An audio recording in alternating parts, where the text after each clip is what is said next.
Wow. Alright. There we go. Hello. Wow. It has been a couple hours, actually. A couple hours.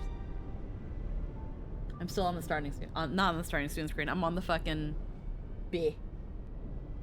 I see the B. I'm in the B. I'm in the B. Hello, everybody. Happy Sunday. Today is Sunday, like I just said, because I am tired. I just got off of talking with my mom for an hour and a half. When I meant it for only to be an hour. It was a time. But we're here. I hope you're with your mothers.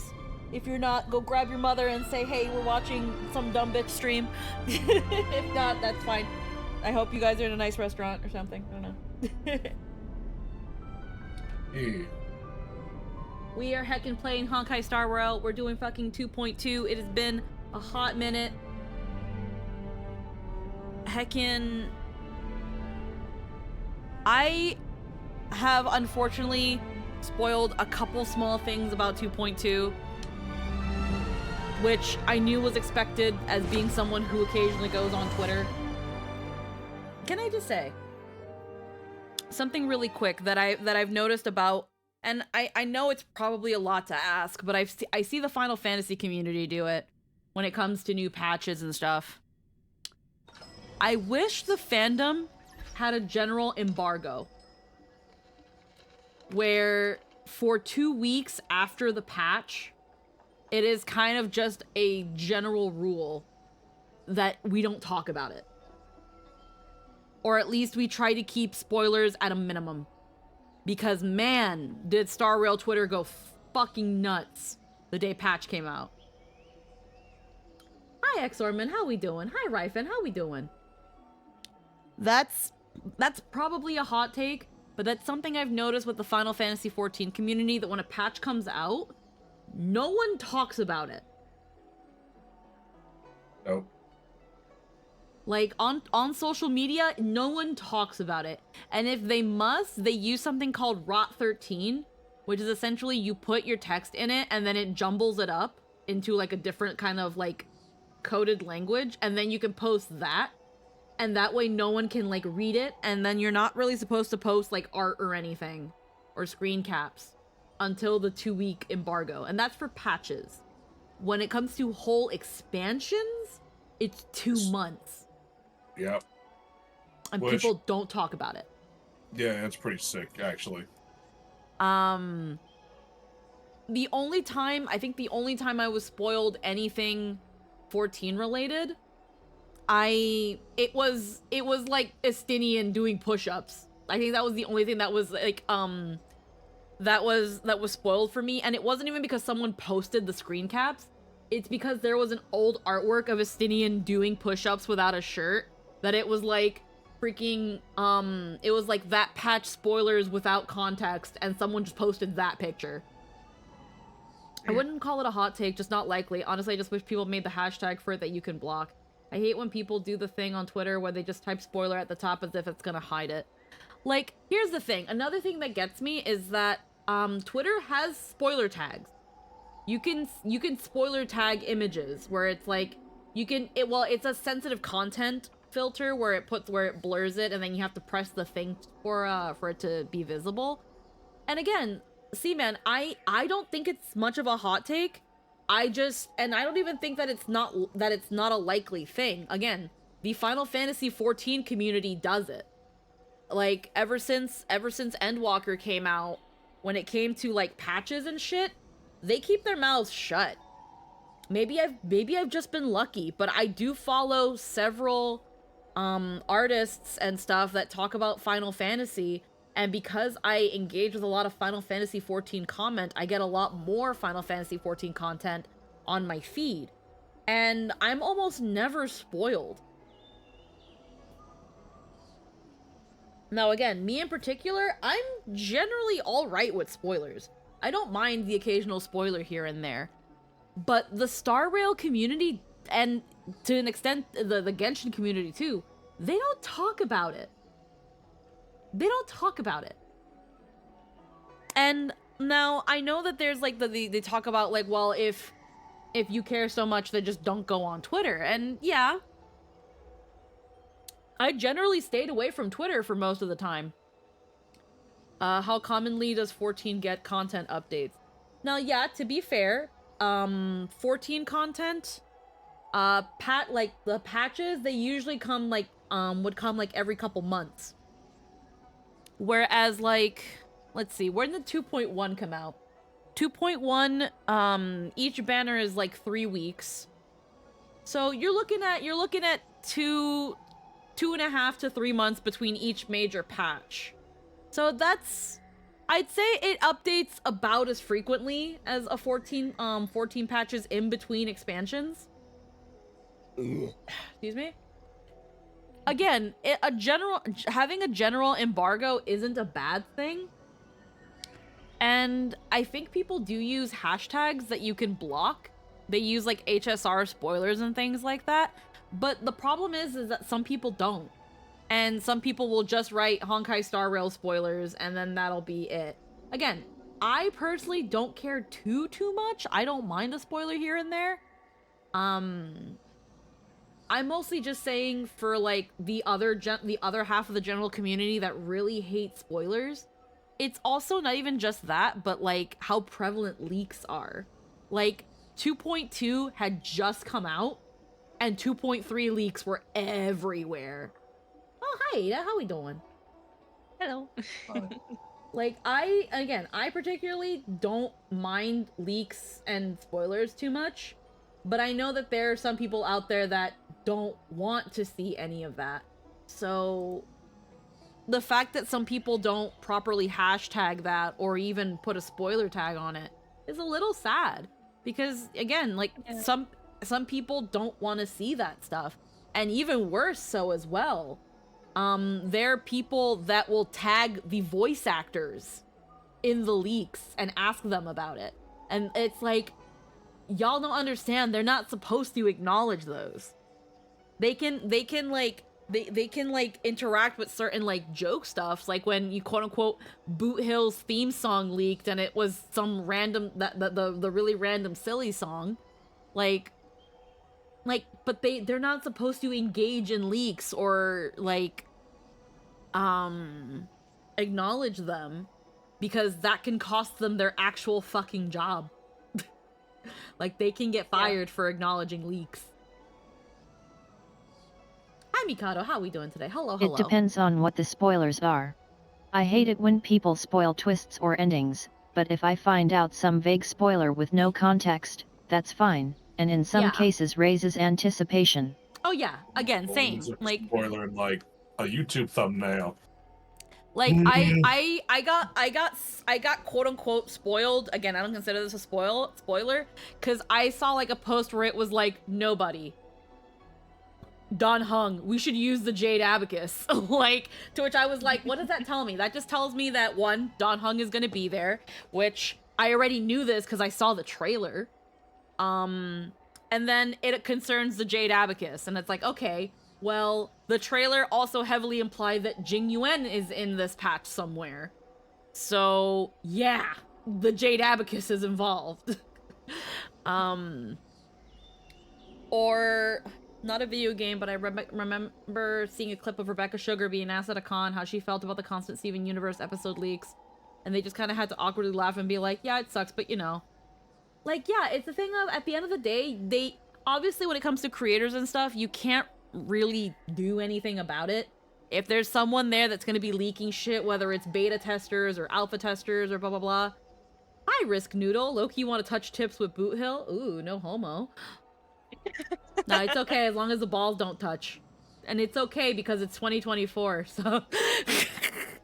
But, Well, okay. Yes, homo. Yes, homo, okay, homo. But it's that thing of, again, like, it's also really funny too because it's like spoiler culture is very, very weird and contradictory in a ways. So hear me out. In a ways, because here's the thing. I will see people, and again, I've also engaged in sharing a leak here or there, but I usually, like, for example, on our end of things, we have Honker Star leaks, where I already know that people are probably going to want to share leaks or talk about leaks, but I also know that most people don't. So I made a thread where it's like, hey guys, you want to talk about leaks? You want to share some of the leaks you see? Put them in here. And you can talk about them, make your predictions based off of them. If you don't mind potentially spoiling the entire the next patch for you, because you can't wait 2 months, by all means. Here you go. Keep it here. Leave it around. Leave it. Seeing leaks should be a choice. Yeah. Like obviously some people will justify leaks by saying, oh, but if I know who's gonna be on the next banner, then I know if I want to save or not. Not really.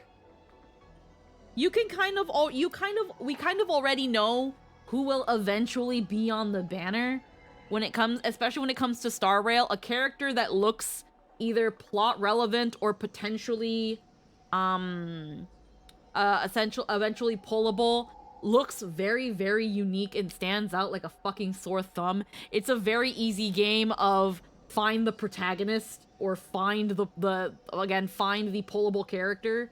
Like, I think spoilers is something also knowing who's on the next banner is something they announce themselves, with very little context.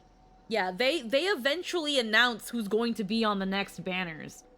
So far, most of the time what I've seen is that when it comes to the banner announcements, it's gonna be someone you kind of know, and then someone you haven't really seen much of yet. So, like, for example, we had, it was Black Swan and Sparkle. We saw quite a bit of Black Swan, and then we only get, like, a little glimpse of Sparkle, and then her banner comes out. Then it was Acheron and Aventurin. We spent a good deal of time with Acheron, and only a little dip of Aventurin, and we had their banners follow suit. This time around, it's gonna be Robin and Boothill. I'm assuming that in this patch, I'm going to get a good bit of Robin and a couple tastes of Boothill. Whereas, you know, to then, like, justify, like, his banner and stuff. Like, or at least, like, you know, how previous we got some Robin, and now we might get more Boothill. Because I've seen a lot more Boothill fan art after this patch. So maybe we're gonna get a good deal of Boothill because he's the next banner. Whereas Robin, she was introduced early on. And was a point of conversation several times. Like, with the next two banners they've announced being Firefly and Jade, we spent 2.1 with Firefly, and we only saw a little glimpse of Jade last patch, and now they're gonna be the next pullables. Like, it's like I know for some people it's not quick enough. They want to know right away so that they can start saving and all this blah blah. I get it. I get that you really just want that foresight as soon as possible, but just consider how you want to spread that information. I know there are some people saying that leaks are disrespectful to the creators, it ruins the integrity of the project, and yes, I do agree with that at some point. But unfortunately, these are also one of those things that is just so hard to fucking avoid. There's always going to be just one or two assholes. And then there are people that just post it for clout. Like, I don't know what other measures they can do to prevent leaks.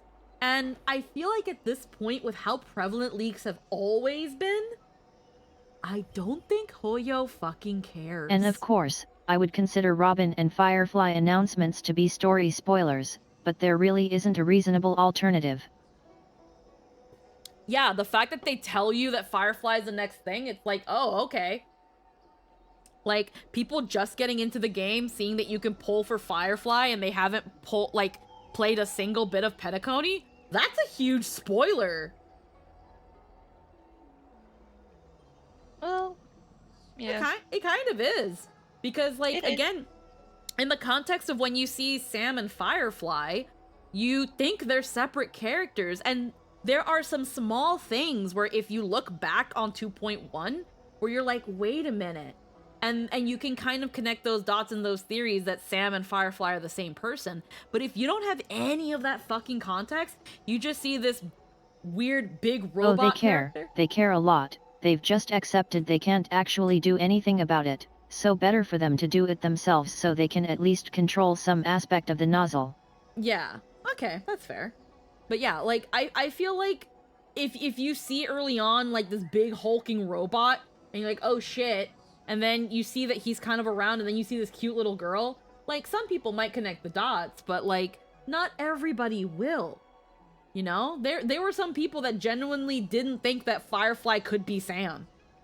So like again, I'm not setting the expectation that it quote unquote it's obvious. Because for us now it makes sense because we know.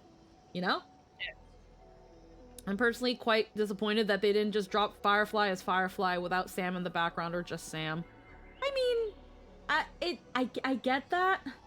But, and we've talked about it on previous streams, so we won't go into it as to why they were never going to make Sam and Firefly separate characters in terms of, like, a pullable unit or an obtainable unit.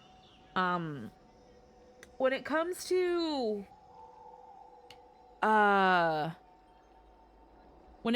like, the little foreshadowings that they did, because I remember after 2.1, or even sometime before 2.1. It was pretty clear in 2.0 if you were paying attention, but Yeah. yet, not everyone is really taking in all the hints as they come. Yeah, just around the time 2.1 came out,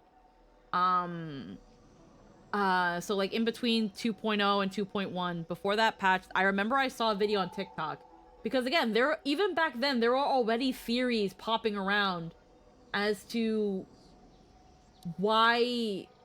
who Firefly is. And one of the examples that kind of like the one that stands on top of my at the top of my head, aside from the fact that like I think up until you find the scene where she quote unquote gets killed, you see that she's interacting with someone named Sam. So at first you would assume that they know each other, or maybe Sam like captured her or whatever. But there are other things, like the fact that when you're walking around with her throughout the dreamscape, there's remnants of destroyed enemies that you did not destroy. And there's a point specifically where you find her in front of one. And she doesn't comment like, "Oh my god, this destroyed enemy. Oh my god, what's going on here?" No, she's just like, "Oh, there you are." Like, implying that she can handle herself, that she can fight.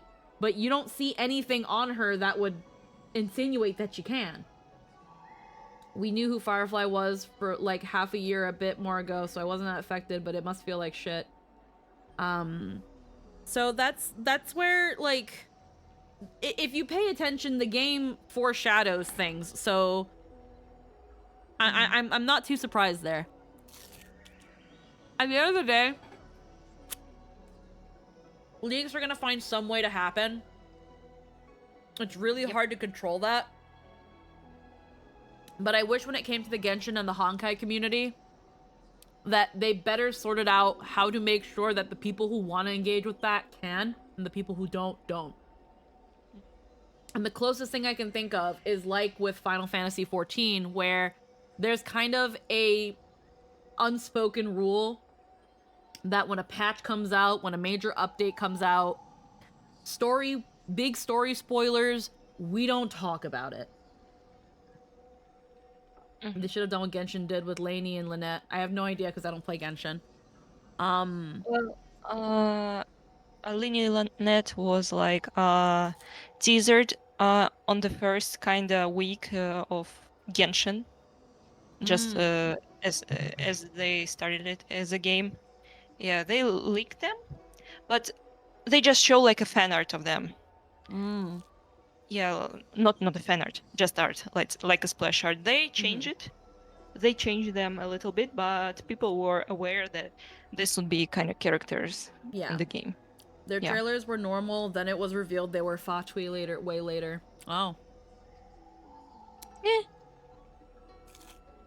Well, it's not really a big deal, honestly. Yeah. But like nothing in them is really showing a Fatui. when it comes to like, and maybe it's just a factor of the gacha game as opposed to like a game you have to pay monthly to go on. Maybe it's also the free-to-play aspect. But again, I know leaks and teasers and stuff are mostly used to generate hype. But I feel like the community having an unspoken rule where it's like, hey, 2.0, 2.2 just came out. Everybody just wait a week or two. We don't talk about it. We don't post about it. We don't talk about it. If you must post anything, make it as vague as possible. If you must share a screen cap or something, put it behind the sensitive content filter. But don't talk about it. Mm-hmm. And Star Rail doesn't have that. Again, I was kind of dodging spoilers left and right the day patch came out. I got spoiled some things about Boot Hill. I got spoiled a thing or two about Sunday. Like, I don't mind them because I don't have the entire context. And with Boot Hill, it's more of a little bit more of his backstory. But like, I generally just kind of swayed away once I was like, oh shit, this is a spoiler. But like, it's very unregulated and shameless. And I hope that, deadass, if you're playing a game as popular as this, you pretty much have to go off the grid to not get spoiled. Oh, excuse me. And I get that, Risk Noodle. Again, I get that. Again, I generally tried to keep away from Twitter and tried to keep my time on it to on a minimum for as much as I could. But it's that thing of I still kind of ran into them. And not even just because, like, people just posted whatever. It's because some people don't, like, hashtag their spoilers. Some people don't, again, don't hide the pictures. Some people don't even say Honkai spoilers. The thing with Star Rail leaks is that it's mostly a holdover from Genshin. For a solid year, updates were a handful of things at most, so people had to look into the next update in order to figure out something interesting with the game. Now, even though Star Rail does a better job every update, most of the fan base are Genshin players, so this mindset continued on. I muted every server I'm on Discord and tried not to watch YouTube at all until I beat the story. Thankfully, what I've done when it comes to, keeping my YouTube experience clean, I turn off my watch history. And every once in a while, I delete my search history on YouTube. You can delete your search history. And the reason you do this is because even if you clear your watch history, if you still regularly search things on YouTube, it will save your searches and recommend you things based on your past searches. So if you're watching Honkai Star Rail related videos, and then you don't delete your history, and then new content comes out, YouTube only knows, oh hey, you were watching Honkai Star Rail stuff earlier. This is Honkai Star Rail, and this is popular. Do you want this? And next thing you know, you've got a fucking spoiler tag just all up in your face. I'm trying to remember if there's a way to, like, delete your search history. I think you can only do it through mobile, funny enough. I think history... Nope, you can actually manage all history. So there's clear history, there's comments, community posts, and live chat. Saving your search history. So yeah, you can actually turn it off. Saves the YouTube videos you watch and the things you search for on YouTube to give you better recommendations, remember where you left off, and more. And you can turn that off. And then you can also manage auto delete. So you can have it so that it auto deletes every 3, 18, or 36 months. You can have it do that, and trust me, it will clean. And yet, it will a keep lot things of Star generally Rail clean. content is completely built around trying to be the first or among the first to cover something, so it's a race to the bottom in terms of respect for the product, company, and player base. Mm-hmm.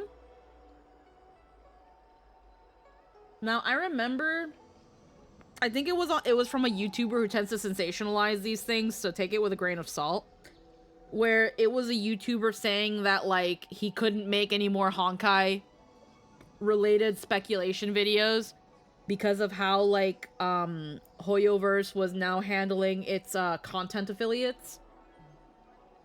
I can't remember, but he was making a big deal about it.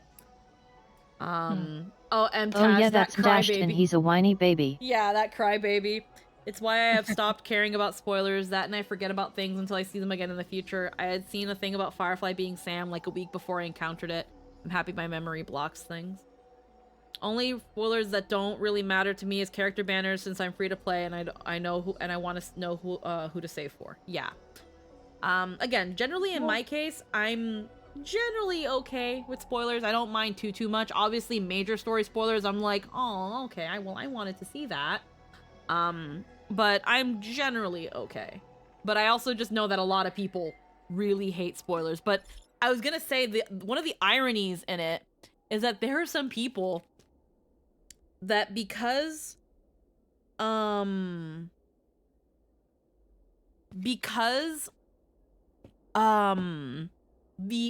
weird spoiler culture is so like off kilter, there are people that are like, hey, there's a trailer, can I show the trailer?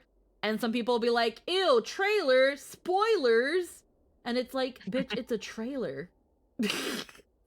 Are we gonna call trailers spoilers now? Because they specifically curate the scenes that they put on trailers to build hype and not give you the story. Can't State wanted to come by and say hello. Yay, hi Lim, how we doing? They whine about the smallest shit. Gotcha, YouTube content creators, zero original content ideas, so they make up drama. Tashed basically embodies the issue with content creators in the MyHoyo sphere. He's not terrible, but he's insanely entitled and whines the loudest while very clearly not having much of any respect or interest left in the product outside of the content grind. Good thing in the community I'm in, there is no like such a big deal about spoilers and stuff. You look like a thirsty most bitch. of people follow Telegram channels, like me, and all things are just covered up because of the spoiler thing. You can do that in the Telegram. And if you don't want to know the spoilers, the things in the plot or the characters, you don't need to watch it. You don't need to open it, really. And thank God, on TikTok, I don't have any spoilers. Yeah, I don't engage with TikTok is very, I'd say when it comes to Twitter, TikTok, and all that shit, TikTok is probably the most dangerous for spoilers. Yes. Because all it takes is you engaging with like 1 or 2 Star Rail videos for it to recommend you more. And because of how TikTok works on mobile, if it just ends up on your feed, you are going to watch it. I mostly end up getting spoilers from my YouTube feed, with all these jackasses putting the spoilers in their thumbnail. Yeah, that's where you gotta delete your YouTube you either have to pause your watch history and turn it off, or you have to clear your search history. If you don't do that, because YouTube will recommend you videos based on your search history.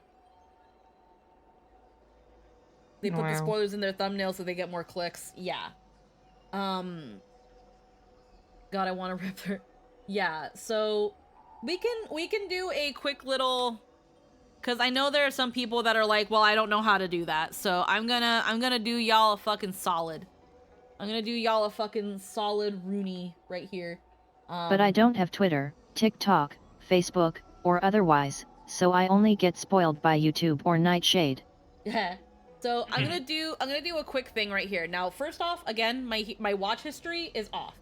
I have it off. I don't want it to save my watch history. I don't know why. It's just a weird thing with me. I just didn't like it. So I turned it off. When you turn it off, it doesn't show any list. Now, the only thing that sucks about turning off your history is that if you don't know the time code you left off on, your ass out. You better remember. So good way to do that. You can clear all your watch history. So if you don't turn off your watch history, you have to regularly clear it because YouTube will recommend you videos based on it. Nightshade, isn't that poisonous? You know what we're talking about, Pope. When it comes to manage all history, you can go here, and it will take you over here.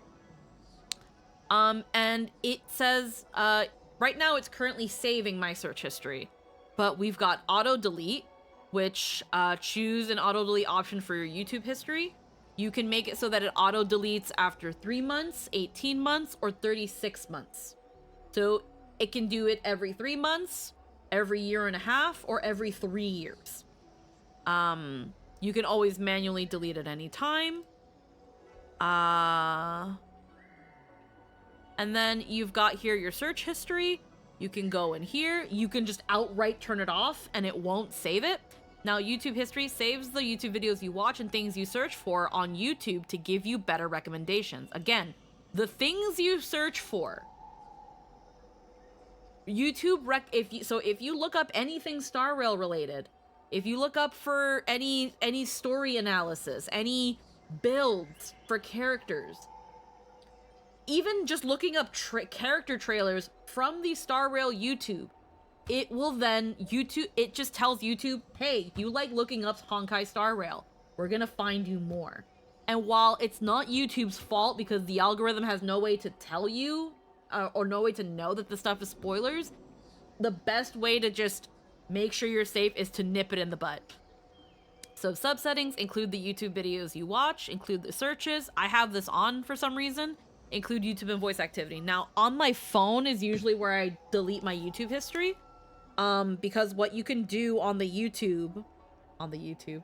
phone is that when you're on the hold bar, you can literally just hold down whatever you last searched for on the phone, and then it says remove from search history, and then you can just hit remove. It's much easier on the phone. You go on the search bar, it shows you your previous stuff, you tap and hold, and it asks you if you want to keep it, and then you remove it. Or I think you can just... No, you can't. You have to do it individually for things.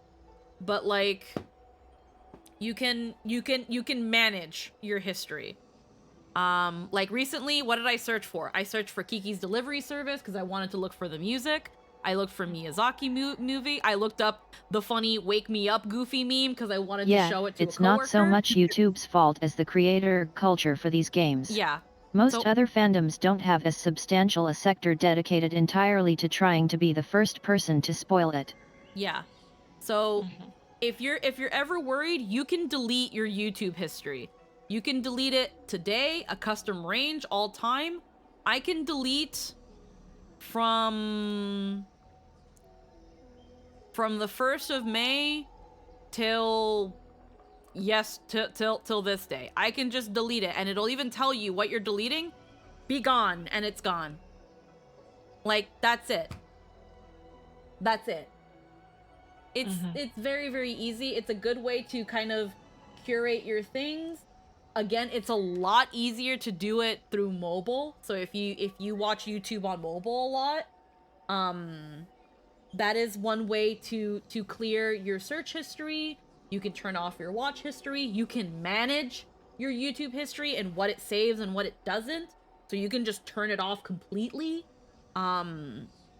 This is the best way possible to curate your time on these sites if you think that it puts you at risk of seeing spoilers you don't want to see. So whether it be Honkai Star Rail, whether it be that show you like, whether it be another video game you're looking forward to, these methods are there. So take advantage of them. Take advantage of them. They're not as hard to access as you would think. You just go to your watch history and you go to your history settings, and then you just fuck around. I don't have TikTok, Twitter. Unfortunately, I have Facebook because it's the main way of communication in my country. The only way I could possibly get spoiled is going on the Star Rail Station Discord and through YouTube. I hate that we, the player base, are the ones that need to adjust because of the greed of the fucking leakers. It sucks. But unfortunately, Hoyoverse can't really do much about it. They can and they can't. So, like, again, if they've tried as hard as Lynn says they have, and tried their best as a company without spoiling for their product, to give people teasers and stuff, and it's not enough. The leaks are just as prevalent because it's something that was taken from Genshin culture, because again, a lot of Genshin players also play Star Rail. It's an unfortunate circumstance. Maybe eventually they'll, as things improve, they'll hammer down more on those leaks.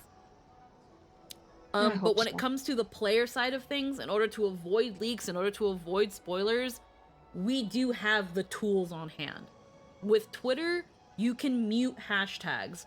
There are browser plugins that help you cultivate your Twitter experience even more, to just block out phrases and stuff. The reason I don't do much of this stuff is because, again, I don't really super care. And I'm usually been pretty lucky. But for those who really want to stay away from spoilers, who don't want to acknowledge or look at leaks, unfortunately at the moment, you have to consider what tools you can find and utilize to cultivate your space. It sucks. It seems victim blamey, where it's like, well, you shouldn't be on Twitter, spoilers are everywhere. But that's, unfortunately, this is all we can do on our own end until some kind of standard is picked up by these communities, that it's like, hey, when patch content is out, don't talk about it. When leaks come out, keep it to a Discord or keep it to a hashtag or something. And everyone has to generally stay on that consensus. And when it comes to the things on the internet, that can be very, very hard because, again, there will always be that one asshole. Or that one person who isn't an asshole, they just didn't know. Human error is always going to be a thing. And again, it kind of, first it starts with the individual and then helping spread those habits, helping spread these notions and these ideas to the other people. Danger Snaky Snake, I learned something today. You probably didn't know. Sorry, I bumped the mic. You probably didn't know that you can adjust your YouTube watch history to that extent. Some people like, that's why I showed it, because some people here probably didn't know you can do that. But now you can. Now there's another way you can curate your media consumption to ensure that it's a lot harder for these things to get thrown into your face. Personally, I don't think ignorance is an excuse for spoilers because there is common sense. Well, I get that. I get that. I'm not saying that ignorance or that you didn't know. I'm not saying that you didn't know it was a spoiler and thus you posted it. It's like you didn't know the hashtag or you didn't know that there was an unspoken embargo or shit like that. Again, most of the time it'll be people that don't care. But I personally am someone who wants to give people the benefit of the doubt and wants to assume in good faith that maybe sometimes people didn't know better. I find that that's the easiest way to approach things half the time, because... Yeah, they talk about it a fair bit in one of the big live streams. How they feel about leaks, how upsetting it is as a creator to know you have to write your stories knowing your big moments are going to be leaked out of context and ruin the experience for a huge number of people, and that there's really nothing they can do about it other than try to regulate the flow by releasing some spoilers themselves in a more curated fashion. Yeah. Like, and again, like, freaking don't tag the fucking voice actors. Don't ask the voice actors what they think about fucking leaks and shit. Don't talk to them about that. First off, rude. Second, you're literally putting their job... They literally can't. They literally puts their job at risk. Sayu even said that. yeah. The actions Hoyo took is why that MTash guy was whining, because he's not a chosen beta tester, so he can't spoil shit. Like eventually, they'll probably find a way to learn who's leaking this shit. But, like, at the moment, it's... They can only crack down on so much. But, like, for example, Sayu, before he did the polls with people, like, he's like, I'm not gonna talk about shit. I'm not gonna acknowledge shit. Do you guys think I would honestly risk my job, risk my livelihood, to answer your fucking questions on what I think about a leak? No. Yeah, you can whack some moles, but the only real way to address the problem is to be the one building the machine. My grilled cheese is cold, so now my cheese isn't melty anymore, and I'm wondering if I should put it in the microwave. I wonder if I should put my grilled cheese in the microwave. Hello, Squeaky.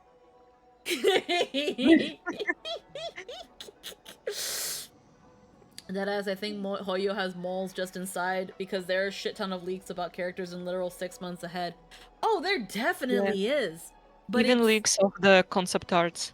like there definitely is. Like I think there was already leaks on what 2.4 characters are gonna be out. Oh yeah. There And was. I already saw, well, here's the thing. I won't say it unless like people, because here's the thing. When it comes to leaks that far and ahead in advance, you still have to take them with a grain of salt, because it's like, for example, one of the characters we've already seen several times. So it's like, well, yeah, of course at some point they're gonna probably be on the banner. But like the other one, I've never seen the name anywhere. So this is probably a completely new character. But like, we all know that at some point some characters are gonna be like pullable. For example, Acheron, yeah. Like what's a character, like I remember freaking people were like really hoping that fucking Duke Inferno was gonna be pullable, but this fucker was only ever mentioned in the story. Like we never truly saw Duke Inferno. There are people who are waiting for Screwlum to be on the banner. I already know he's gonna be on the banner at some point. Yeah. Yeah, at some point this dude's gonna be on banner. It's fine. Just wait for it. She has 2 names, Yayoi and Hongguan. Yayoi was Nihilating. Yet we've never seen an actual model for Duke Inferno. Yeah. Like, to be fair, we hadn't seen a model for Jade, and now we know that she's gonna be she's getting a banner. Well, yeah. People were waiting for Cocolia. Yeah, people thought Cocolia was gonna be pullable. There are people that swear that Sunday is gonna be on a banner, but I have a feeling he won't be. But I have no idea. But there are some people that think that Sunday is gonna be on a banner. There was a conversation on Twitter that I quickly saw, that think that they didn't spoil the events of 2.2, but they were just like, I think after 2.2 that Sunday might join the Stellaron Hunters. I have no idea on what basis, and I don't understand. It's just a theory. It's like it's a theory based on something that happens that the person didn't specify, and then based on a light cone card that shows him looking at those old record players. I can't remember the phonograph. He's looking at one of them.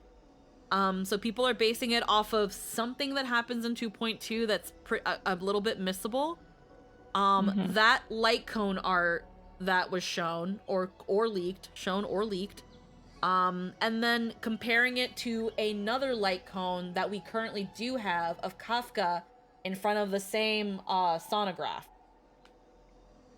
where they think that he's been contacted by Elio and that he might join the Stellaron Hunters. But I'm not sure.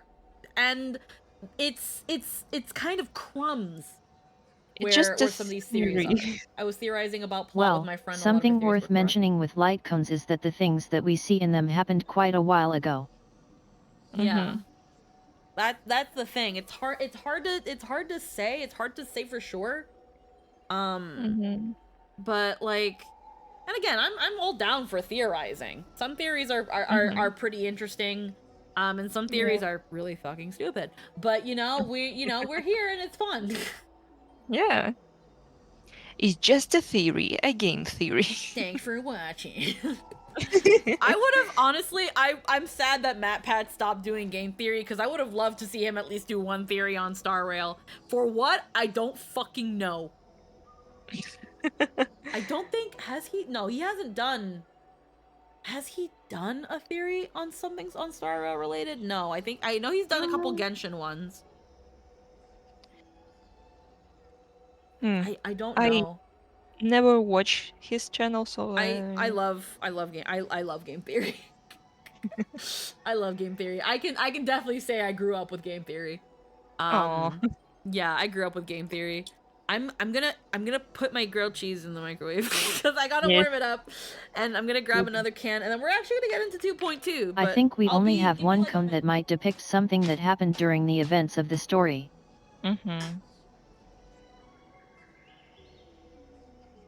I was so tired after playing. I was like, wow, that was a journey. Good luck, Squeaky. Everything else is way before we ever woke up on the station. It just And yeah.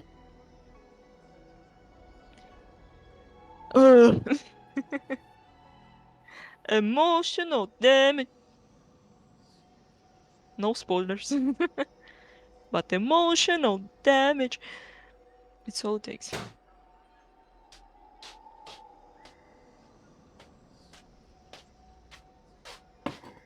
The grilled cheese is grilled. I had so much fun with the story, and being able to go wait, this doesn't make sense. Yeah. I'm gonna load it up with some carbonated beverages. Oh yeah. All of He's the having fun. diet variety. Anyhow. Having fun? I have warmed up my grilled cheese. Now it's a little too hot, so I will let it cool off for a bit and hopefully not cool off too much. Definitely cried this update. Rusted Bartender, hello. But yeah, so See you in 15 minutes when you need to heat it up again. so heckin' now those who were over on Nightshade stream the other day, and if you weren't, he does occasionally stream Honkai Star Rail stuff, so I can just give him a quick shout out. Give him a heckin' that didn't go through. Hold on. Is it just Living Nightmare? Probably it. No, that's not it. What the fuck? What the fuck is this Which goddamn is channel switching. called? The Living Nightmare. It is the Living Nightmare. I put that and it just didn't... It was like, this channel doesn't exist. And now it won't let me shout it out again because Twitch's shout out system sucks. There we go. Well, we'll It's like have the to just meme. do that one for now. And I'll give him a proper shout out later. It's like a meme like, baby, I'm not even here. I'm a hallucination. But yeah, so over at the Living Nightmares channel the other day, when he was doing 2.2, I was like, you know what? I kind of want to pull for Robin. And I decided to do it via his stream. Now, it was if you were there, it was painful. I lost my 50-50 to Clara, and then I it was 150 pulls total. I had to all of my jades were gone. It was 150 pulls for Robin. We did get her. We did get her though. It was painful, and I really wish Star Rail let you replay cutscenes, because fucking where is she? Yeah. Where is she? Here she is. I wish Honkai Star Rail let you replay fucking cutscenes, because I forgot that 2.2 starts in the parlor car. I forgot that it starts there, and I missed the first cutscene. Oh. It's what it is. But we did get Robin. Yes. After way too many pulls. I just haven't done anything with her yet. I see. I pulled for Robin. She's so pretty. I can. She's really cute. And my 100% 50-50 win rate continues. Hell yeah. I can't. I want to pull her, but I want to pull freaking Boot Hill and his weapon. So I can't. Yeah. I already know that once Boot Hill comes out, I'm gonna have to probably put money into him. And Mean. because at the same time Fu Xuan is also there, and it's gonna be like, damn. Lynn so far has been the luckiest out of all of us because she did 2 single pulls and got Robin. Like, she didn't even do 2 10 pulls, she did 2 single pulls. Oh yeah. I remember. Excuse me. Got Robin on my 50-50, but Topaz took me 200 pulls. Ew! Yeah, definitely not complaining. I need the Jades for Ruan May and Sparkle reruns. Sparkle probably won't be for a while, though. Trying to pull for Boot Hill, and I will grind to the death to not pay. Yeah, no, that's fair. Probably after I pull Boot Hill, I will wait for Robin rerun. Yeah. And just not pull anything. After that, I would pull for a Fu Xuan rerun, so I'm gonna have to pull for her. Only consistent practice can ensure optimum performance. Now, I'm probably not gonna be able to build her up to anything that's usable today, but that's fine. Yes. I will take the pass. B. Only consistent practice can ensure optimum performance.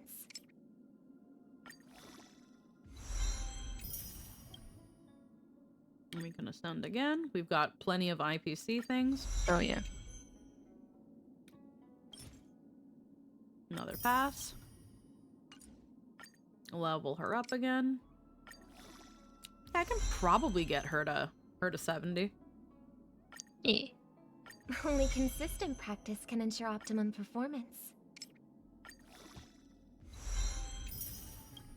Travel encounters. Okay, we're missing dream making engines, but I think we can synthesize this. Yeah. Yeah, we can Man, make it this. Oh, yeah. sure would help if I was typing on the right system. Oof.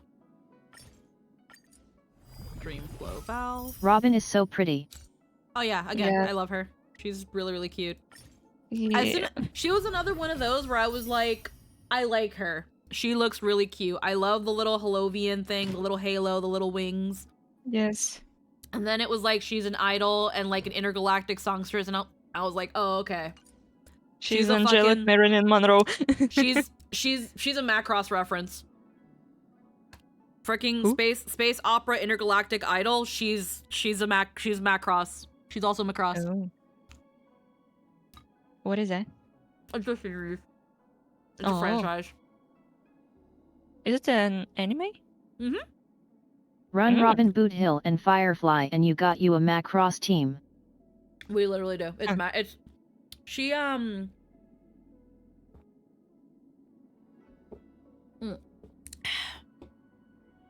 They're very slight. Ooh. I chugged that too fast. Hold on. Ugh.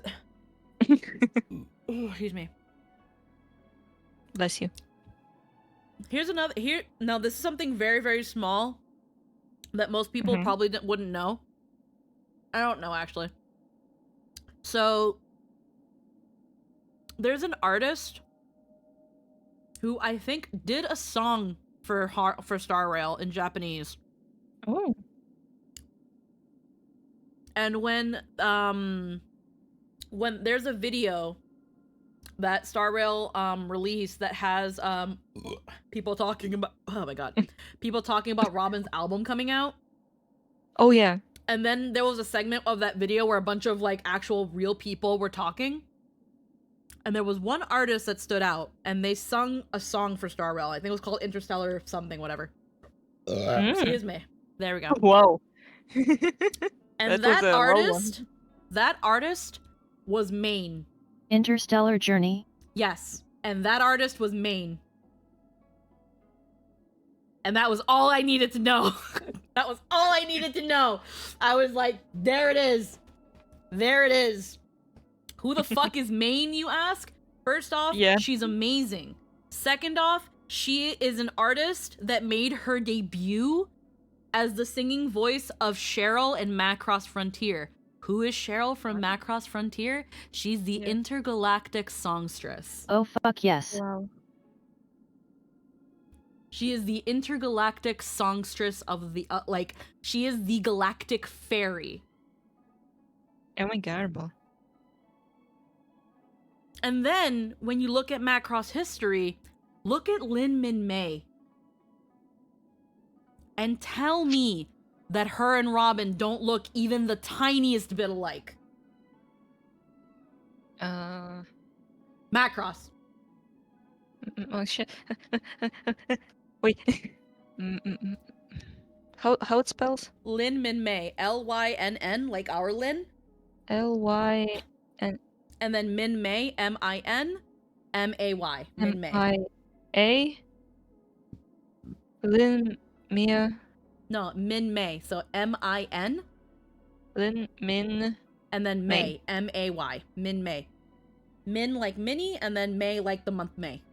Oh, I saw an edit on the YouTube. Moment, with I'll her. drop a picture. I think Ada's already found her. Yeah. Yeah, I found it. But Yeah. I think Interstellar Journey it's was sung Robin. by Maine, but either way, Maine appeared in that video. Mm-hmm. And let's hear Like song a by good Hoyo Easter egg. Max. Let's see. B. Mhm. B. Was it Interstellar Journey? Because I know Maine appeared in that video, and I think it credited her. It credited her for something. Let me see. Either way, Maine had some involvement. Oh, she did a cover of it. She did a cover. She did a cover of Interstellar Journey. That was posted by the Hoyo Lab YouTube. Give. Wow, Yeah, hold on. that's cool. I'm gonna put it in put it in the stream chat. Welcome to my. I need to put that on my Wow. playlist. Yeah, so she did, and then she appeared in that video, to which I was like, what is she doing here? And it's like, for her to be involved, even if in just a cover, in any official capacity. Mm-hmm. Yeah, she was a music category guest judge for the Hoyo Honkai Star Rail annual creator competition. She was a guest judge. She was a guest judge for the music category, which means that they approached her for that. That's so cool.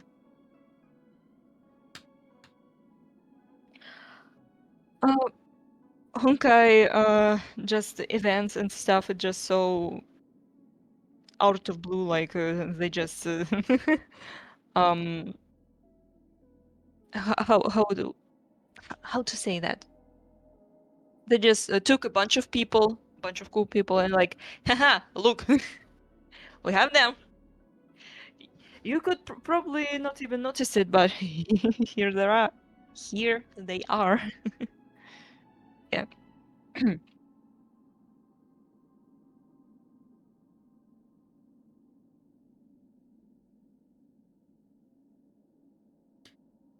So yeah, if you just want to hear if you like Macross Frontier and you want to hear Cheryl fucking sing from fucking songs from Star Rail, good, there you go. I'll put the fucking link in the chat because this is my stream. I can do whatever I want. Bam. To bring it up, the other obvious reference with Robin is that she's meant to be Marilyn Monroe, with her character trailer using a popular pose Monroe did. I don't know if it was said already. I'm stuck in 20 ad hell. We were gonna get to that. I think Lynn did mention it, that she is also a reference to Marilyn Monroe, who at this point is a very iconic figure. So, yeah. Also, when you took like the free polls, you can see Robin doing the Marilyn Monroe pose. Yep, it's from her trailer. That's the same artwork, yeah. It's so pretty. The bread is here. Can you believe it? She's so They were pretty just and about to throw charismatic. all this away. Yeah. Like what a in the waste. first when the first story started, I was like, oh, she's pretty, I don't really care. But then, yeah, I grew to love her more. So you're not an ad healthy man. Marilyn don't worry. Monroe is an American superstar whose fame was so large she's still an American icon 100 years later. Yep. Not only American, Only I think consistent practice can ensure optimum performance. everybody all over the world loves her and reference her. There we go. So we were actually able to get her up to Yeah. level 70. Relics we don't have. Light cones, we don't really have anything good for her right now. And her traces, we'll get to those. We're not going to worry too much about building her. Because we're already, we already started late and we're an hour into the stream and we've just been talking. I've been having a lot of fun, but we've just been talking. Yeah, story.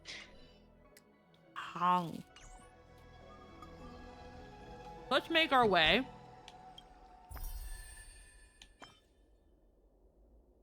So this is where we ended off, because this is where all the cutscenes were there. I like the Aventurin VA pulled Robin E1 on her light cone and Topaz with her light cone with Sela VA getting mad at him. Oh yeah, no, that was fucking hilarious. So many people talking about it.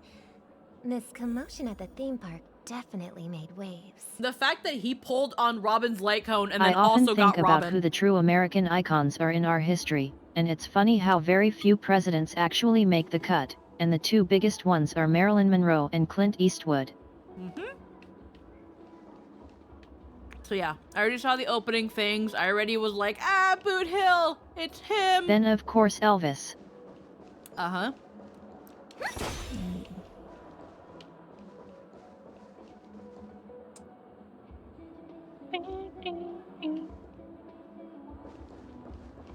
You've had quite a bit to drink. Sure you're okay? You can't actually.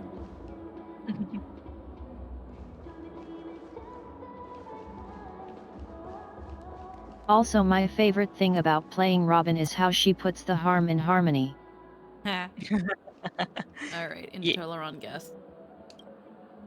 Don't forget Michael Jackson. Yes. They would protect the guests within the Her damage dreamscape. is disgusting. But I witnessed a group of organic life forms making their way to the theme park. And soon after, a rip tore through the sky, and black Vivi, rain hello. started leaking out of the void. The family needs to provide a reasonable explanation, or I'll take my loved ones and return to reality. And also she enables I mono thought the harmony dreamscape teams, which was I've been supposed to memeing be with a so hard. paradise. Ha. If it's not, then there's no point staying here. It appears the good sir has seen many great events. And it's true that an uninvited guest has unexpectedly entered the dreamscape. However, their target is not the ordinary guests, but the ambassadors of the IPC. The family will certainly ensure that the safety of the guests Don't mind me is with of my the 8000 highest attack importance. Robin with 300 speed. Miss Ha. Robin, I know the Bloodhound family has already sealed off the theme park and has control over the situation, but it won't resolve the problem. The family can try their best to protect their reputation. Stack but those as a buffs and spread guest, them around. I don't wish to gamble with my life. But as you can see, sir, no innocent bystanders were affected in this incident. Perhaps the dreamscape is not as perfect as promised, but there's no place safer than dreams under the family's rule. I believe you know this better than I do. If this incident happened in real life, how many people would be able to walk away from it? And see man, I would have loved to stream my mono harmony experiments if I could. Stay here, but keep in mind, guests come to Penacony to enjoy the dreamscapes. They do not wish to be entangled in a conflict between the 8,000 family and attack, the how? IPC, so let's not have any more unnecessary incidents. 1 second, let me quickly poke this.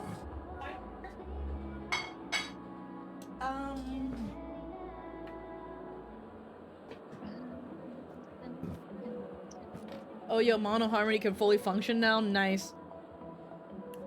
Oh wait, Zerber's got me a I did a coffee? max When did that level happen? Semuni with Hunt Path just to see how far I could go with only harmony units. Yet I cleared the whole thing and it was hilarious. 8,000 attack, how? Did you listen to Don Hung VA and Stella VA sing Take the Journey? So I don't really engage too much with Star Rail's YouTube content. Not for not wanting to, I'm just kind of meh. I don't really care too much. Same. But it is kind of cool that, like, I think it's really, really cool that the Honkai VAs are able to do things like group song covers and things like that. Like, I did see, oh, yeah, it says right here, freaking Cerberus, thanks for the $30. Did you want me to put it into the game? Did you want me to put it into the game, dude? Yeah? Okay. I watched the Sayu stuff when the VAs go feral over Aventurin. Yeah. When it comes to... Also, that was with 70 Robin with a 70 cone. She now has an 80 cone and I've invested more in traces. I think I can get her over 9,000 now. But you can save it for Boot Hill if you want. The VA singing is great. It's fun tradition Zach Aguilar started that became a holdover for Star Rail. Yeah, no, it's really, really cool that they do that. I did listen to the If I Can Stop One Heart from Breaking cover that Robin's VA, not her singer, her VA, Fireflies, and both male and female Trailblazer. The only really funny thing now is that all those song covers are so fucking dated now, because ever since the Honkai live music event, people were using the wrong lyrics for it, because Hoyoverse didn't release official lyrics up until that live concert. 1 second, let me just really quickly... Yeah, and some of the lyrics sound like other words. Yeah. Oh, I just saw, oh my god. Ada, I just got your DM. Oh my god, it looks so cool. I can't wait. Bright moonlight sounds like primal light. Yeah, it's bright moonlight, and then it's like, I think it was let the clouds heal me of the stings, and they put of the stains. So, like, again, and I totally and get it. And repeat warbles sounds like repeat bubbles. Yeah. Like, there are several words that, you know, got a little bit jumbled up and things. So now all those other covers are so dated now. And it's kind of funny, because me, when I was like listening to the song, I was like, there's no way it's Primal Light. There's no way in any context where Primal Light makes sense. It doesn't. But, like, again, you know, there was no official lyrics. And Hoyoverse really should have released some lyrics for that song, but they didn't. Jing Yuan's VA can perform a beautiful falsetto. Oh, yeah. Yeah, no, I think I know which song it was that, like, that Sayu does the, like, a good falsetto. He's a good singer. But hold on, well, let me wait for this cutscene. Actually, there's a way to do it through the web.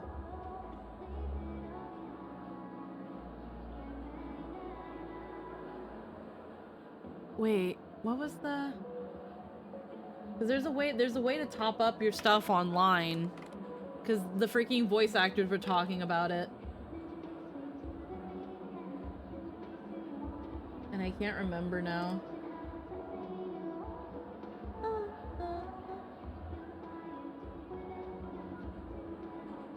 I'm just hearing the Robin song and just popping my head around like... No wonder she's popular. No, it's catchy. Yeah. I can't believe freaking Hoyoverse decided to create a whole game to promote Robin's album. Yeah.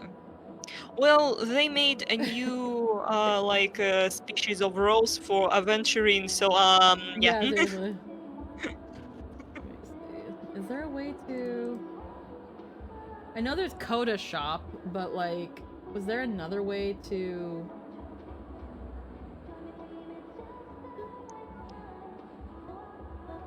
top up? Just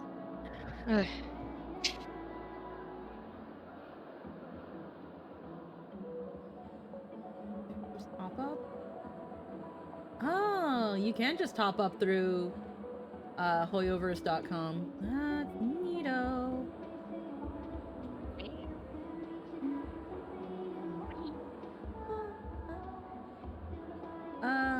We'll do PayPal. And then we will do... It was $30.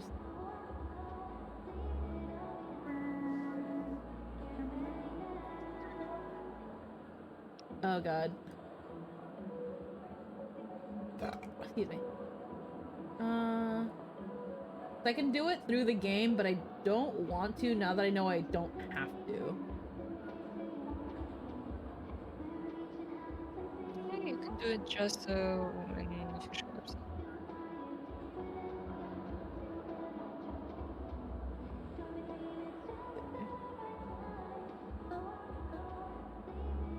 Just trying to see which one is the 31.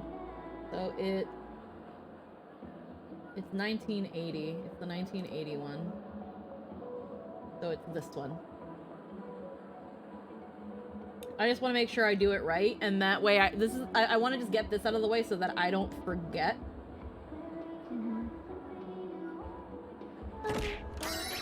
The bread is here! Can you believe it? They were just about to throw all this away. What a And waste. thank you for Hemkim Shub. Hello, freaking not to get hello. Freaking thanks Cerberus for gifting Risk Noodle a heckin' sub so they can get rid of they can get out of ad hell. I think the only HSR VAs I see consistently are Molly and Sayu. The rest are occasional, Topaz and Clara's during the adventure and stuff. I don't watch any VAs because they all title their streams X characters VA plays HSR. Like, bitch, shut up.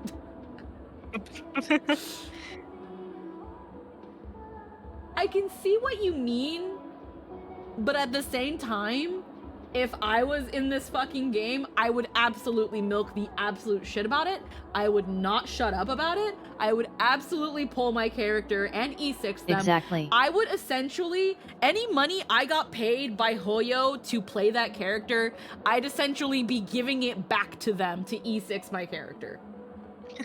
I totally get it. I totally understand the little eye roll of like, oh my god, freaking Sila's VA plays Honkai Star Rail. That, yeah, okay, I get it. But at the same time, if I was in their position, I would absolutely milk the shit out of it.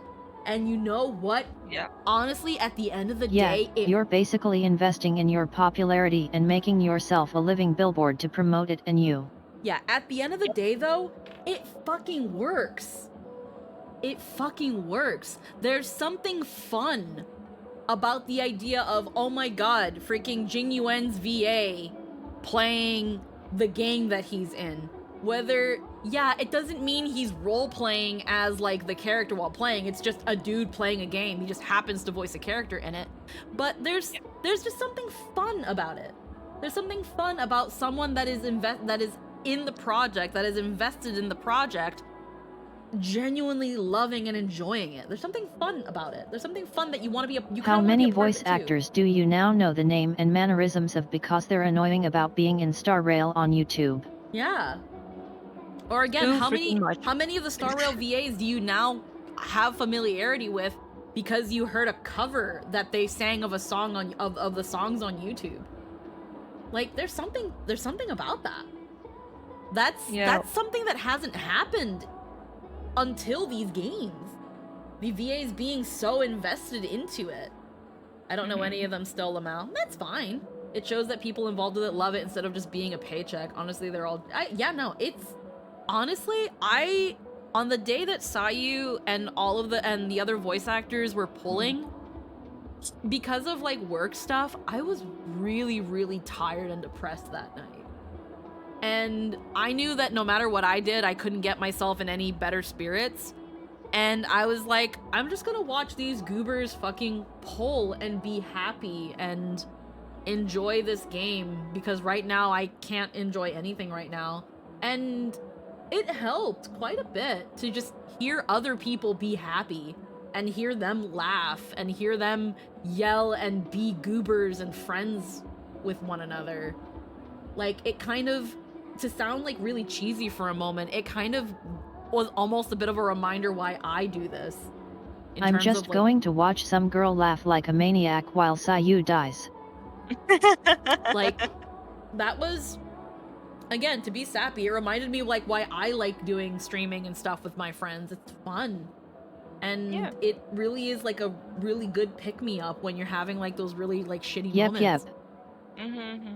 So, like, if they title themselves, you know, so and such as VA, like, yeah, man, I forget Luca's not in the game. I forget that Luca's in the game 95% of the time.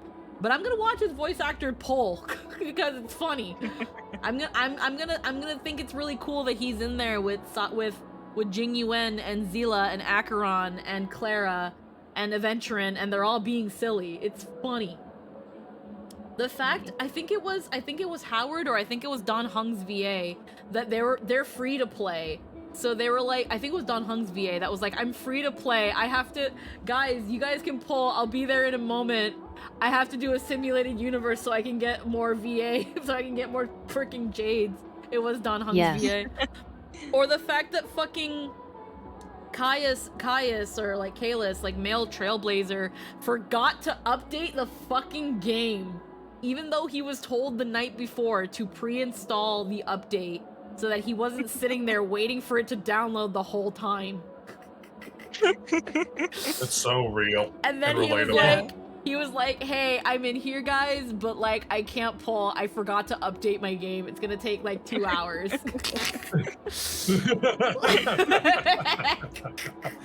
Like a fucking moron. And it's freaking, I have to play Simulated Universe to get 110 Stellar Jade to do one more pull. And you know what? It's really funny. Yeah. Like, even if you don't play the game, that's there's something fun about just watching them people be stupid. And just the added thing of like, yeah, they're so excited and happy. They're a part of this game. Like, what I thought was really fucking adorable was that when it came to the character that they had on the overworld that they do all the walking around with, it's their character. There was something really cute about that. The fact that Sayu had Jing Yuan, the fact that Don Hung's voice actor had Imbibitor, that Clara's VA had Clara. Like, you already knew who was voicing who based on what character they had. I do the same fucking thing. I would do the exact same thing. If I could play a game with Gorthos in it, he would be there all the time. You know, I would do the exact same thing. It was if I was playing freaking whichever Gagoogity Bungle that was in the goddamn game, I'd be like, yes, they'd be at my forefront. They would be the one that I would make sure I had all their freaking traces maxed out. I'd have their light cone. I would have them E6'd. And I'd be like, yeah, this is me. You see me running in circles? This is me. I play this character. That's me. I did this. Yeah. Like, there's something so cool Seal about even that. has her game modded so it switches to Seal instead of Trailblazer when you talk to NPCs. Yeah. Like, Zila even modded her fucking game. Like, I'm sure they got permission to mod it. Probably. Can Zila's VA do that? I'm not sure she's been able to get her character. Does she have her character? I thought she did. I was gonna say, like, they all have their character.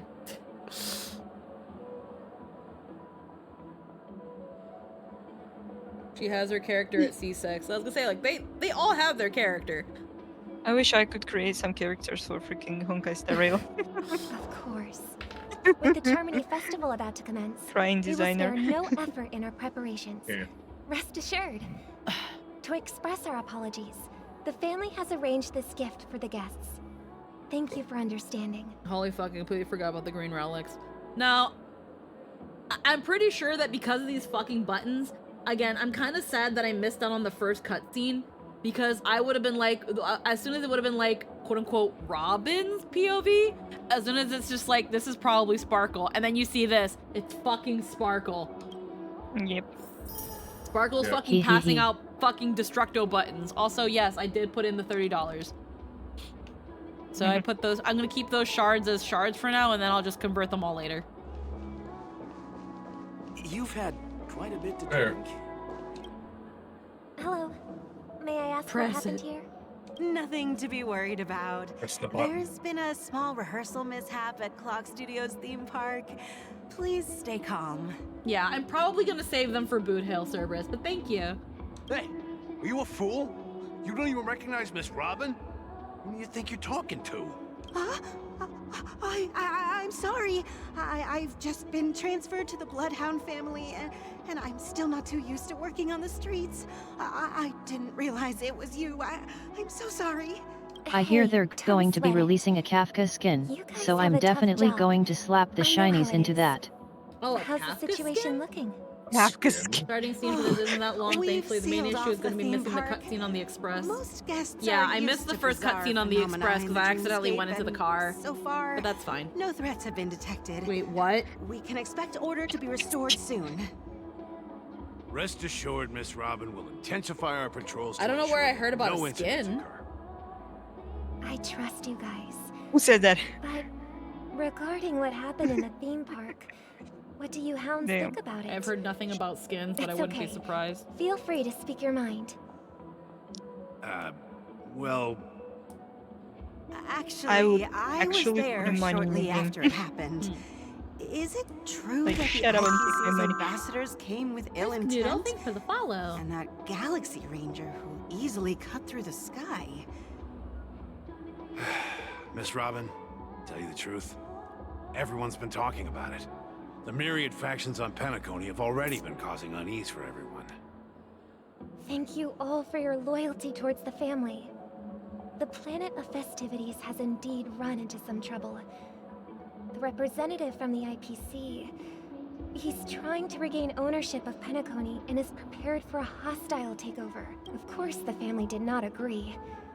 The result of the failed negotiations is as you see it now. No wonder. So this is the main reason why the IPC staff are banned from entering the Dreamscape. Don't worry. Mr. Sunday is currently tracking his whereabouts, and he'll have something to show for it soon. However, given the situation, the IPC surely won't let this go easily. Therefore, we are relying on... Please be assured, Miss Robin, we take our orders seriously. We won't let those... Thank you for your hard work. If there I are haven't any other seen the members who skin, still feel but I uneasy, saw leaks this tagged is a reliable small gift mentioning how the prepared by first Irish skins we'll family be for the getting will guests. involve one for There's Kafka. one for you too. Hmm. Please, open it at the That's Charmony interesting. Festival for an unexpected surprise. Okay, so I can't believe I received a gift. If trouble comes knocking on our door, we're not afraid to... okay, so now this is I'm pretty sure this is Sparkle. She is telling different things to different people. She went to the first person and it was like, oh, it's a special effect. The raining coins is a special effects thing.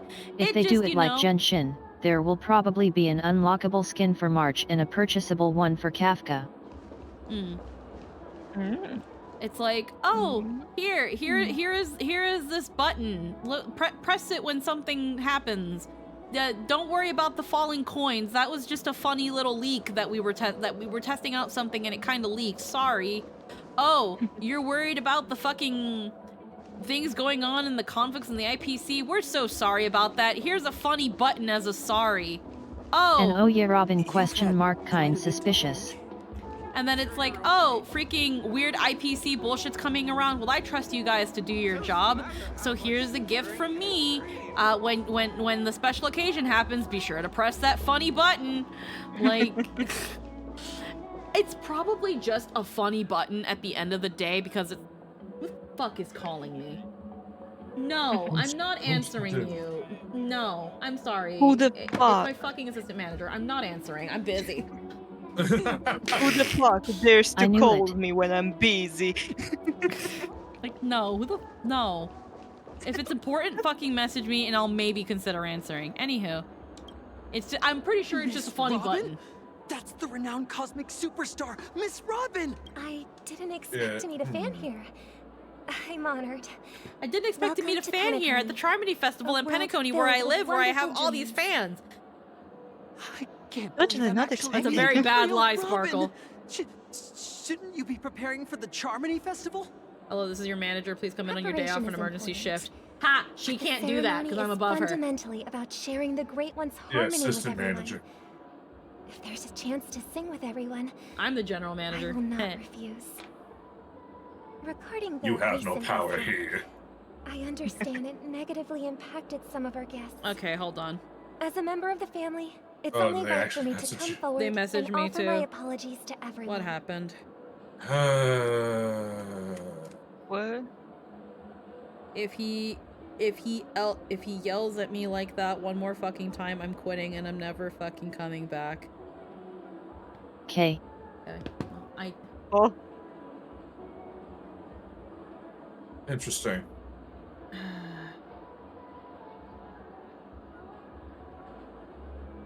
Who else is in there right now? I'm not gonna call her because I don't have time to talk for an hour and have her crying and stuff like that. Like I'm not. I'm just gonna check really quick something. Who else is in today?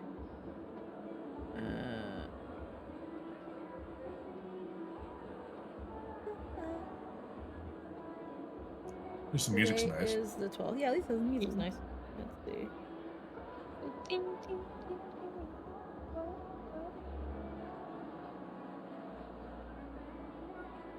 Okay, there's not really anyone I can message to corroborate anything. So it's your manager? It's my assistant manager. Hmm. Squeeze the boss. Okay.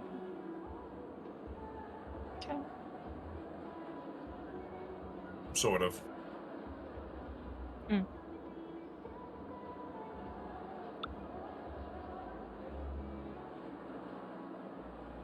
I'm just telling her, I'd be like, I can't talk at the moment, but like, what happened? What do you mean he yelled at you? Anyhow. But, are you sure it was actually a mishap? Everyone saw those chips descending like rain and the red light tearing through the sky. Claiming it was merely special effects seems a bit far-fetched. Plus, I met that generous gentleman. He looked really out of it and kept talking to himself. Is this also part of the performance? Everyone, please do not panic. I believe that the family will give everyone a satisfactory answer in due time. Even if you say so, Miss Robin. Some people just never listen, do they? It's never ending. It just goes on and on.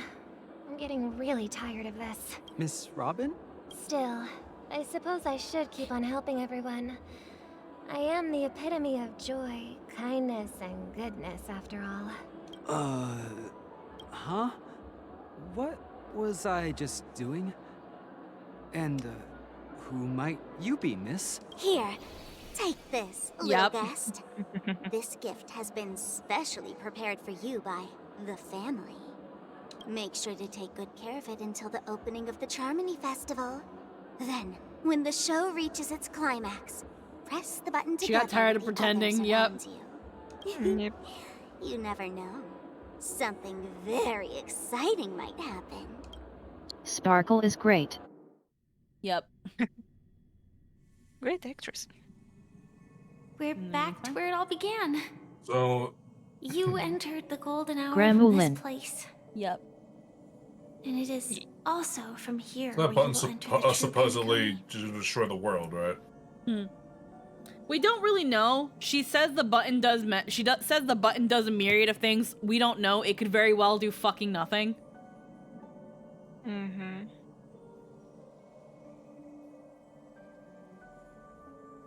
Mutually assured destruction button. Okay, yeah, the true Penacony, the land of the exiles. It is a pleasure to journey alongside you once more. But it's time I laid bare the entire truth before you.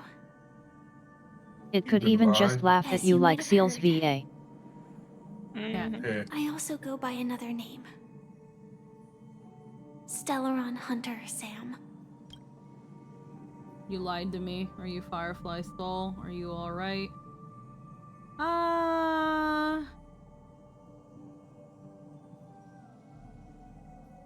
You lying bitch. Well, here's the How thing. could you do this to me? A shame no hug option.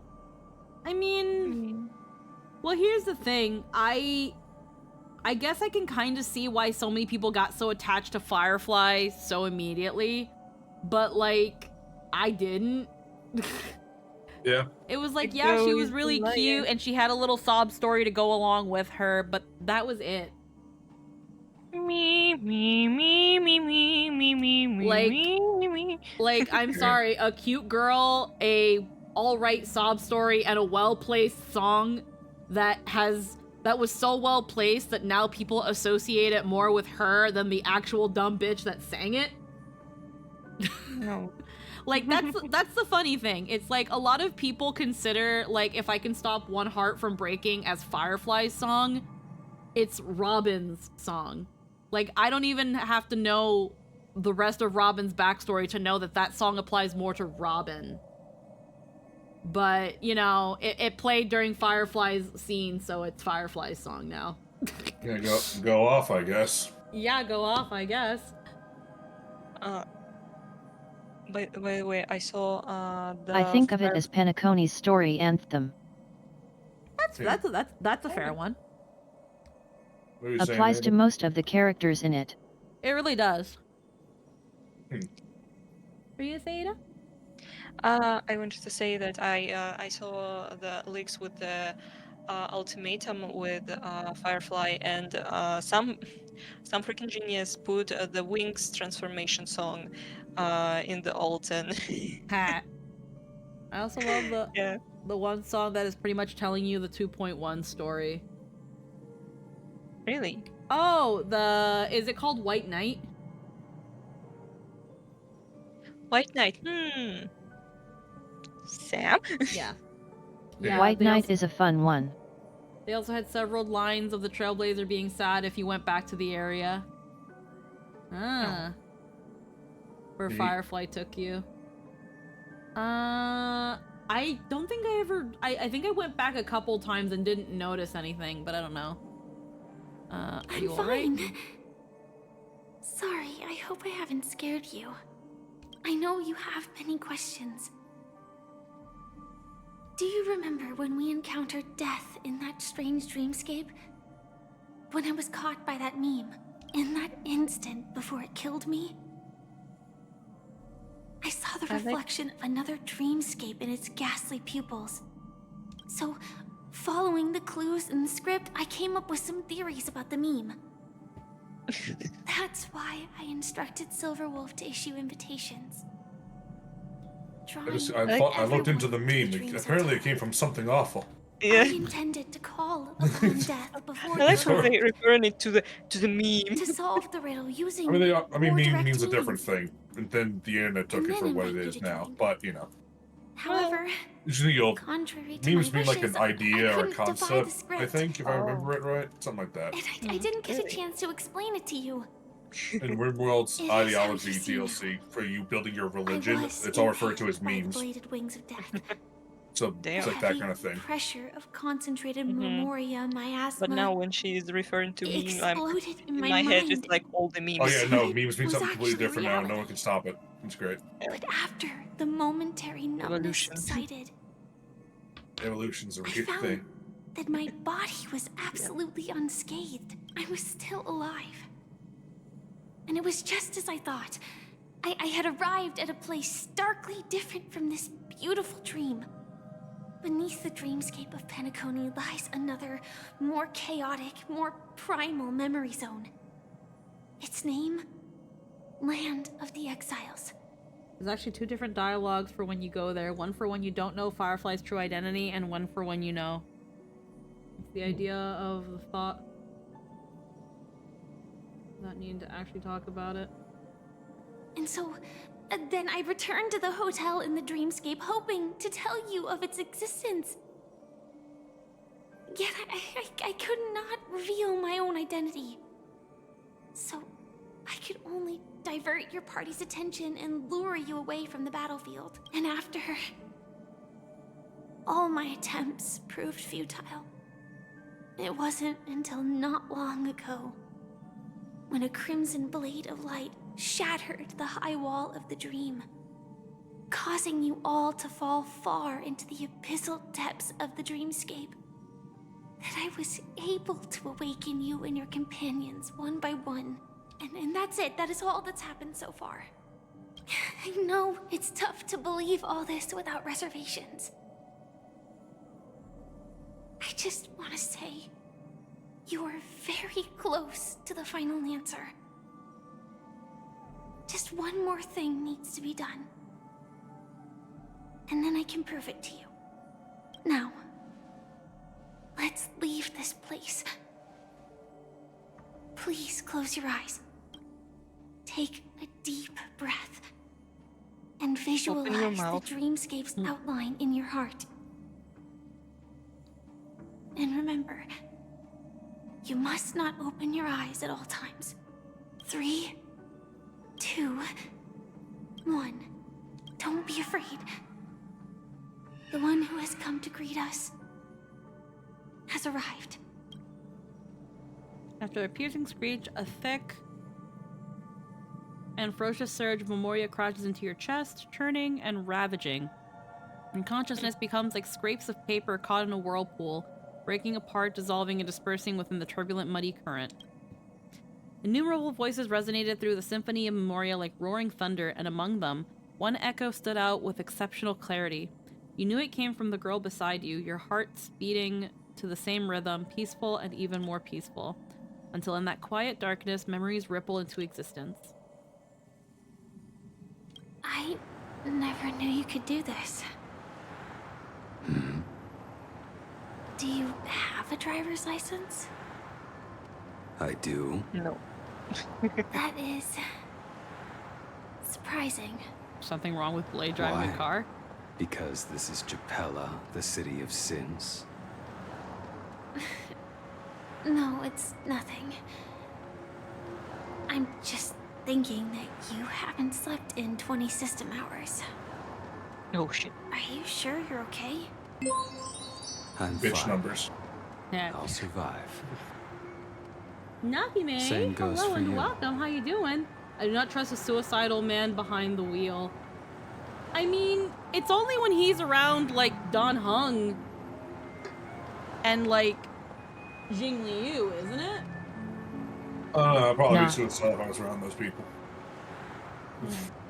I saw a chart. I saw a chart where it was the correlation between Blade's sanity and his proximity to Imbibitor Lunae, where rational thought is normal at when he's away and then drops when he's close to Imbibitor Lunae, while his insanity is relatively low when he's far away and exponentially rises when Imbibitor is close by. Huh. Weird. Where as long as he's nowhere near Don Hung or anybody from the Law Fu, He's incredibly suicidal all the time. He just has the Angie about Jing Lu and Danny Boy. That's suspicious. That's weird. I'm trying to see, did I bookmark anything relating to this? No. He's fine with Jing Yuan though.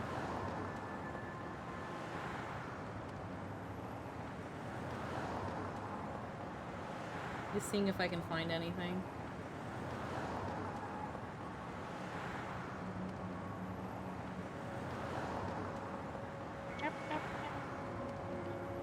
No, I can't.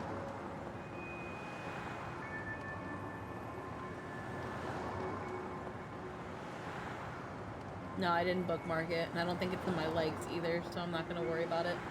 But yeah, it was like a funny chart with like two different lines, and one starts high and one starts low, and then by the end, by the time they're on the other side of the chart where Don Hung is, the points have switched. Of 5, 3 must pay a price, and the 2 who don't are Jing Yuan and Bai Hung.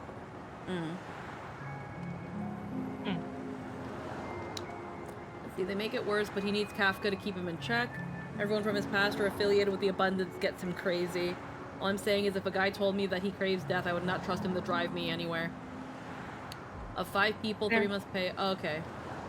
Fine. Probably isn't the right way to put it. It's just that Jing Yuan is near the bottom of the list. Well, here's the thing. And as someone who, for a brief moment, was kind of in that headspace, but I'm not going to speak for anyone who has. suicidal means you don't value your own life. That doesn't mean you don't care about other people's safety. And to assume that just because one person is suicidal, that they also disregard other people's lives is a little bit telling.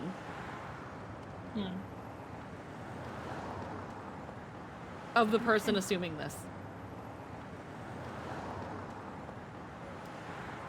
Not to call anyone out or anything. Like... But Blade idles at suicidal, but when Jinglu and Danny he goes crazy mode, otherwise he's chilled out like a depressed Japanese office worker. Yeah. At his worst, he just lashes out at everything in a quest to end his own life. He also has violent impulses. Yeah. Excuse me. It's that, but it's that thing of... I'm pretty sure that, like, when it comes to being behind the wheel or other things like that, I think he's generally fine. I think the only concern is, but you haven't slept in 20 hours. Are you sure you're gonna be okay? Like, yeah, I think it's kind of funny, and this little bit was kind of spoiled for me, the fact that Blade can drive a car. I guess some people just thought this was... Some people thought this was so weird slash funny slash odd that Blade can drive. Like, the Luofu wasn't another fucking high technology space vessel. Yeah. That had, like, planes and shit. Like, did y'all think the Luofu was, like, the Middle Ages or some shit in space? They used boats. They used vehicles. They're vehicles. Yeah, driving a boat and driving a car are different, but there's still a general familiarity. One of his best friends was one of the best pilots the Luofu ever knew.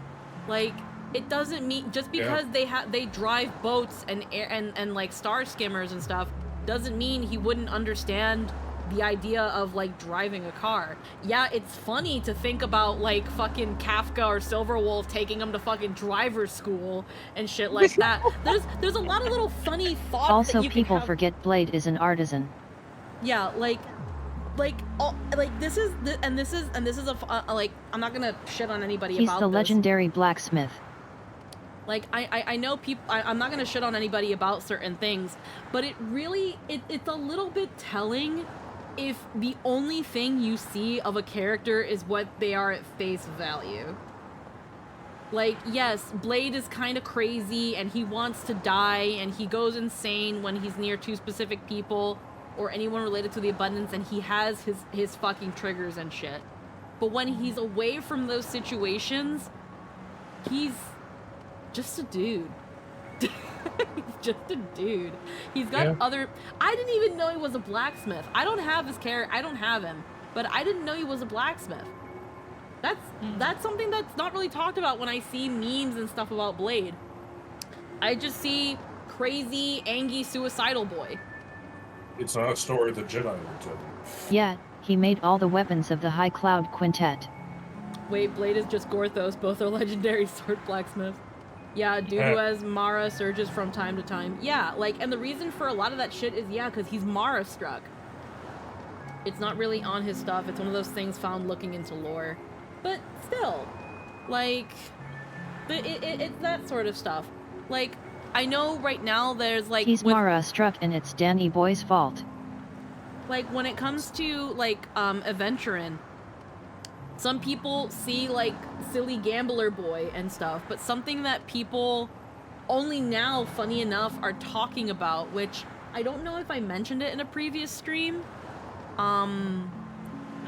He was an old man, now he's immortal and young and he fucking hates it. Yeah, like, I don't think I touched on it on stream, but, like, for example, the fact that he gives you, like, a fuck ton of money, where he's like, oh, is this not good enough? And then he gives you more money. There was something about Adventurin' that gave me the impression that once he develops genuine relationships with people, he is an over-gifter. He seems like the type to be an over-gifter, because as someone who literally grew up with nothing, to now be able to afford everything and knowing that people like being given things generally, Adventurin seems like the kind of guy that if it's your birthday and he really wants to give you something, he will give you like very, very lavish gifts. But he'll be like, oh, it's nothing special. I just got you a fucking Gucci bag. I just got you... He values relationships to an extreme degree, though he also has issues and copes with some of his issues by seeing all relationships as strictly transactional. Yeah. He sees keeping relationships as... He sees one of the only ways of keeping relationships is giving people things. Oh. And he seems like the kind of person where if you gave him like a teddy bear, he would like fucking break down and cry. Oh. Because you're giving him something. You thought that he was worth giving something. This is a dude that was literally bought for what people consider, like, I think it was 30 Tanba, which was like chump change. Yeah. Like, he grew up not having anything and being sold for fucking nothing. He carries with himself the idea that he is worthless, that he is nothing more than a bargaining chip. And a single chip is meaningless.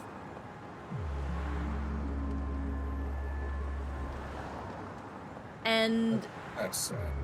It's not, and now I don't know if later on if we see now, because there's another slightly Adventurin related thing that was spoiled for me, and I already have been spoiled that Argenti apparently appears in this somehow, because fucking the developer notes where it's like, oh, by the way, guys, we've noticed that Argenti's voice lines aren't working, and I'm like, Argenti's in this? It's not only not working, it's also like not moving in the mouth. When I saw the Argenti there, I was like, huh? Who are you? Who are you? But his philosophy is also that it's good to be a chip, because the only player that can't lose in a gable are the chips. Yeah. Again, the way he talks, he knows that his life is generally meaningless, and he is usually very frivolous, but he also knows that to an extent people can be bought. Because of that, genuine relationships that he wants to keep, he will find himself giving things as a way to keep people, because that's all he knows, is that these things are worth it. These things have meaning. They might not, these are things, I don't know if they mean a lot, but people like them. There was a funny thing I saw, which again brings us up because I was like, oh, so people are kind of finally seeing that Adventurin might be an overgiver. And the reason I think I kind of realized this is because I myself in particular consider myself to be an overgiver when it comes to gifts at times. But they were like, oh, you know, I just got you something, not a big deal. And it's Adventurin with Topaz. And he gives her like 10 pairs of Dior sneakers. He gives her a fucking car and a mansion. And she's like, and he's like, oh, it's no big deal though. Is there like anything else you want? Like anything else you want? I can get you something else too if you don't like any of what I got you. And she's like, here's a bear and some flowers. And like, the little silly Adventurin thing just fucking breaks down and starts crying like, oh my god, you got this for me? Like, but yeah, He's very damaged and has taken a very detached worldview. He thinks of himself as someone who could so easily be bought, and he has clearly internalized that while believing anyone can be bought. Also, yes. See why I ship Topaz and Adventurin? I think here's the thing, because I've seen Ratio and Adventurin, and I've seen Topaz and Adventurin, and again, I see the appeal in both ships. Right now, where I'm seeing some Adventurin and Topaz fan art is that she's kind of playing tsundere with him, where he's trying to get her attention and trying to like kind of like tease her and like shower her with affection, but she's a tsundere. And I can see it. It's cute. Where it seems like with Aventurin and Ratio, they kind of have a dynamic of like just divorced. They have like a freshly divorced dynamic that's kind of funny. That kind of gives Sid and Nero vibes in a way. And I think it's kind of funny, and I think it's fun. But right now, I ship Aventurin with myself. So. And also remember, just because these are damaged people with tragic and very sympathetic stories, does not mean they're good people. No. Don't forget that it's literally their job to cause the exact brands of tragedy that marred their own lives. Yeah, it's that thing of at the end of the day, I totally understand where people now are finding these characters. I remember that a lot of people hated Aventurin when he came out. I was kind of like, yeah. I like him more than Sampo, and I don't like Sampo. I was hating him too. Yeah. But like, now I fucking love Aventurin. He's a bean, and he is hot. And also, yes, I did project his voice onto Galen. So like, there are a myriad of reasons as to why I love Aventurin. I don't think he should be. I don't think, and this is a very common fandom thing. This is a very common fandom thing, so it's not even just Aventurin or just Blade or anybody, other characters. Fandom has a problem with woobifying. Yeah. Woobifying? So woobifying, I guess, and the easiest way to sum it up is they take a character, and once they hear their backstory or how they are or what got them to the point that they are, if it makes them emotional, now this character is baby. Now this character is baby, this character didn't do anything wrong, this character is damaged and hurt and just another victim in the scheme, and another pawn that was played. And yes, while these things can be true, they still did the things they did. And Aventurin did them with a smile. It's not his fault that he destroyed entire countries worth of people and ruined lives countlessly. He's a sad little baby boy. Look at him. Look at this baby boy. Like, this little genocidal monster. He's just misunderstood. Yeah, and that's the thing where fandom has a problem in general. Not just Honkai, not just Undertale. Almost every fandom has this issue. If the character is attractive enough, and their backstory is just tragic enough to get a reaction out of you, the fandom starts suddenly woobifying them, and suddenly they can do no wrong, they were just another victim, and they are not a bad person. And it's like, no, they can be. You can sympathize with them. You can still say they're a person of dubious intent. I could still say I wouldn't exactly trust Aventurin immediately as far as I can throw him. But, like, I love Aventurin. To be fair, those people helped genocide his own people. Though I might be thinking of another thing he did. I'm a shallow man. He also screwed over the IPC a bunch before joining. Everything is wrong with Sampo. I just don't like him. I cannot find anything good with him personally. I don't hate Sampo. I'm just kind of not really... The vibe... His used car salesman vibe works in that I don't want him fucking near me. If they one look good, two are female, I'm pulling. That's fine. Yeah. But people have a tendency of being like, they're hot. Who cares if they actually fucking curb stomp a child to death? There's a thing in the fandom of fucking Berserk where it's Griffith did nothing wrong. Yeah, that's a funny meme. There are people who unironically believe that, and they need to be looked at. Both Topaz and Adventurin are able to hide behind bureaucracy to morally and legally separate themselves from the atrocities they co-sign all the time. I can forgive Sparkle being racist because she's cute. See? Yeah, see? That's the problem. That's and problematic. That's the problem. That's freaking, it's fucking pretty privilege. Pretty privilege. I'm not so sure about that. At the end of the day, with fictional characters, I don't quite care because they're not fucking real. But it becomes a problem when actual real people get away with it, and they have. Yeah. Infiltration is over.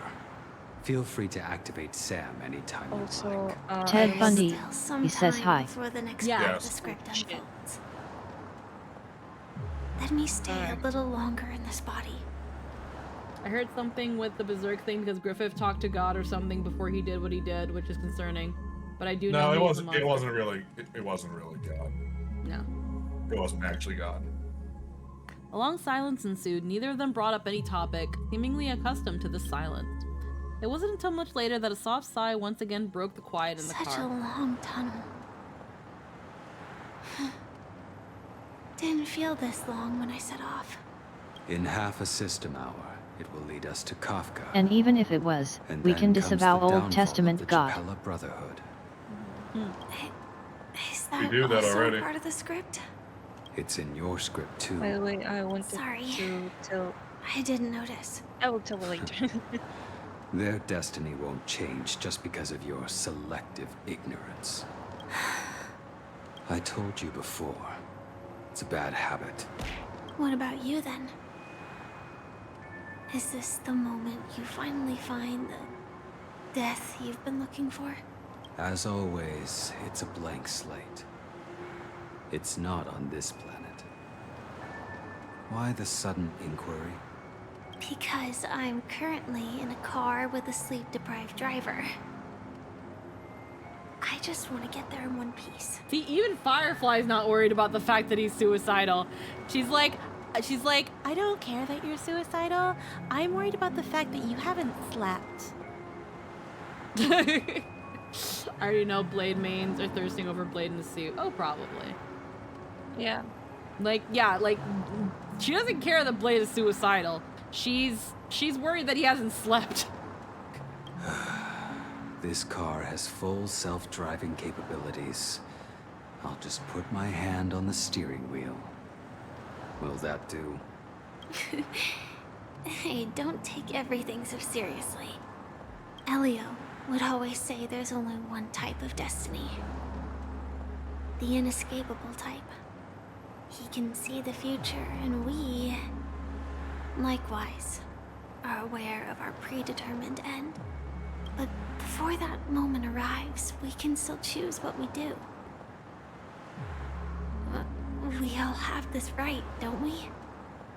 As a person who was suicidal, the funny thing is I didn't follow through with it because I thought it would be too expensive, Lamau. Yeah, I get that.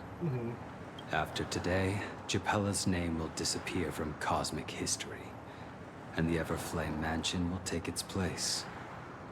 In the not-too-distant future, you'll receive an invitation. That's your next stop. Land of the dreams. Penacony. I hope you find whatever you seek there. Be it answers or salvation.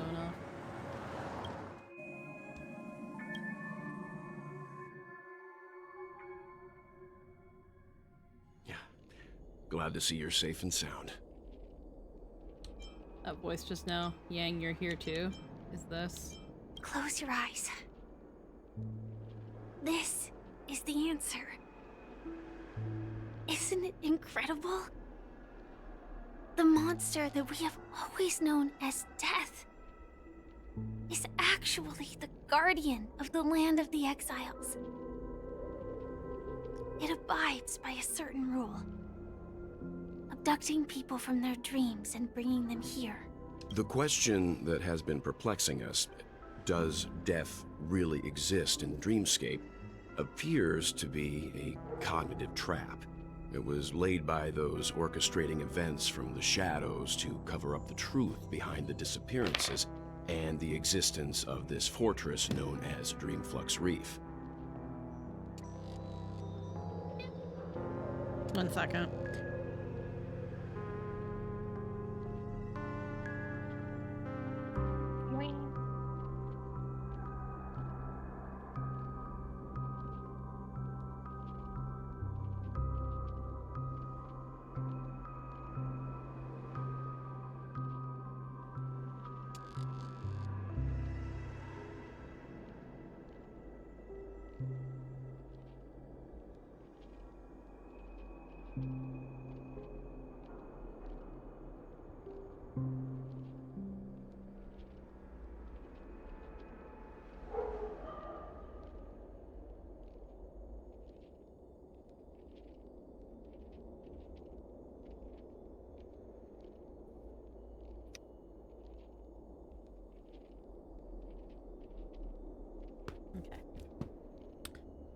Every emergence of that meme is related Kafka does have some to the mental manipulation, I Watchmaker. believe that. Since Certain. Dreamflux Reef is where it brings its captives, it's likely that many of our long-standing questions will be answered in this place.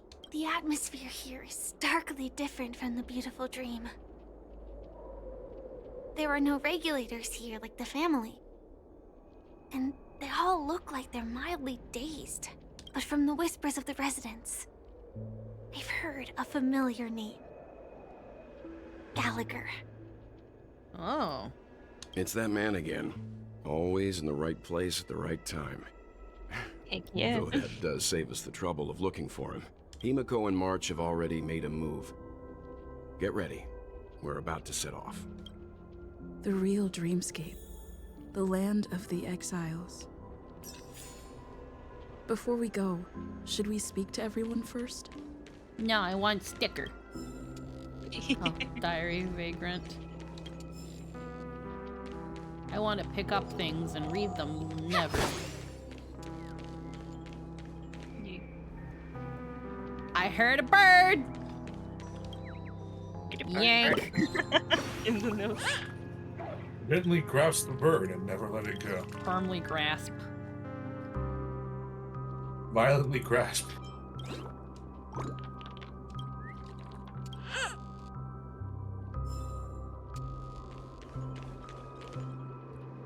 There's a lot of burbies here that I'm going to yank. And yet, we get an interesting contrast with Firefly to the IPC. Firefly does a lot of terrorism, but she knows it's wrong and doesn't take any pleasure in it, just chasing a dream. And yet, that still makes her someone who knows what she's doing is destructive and immoral while doing it anyway. But then you contrast it to the IPC members who are just fuck you got mine, and our paragon of compassion in the brass is a case of, yes, I'll use any means necessary to try and trick you into letting us enslave you, your populace, and then strip mine your entire populace, but like, I might be open to making the conditions of your enslavement a little more comfortable, and I guess there are some limits to how long I'm willing to keep doubling down when confronted with an organization that can actually call my bluffs. Mm-hmm. 2 reasons. Firstly, the script. In the future that Elio saw, Sorry, I'll stop. That one was a bit and the Astral long. Express's That's confrontation fine. was inevitable. I liked it. I tried to break the shackles of the prophecy, but this is as far as I could go. That aside, there were also my personal motives. I wished to travel with you as hello Firefly, and welcome. Thank you for the follow. and not Sam. This is still hard for me to accept. That's alright. I don't take it personally. Thank you. The Stellaron Hunters also want a piece of the Elio legacy. only gave me one instruction. Allow the Astral Express to pursue the Grand Legacy. It means that the Watchmaker's legacy holds great significance to trailblazing. And to you. Elio's scripts used And yes, to revolve Kafka can and canonically expand around brainwash people certain to a limited specific degree. Stellarons. She basically has suggestion as an at-will But with your power. appearance, Yeah. this condition has apparently ceased to be appropriate. Perhaps he also saw the impossible in the future. Do you still remember that medical cabin I told you about? Well, that's Sam. It belongs to the Iron Cavalry of Glamoth's Firmament Frontline. A Firefly Type 4 Tactical Heavy Assault Mech. Strategy assault mech. Sam. It is the cradle of my vitality. Yep. And the meaning of my birth. And for the longest time it was how I should have looked to the rest of the world. Okay, The let's talk time later. scale of Dreamflux Reef differs from reality. so we mustn't lower our guard. You're sensitive to Memoria. And A turns slight out she's misstep, not an empress. She's and one of the you could get artificial lost in sleeper this memory soldiers. zone. Yeah. So, oh wow. If Silverwolf and Sparkle are around the same height, that means that freaking... Huh. I think it's...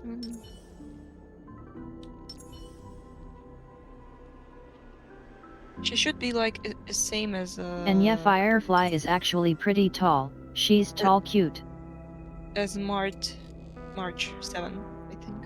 Should Yeah, be, because yes, Sparkle, next to her. Sparkle, Herda, and Silverwolf are, and Small. like Fushuen, like they're small. They're teenies.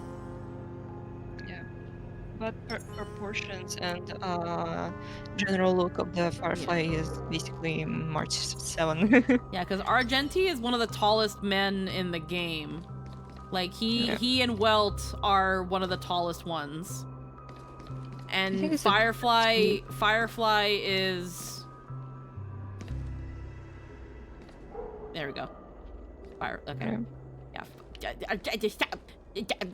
Okay, there we go. He's considerably taller. I didn't realize Firefly is that tall. Lemon pepper shrimp. So, shrimp time. Oh man. Here we are. I know. Yes, Firefly uses the tall model. She's just cute, so people assume she's shorter. Yeah, also because, also because the main characters are just tall. Yeah, no, Stell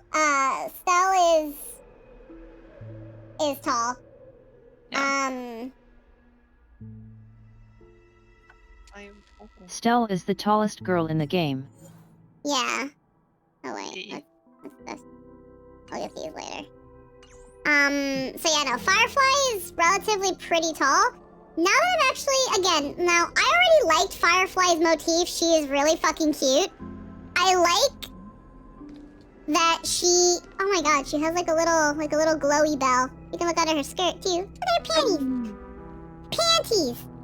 I thought she was wearing bloomers. I thought she was wearing like, oh no, they're kind of like little short shorts. Look, they're like little short shorts.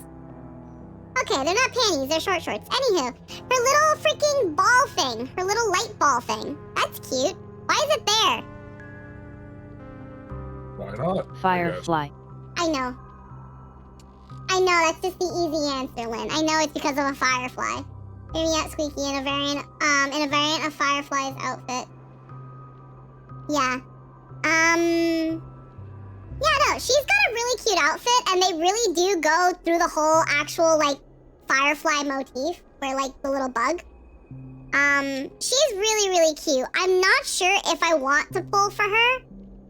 I really like how she's dressed that cute while being that tall. I appreciate that she's a common it writer. works. Hear me out, Squeaky, in a variant of Firefly's outfit. Again, it's a very, very cute outfit. She's very, very cute. Like, I don't like bugs. But I would say if you asked me what my favorite bug was, I would probably say a firefly. Because that's the only bug that I'll actually let myself, like, touch and land on me. Like, I have a lot of, like, really fond memories of being younger and, like, going after fireflies and stuff like that. I think they're really, really cool. I think that they're a very romantic sort of bug and things like that.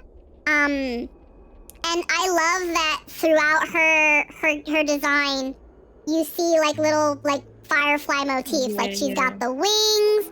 Again, she's got the little lantern dangling from behind her. I feel like I would have had that at the hip.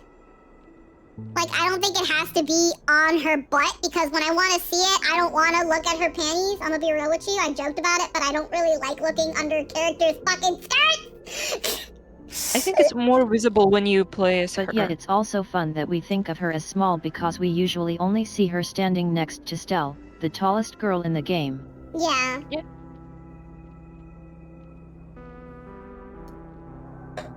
I think pulling her depends on how much you love a lady common writer with an intense different in personas. Talking about bugs, I really like different kinds of beetles. I really like the big beetles, like the rhinoceros beetle. I don't know how it's like sounds on English, so yeah. It's a rhino beetle. Yeah, Yeah, rhinoceros rhino beetle. beetle. Rhino beetle. Mhm. I just want to see her shoes! I can't look at her shoes because it's like hello, and it's like no! Look at her shoes! I can't zoom into her shoes. They're cute. No, stop. Good shoot. Stop. Good soup. Stop. This game wants me to fucking look at her panties. I don't wanna. I want to look at her shoes. Look how cute they are. Like little booties. What are those? What are those? Again, I Meanwhile, me who likes female common riders with actual personalities. Gimme. Again, she's really, really cute. Maybe I'll pull for her. Speaking of shoes, I'm actually so in love with Stealth shoes. Oh yeah.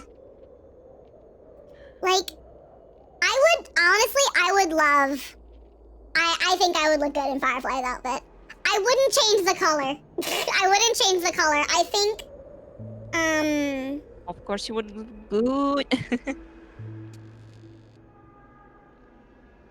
What?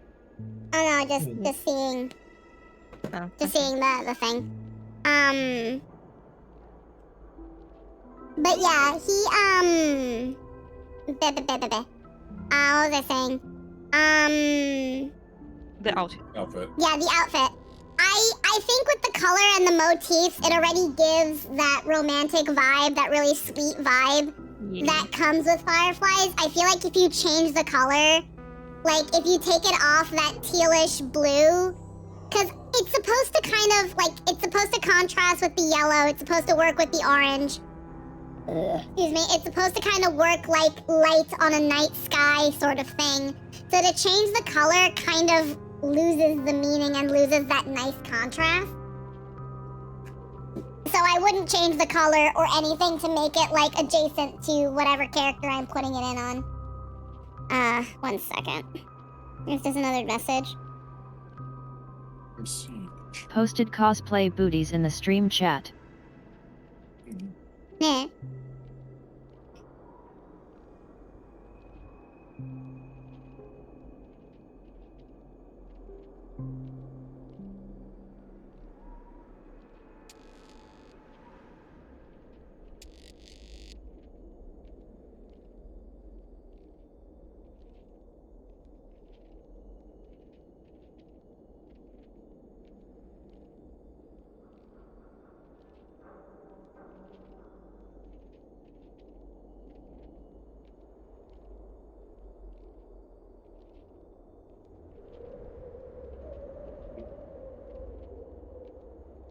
One second. And I mean, it's a small detail, but with Firefly's boots, that little circular buckle adds so much. Oh yeah. Yeah, the whole outfit just works. You can find her shoes online. Yeah, have a good night, Ryfen. Thanks for spending time.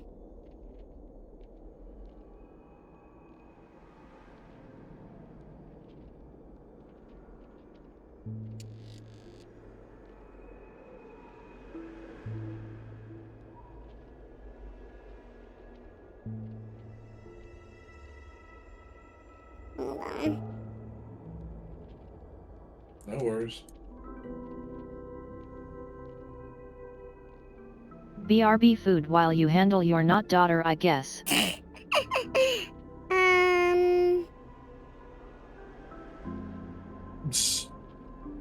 did just caught that. Oh, damn it. That's funny.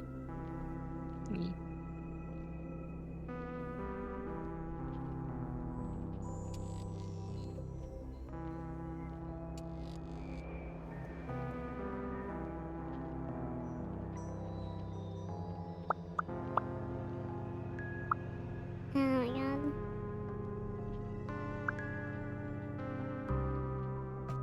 Alrighty. Either way, yeah, I love her Tell design. her the message is sweet and all, but you're not actually her mom. Something on your mind? Actually, Acheron's blade slash. No wonder Miss Acheron is so averse to drawing her blade. It's hard to imagine such terrifying power could reside in an ordinary sheath.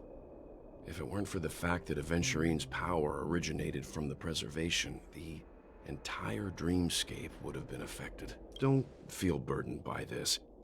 Even without that Stellaron inside you, Aventurine would still have found other methods to accomplish his goal. During your investigation, he shared a vital piece of information.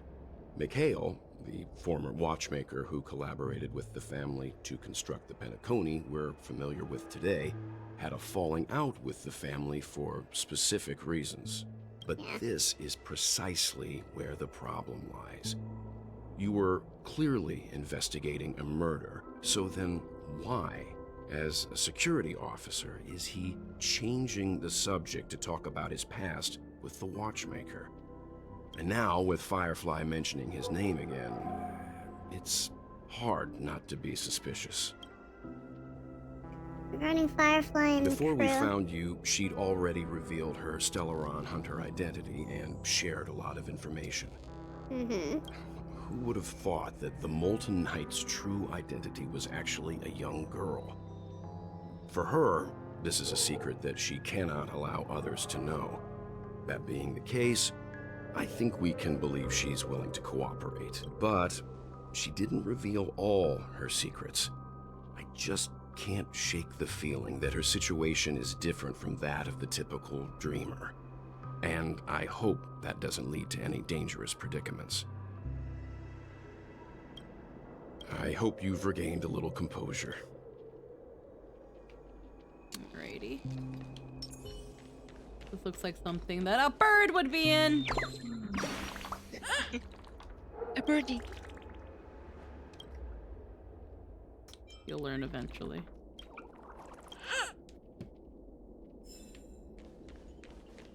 Investigate. Over here is her trash bag. He has bid farewell to the warmth of this trash can to protect Miss Billboard. Okay.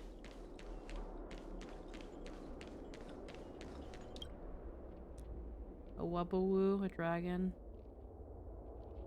Best not to go opening them lightly. Rolled behind the door.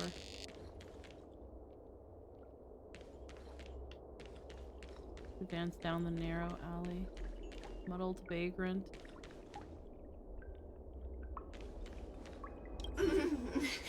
Welcome.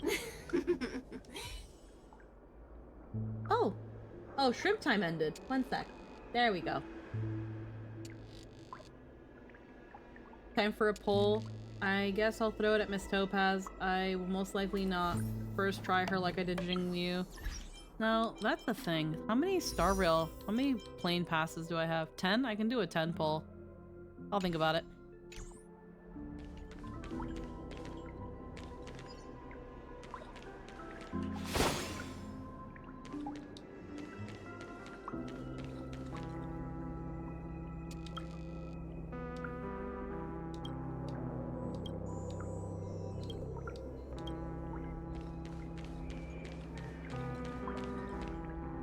Keep going straight down this alley There's a and bird. it'll lead to an elevator.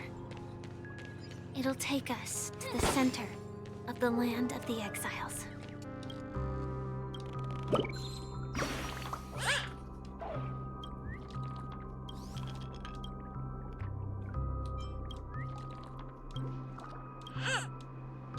I love the origami birds. They're so cute. I would buy them. This plush. Oh, yeah. More space inside than my own house. Or like a figurine. Comfortable. I think they would make like really cute plushes or things like that. Or like cute figurines that you can like get on the shelf. Yeah.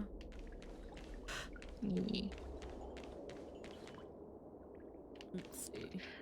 The Penacony is so I don't know, marketable. No, it really is. Well, because Did it you should also be. get kicked out of the beautiful dream? Tell me what I should do. Oh, there's also like a drunken quote-unquote child. Oh, the Pepeshi, yeah. Yeah. Another bird.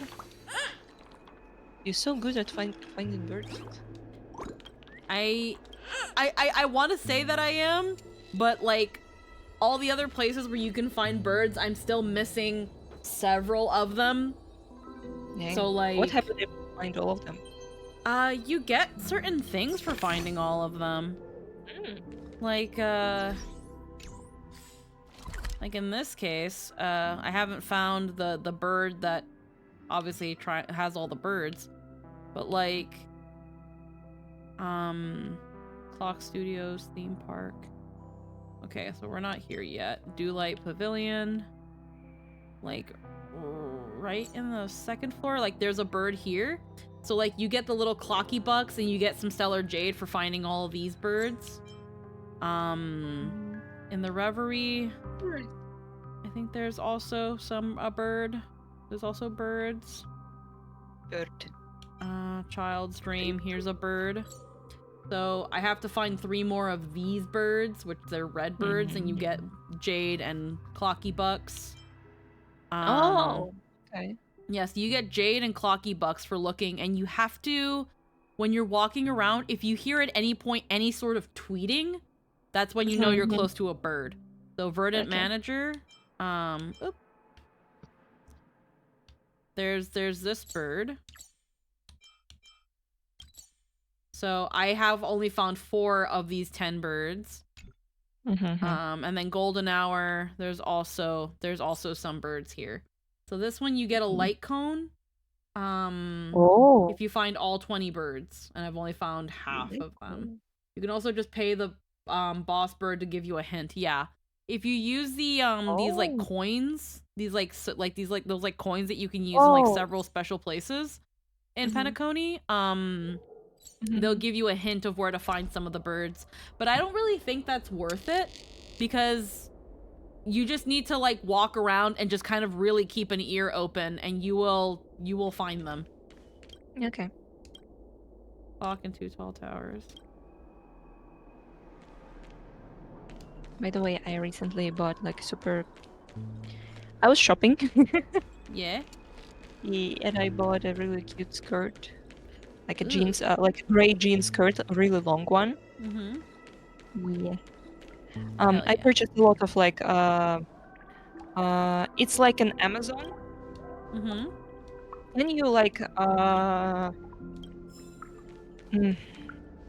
take from the Amazon. Hi there, friends from a see if something is wrong and return it back. Right. You do that. Okay. I get a lot of like different clothes. And it was kind of like 12 of them, but I only go home with the 4. Yeah, it was a skirt. It was the belts, like on the body. English, please help me. You got this. You got it. You're doing really well. Thank you. A cool handband, kind of like an Elven style. And what is it? Boots. Boots. Not boots. It's sneakers. Yeah, like I think they're also, another word for them is like they're like they're also called trainers sometimes. Yeah. They're the kind of like the ones that you see like when you go like running or doing sports and stuff. Yeah. This one. Yeah. They're kind of off-white. And they're super comfortable. It's really hard for me to find shoes that will not kill me. Yeah. And in the end of the day, I always ended up like hurting my feet. Oh. Yeah. Okay, why am I getting called? All right, I'm actually gonna take this call really quick. I'm actually gonna go BRB screen, so I'll be back in a bit. Hold on.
I wasn't aware that I was sleeping.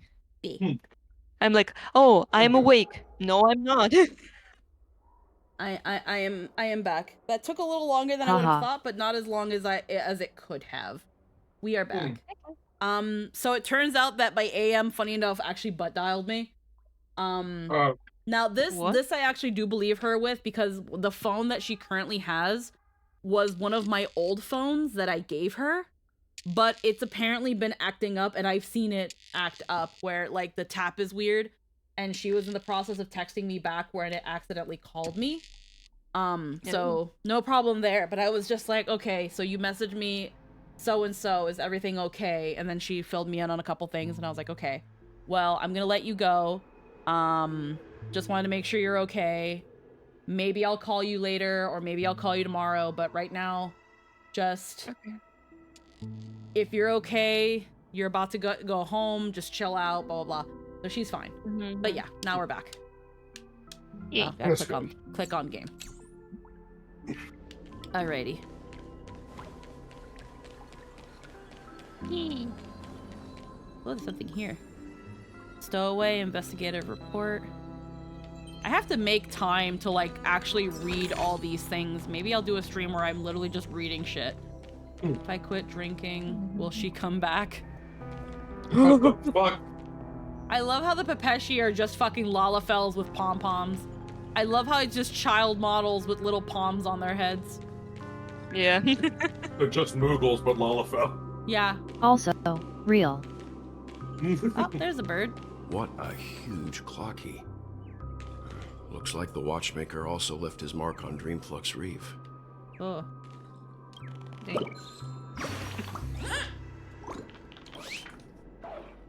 All the birdies were eaten up by the gigantic clocky. Again, guess why I'm still here, Chirp. You went invisible? Wrong, Chirp. It's because Clocky doesn't eat birds. I was just pulling your leg.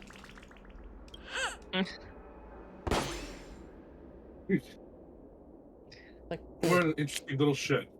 Yeah, seriously. Alrighty. But yeah, you can like, it's very faint, but you can hear chirping whenever you're close to one.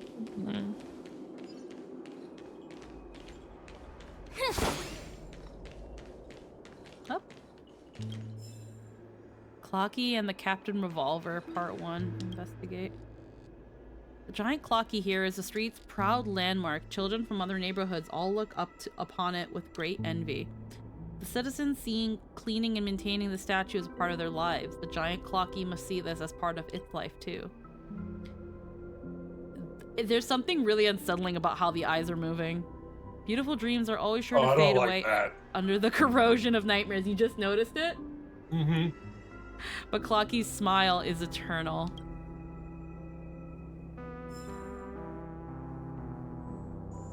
Yeah, I don't like that at all. Here's the thing that I've been really loving about Penacony. Yes, it doesn't look like a symbol of hope and happiness. It's more like, please just stay there. Yeah. Five Nights at Clocky's. Seriously. What I've been really loving about Penacony is how quickly the tone can shift by just like, again, the music and the ambiance. Penacony can go from looking like, again, just a lavish, rich, vibrant dream. Then you just take out everybody, darken the lights, and put in some foreboding music, and now it seems almost like a liminal space. I don't like the background. Yep. I love that Penacony, that they've been able to accomplish this. The TV screens, this huge, giant, and it's so haunting. Yes, it's so haunting. Again, it feels... God, I don't want to look up Sparkle Skirt! It's like, again, I feel like I'm in an abandoned warehouse in a horror game when I see this giant faded, like the fucking look at the streaks on Clocky's face, like paint is dripping from him. Yeah. And then the falling debris, the dust in the air. That's the thing I love. There's something like haunting and liminal and quiet about like when you see the beams of light and the dust inside of it. Yeah. And then on this, add the weird falling debris. Like there's something like hauntingly beautiful and liminal about this. Yeah. And then like add on the graffiti and stuff. Like this is very I'm not supposed to be here. Mm-hmm. Right for the elevator to arrive. Koki is really giving. Oh, now you're depressed. And it's even more powerful because you remember the lavish city streets. Oh yeah. Yeah, it's like when you go into like the really foreboding back alleys of New York and you're like, where the fuck am I? Because that can happen. Mm-hmm. It's like going down the back alleys. It's like the no thank you zone. I don't like it. Unbelievable. To think there's a settlement of this size within the dreamscape. And all beyond the family's reach.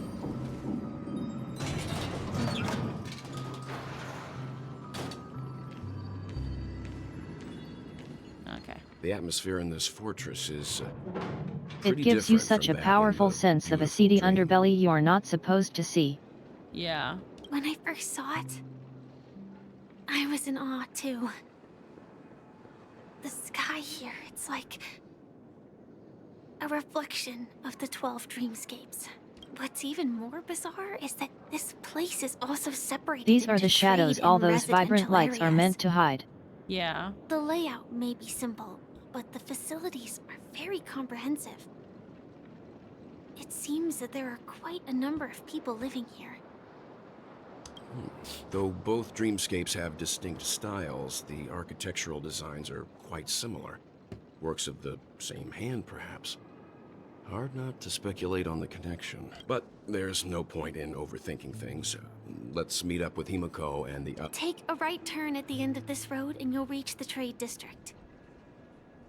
There are more people there. And perhaps someone knows where she is. Not coming with us? The Astral Express likely needs room for some internal deliberation. In the meantime, I'll try and locate Gallagher. When it also, something I wanted to mention earlier, when Firefly was talking about a script and how she was meant to be here to kind of bring the Astral Express here, but she chose to kind of do it this way. Low-key, she was meant to be a honey trap. Sure. Let's reconnect later. Letting her go was the right decision. Further observations. Hey, it's Misha! You decide whether to I haven't seen Misha since like the first, fucking beginning. There's someone I need to talk to. Let's go. I'm sure I think you've it's already actually noticed him. more the opposite. The opposite? Sort of.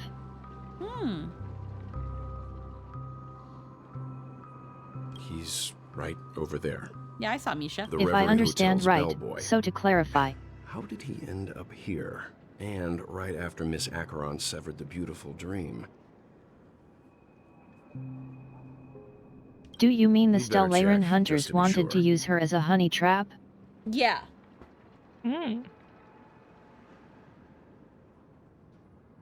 Because she was talking about like Elio's script and how she has to like go by the script and her script. And then it's like, you know, her job was to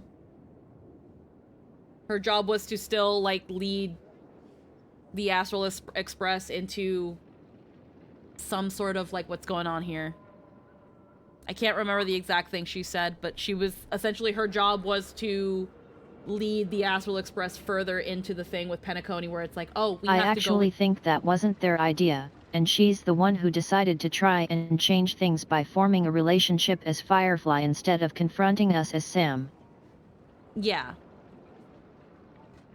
That's fair. Can is perfect for me, and perfectly legal for me to stay in. Did do. Wait. Healing effect. Fast travel. Healing. Oh, it's the space anchor I'm talking to, not the fucking kid.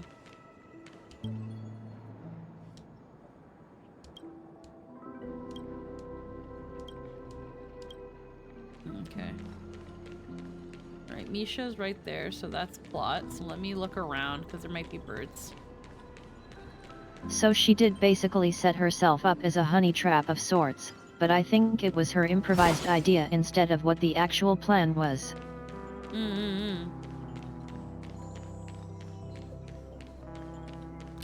It definitely seems like she was, if I'm understanding correctly, she was definitely sent there as a Stellaron hunter to lead the Astral Express to Penacony, or to further get them into Penacony. Oh, the gravestone. Since I'm sure the SAM route would involve a lot more fighting. Oh yeah, there's a bird. But in this case, it was like, but Penacony is the land of dreams, and I want to experience that. It means I don't have to be Sam in there. Yank. And she just wants to enjoy being somewhere where her illness isn't killing her.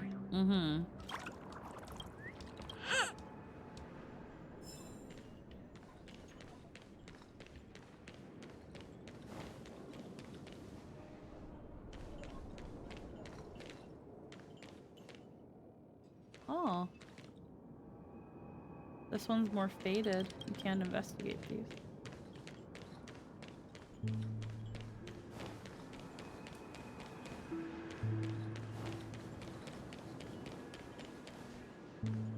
Oh.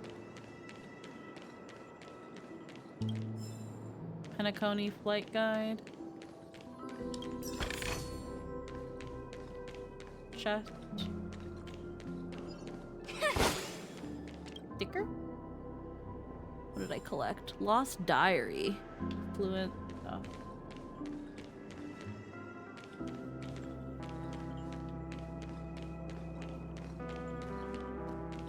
And this place is depressing when you remember all the employees are on life support and 15 bucks says they still have to deal with Karens. Yeah, that is a thing, huh? Handle a stroke of genius like this. Yeah.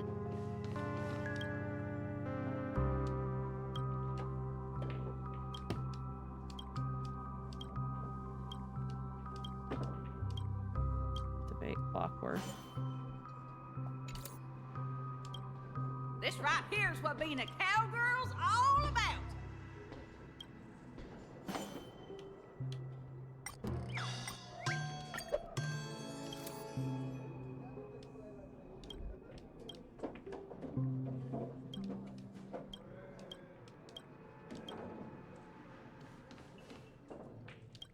Don't ask where I'm from. A hero's roots don't matter.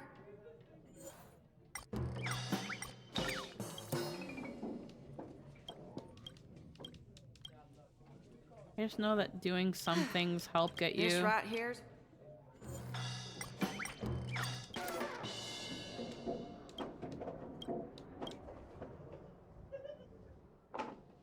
Oh, Miss Robin.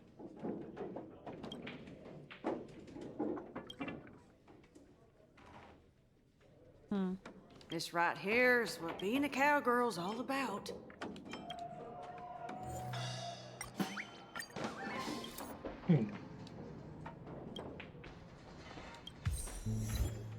Favor emotions. But you have a clockwork thing, don't you?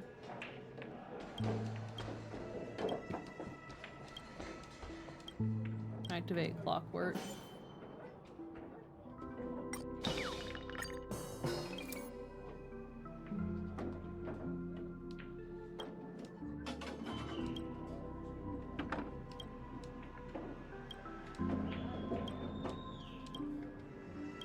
This right here's God what being damn a it. cowgirl's all about.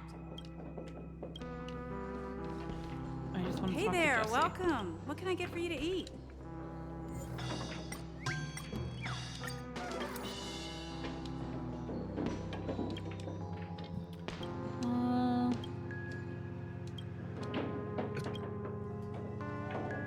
Hey there, welcome. What can I get for you to eat?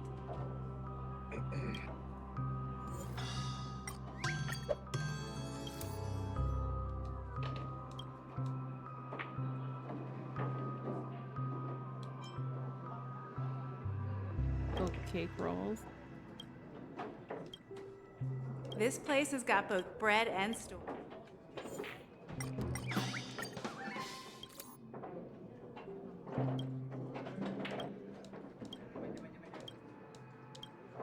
Yeah, I don't really know how, like, fucking around with people's emotions work. I know the ones where you have to put a gear in them to fix their emotions will usually lead to a side story or a side quest. But when it comes to people that you can just do this to and talk to, I don't know too much of what the point is. What, just talking to people, world building? I don't know. Oh, the rest of them give you stuff when you change them. Hmm.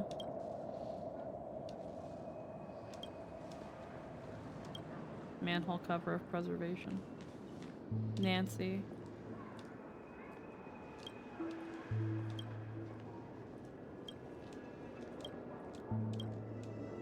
A bunch of them will give you Adine tokens. Ah.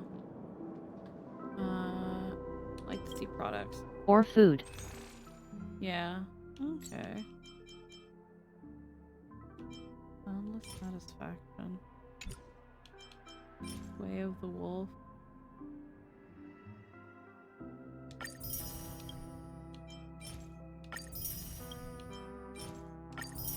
I'll buy the music, why not? I get really cute TikTok right now. How about a little impromptu It's like on Fest there is a cosplayer of Kafka with two kids that are Oh, and they were dressed dressed like like the Trailblazers. I think I saw boy that and cosplay. girl. It was really cute. Yeah. Mother. Give. Tell me about this. I wanna see.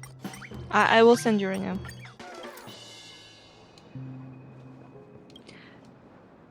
Do the stream chat or The stream chat or antisocial, either one is fine. Okay, broken dream. Thank you kindly. How about a little impromptu concert just here.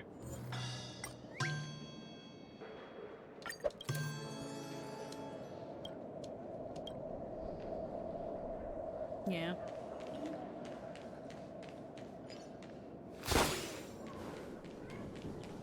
I knew you couldn't hold your liquor. Tried to warn you too.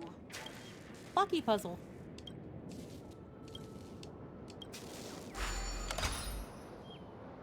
Clunky puzzle. I like. Oh.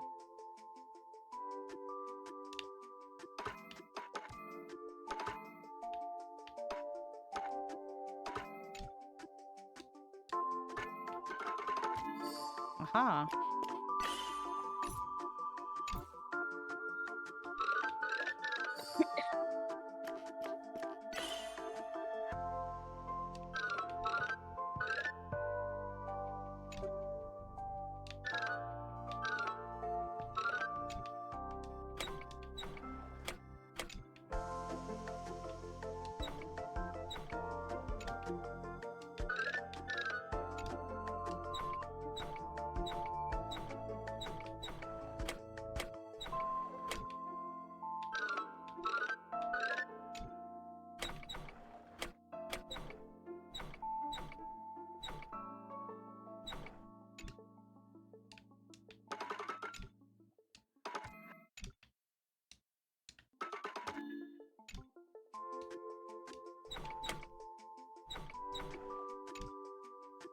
These other pieces don't even really...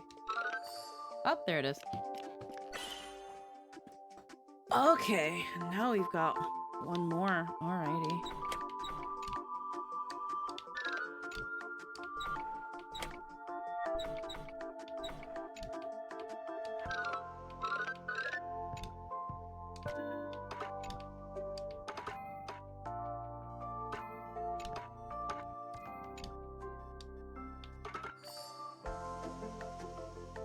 Oh, I didn't even see that one happen. Holy shit. I'll take the fucking victory though. That video is adorable, and yes, Kafka is mom. Oh god, I remember this. Alrighty. I hear a bird. Oh, there it is.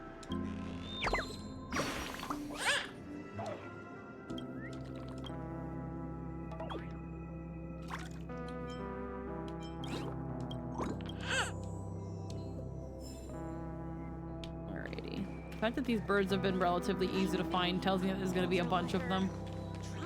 Hmm.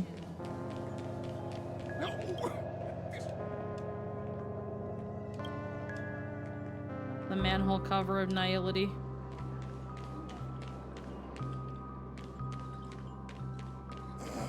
Hooray. The manhole cover of preservation, the manhole cover of nihility, a bird.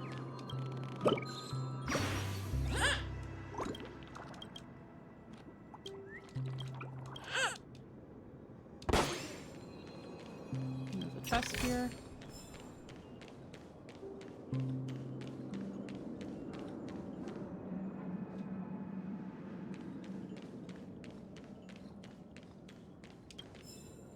Nothing to pick up. There's another guy.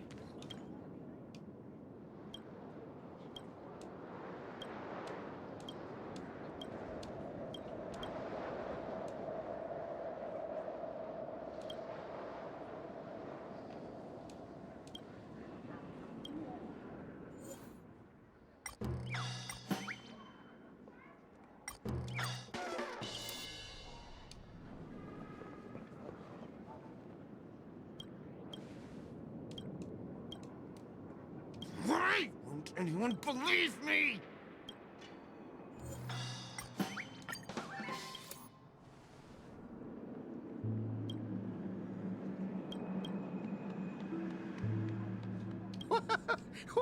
Why would anyone believe me?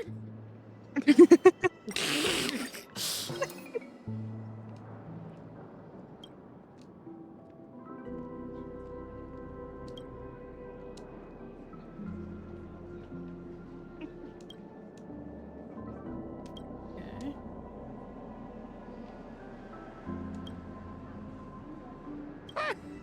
I'm not crazy. The family is. Poor guy. No. I'm not crazy. The family is conspiring against me.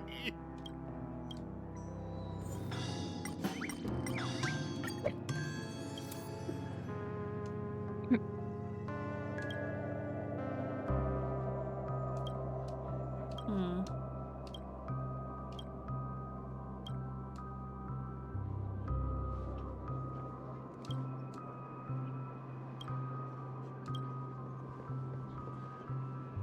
Hmm.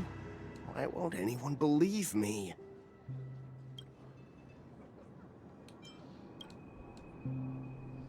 He has no reaction to your inquiry. I'm not crazy.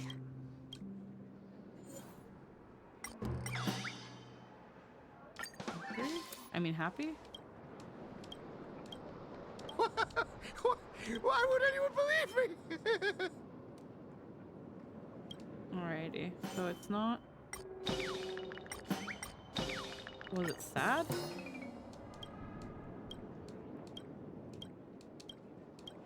Why won't anyone? Alrighty.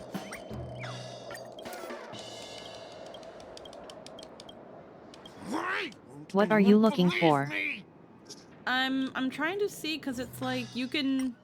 So when you try to, there's certain emotions that you can talk to them. His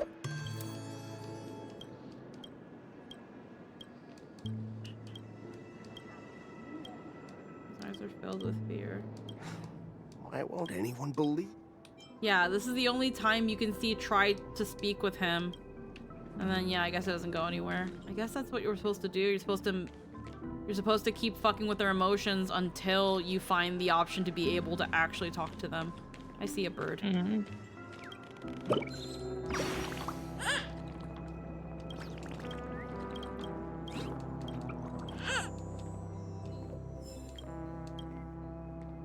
Hot steam gently rises, kissing the cheeks of passerbys. The manhole cover of abundance. So this is the so-called freedom of organic life forms. I'm beginning to understand.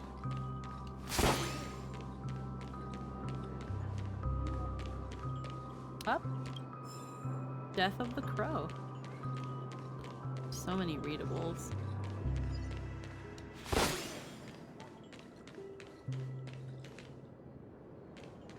Oh, manhole cover. The manhole cover of erudition.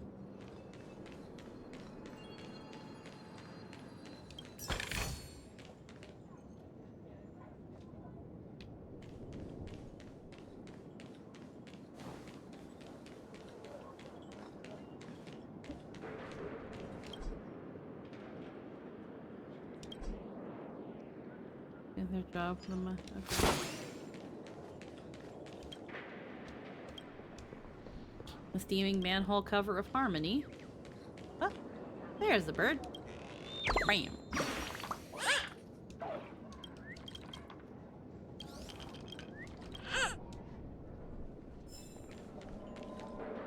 Oh, readable.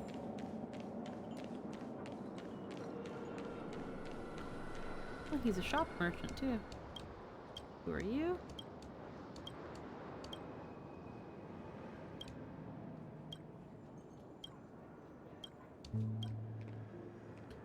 Not every Inteleron has the structural intricacy of planet Squirrelum citizens. Many of us were once toys.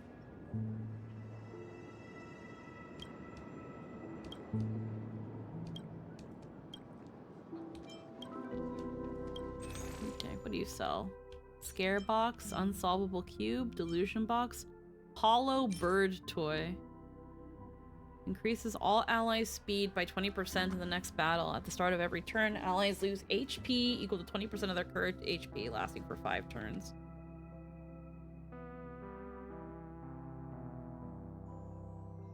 Huh, one wonders how dark the mind of the designer must be to turn the cute origami bird into such a frightening figure.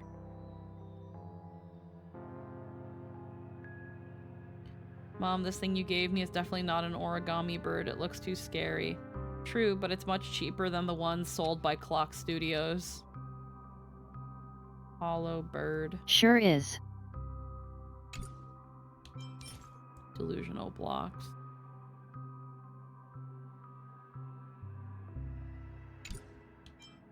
Huh. Let's have a toast to dreamscape, stranger. Definitely still a lot to see that I want to see before I see Misha. Space anchor. Ah.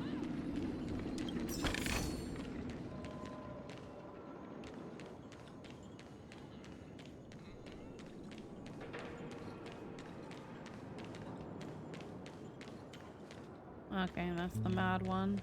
I remember when this place was all hustling and bustling. Oh, now look at it.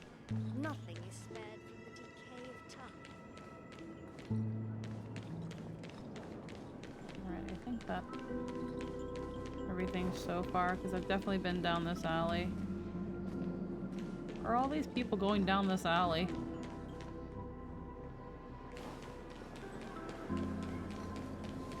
I don't care if someone started this pipe, their taste is questionable.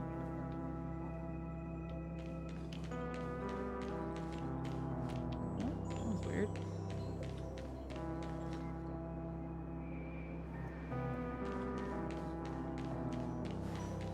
Okay. I see no other questionable manholes. I've already been back here.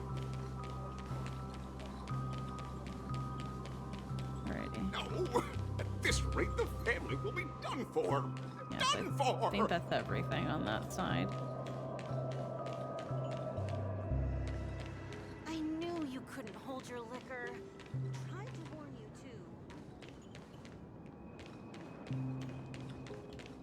Then we already looked through all this.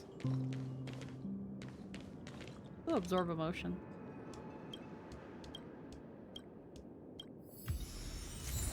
Calm gear.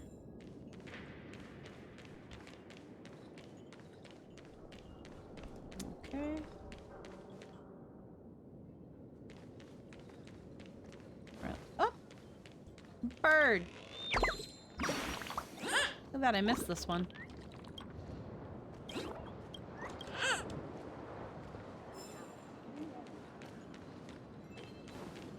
Okay, I already looked up here.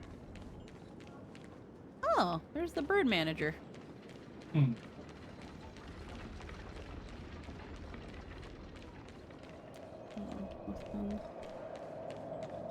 Hi there, DR Blues. Oh. Signpost. Yank.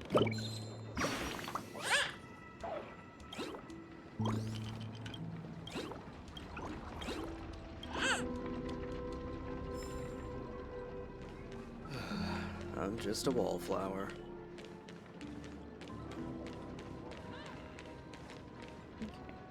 Steaming manhole cover. The manhole cover of the hunt.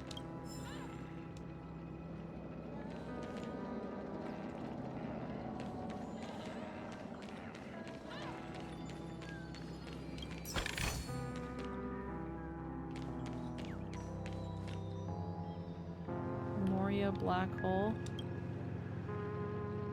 In the past, the Dreamweavers used to gather here, a myriad wondrous ideas conjured among cascades of jovial banter. The most outstanding people died for it, and the most brilliant of souls were born because of it.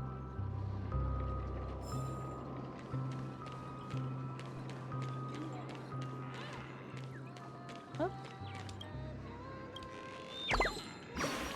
Hey.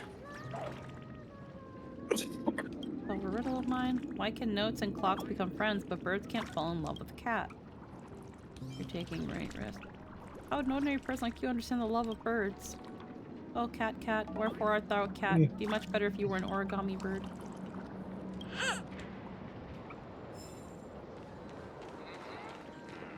Well, that certainly happened. Galatea. Dr. Blues. A name like Galatea makes me wonder if they're actually real. Okay, that bird's just kind of in the box. Yeah, she's in the box. Always a question here. I feel like Galatea... Oh, yeah. I was so engrossed. The show can't compare to Miss Note's performance, but it's not bad at all. Time for you to get on stage.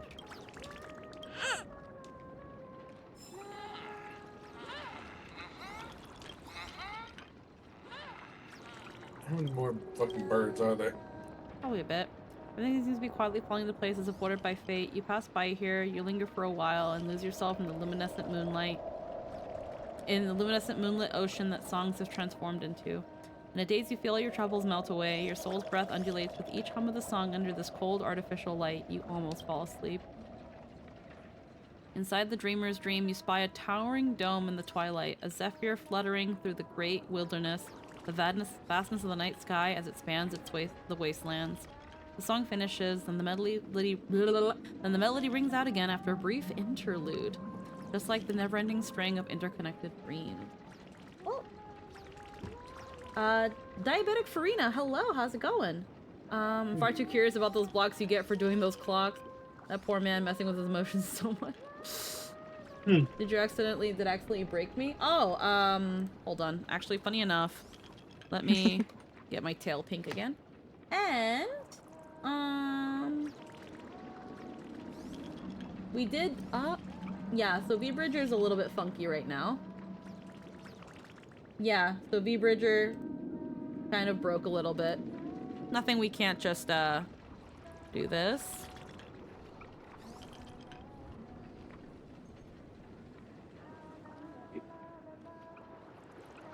There we go. It does not like the tail, I think. No, it's fine. So the way it works, it's like...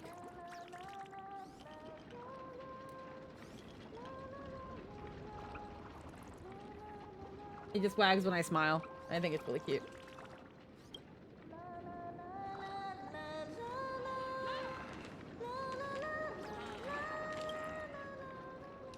You and the bluebirds stare at each other, but it doesn't look like it's going to speak anytime soon. Who are you? Another bumpkin who's never seen Clocky before. Obviously, I'm an origami bird. You can call me Dr. Blues. Kind origami bird.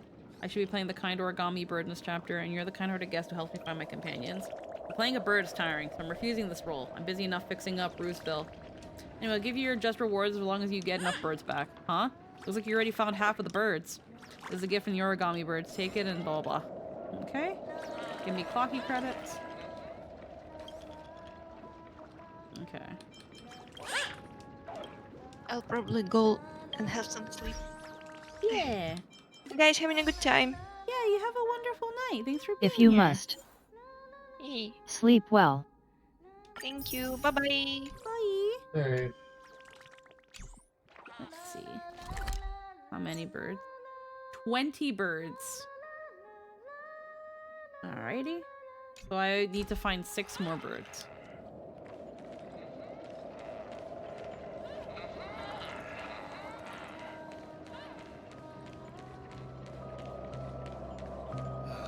Signpost.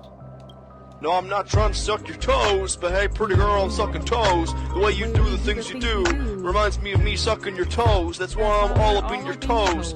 Please submit the required items. Huh. Okay. Oh, it didn't really give me anything. Oh, to Slumber Town, to the rooftop. Oh. I'm just a wallflower. Oh.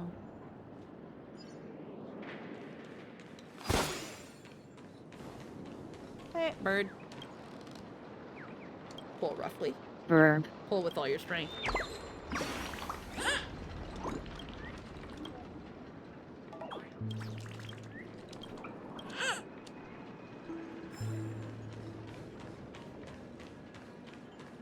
Are you really leaving? I'm just tired of being in such a high place.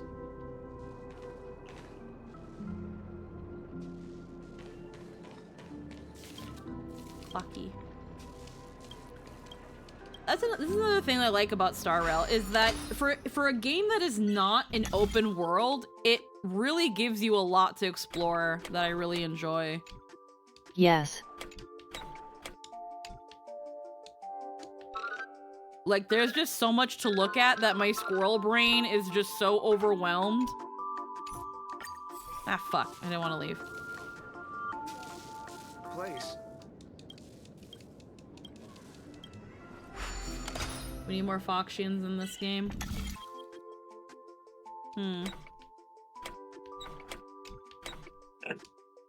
Okay, hold on. I think what we need to do... I like the birds. They aren't super impactful, but I've come to appreciate so much of the map design elements from looking for them. Yeah.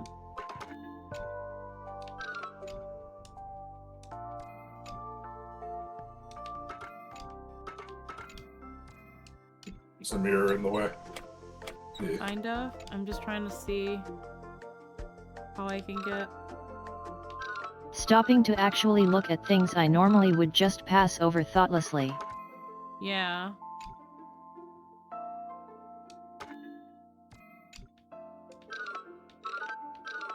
think you're onto something there, though. I think I'm on something, yeah.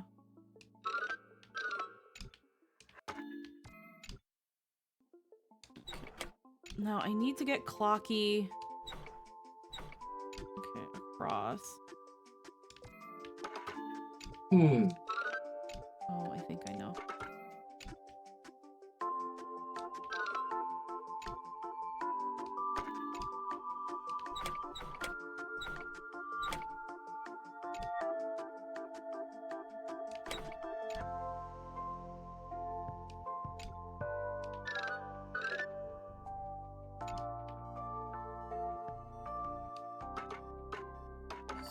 There we go. Yeah. Okay, so now... Oh, here comes the fun part. Yeah, so now we gotta get...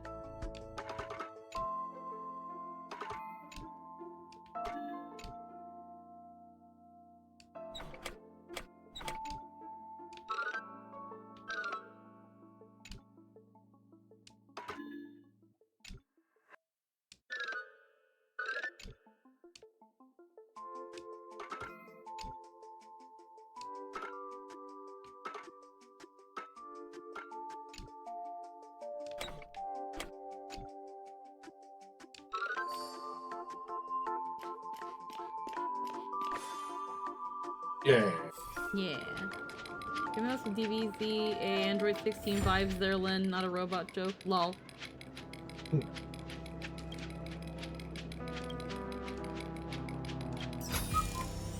Oh? That's what Nelk said.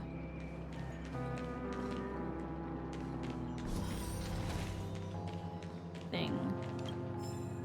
Lost Diary, Soldier 1. Ooh.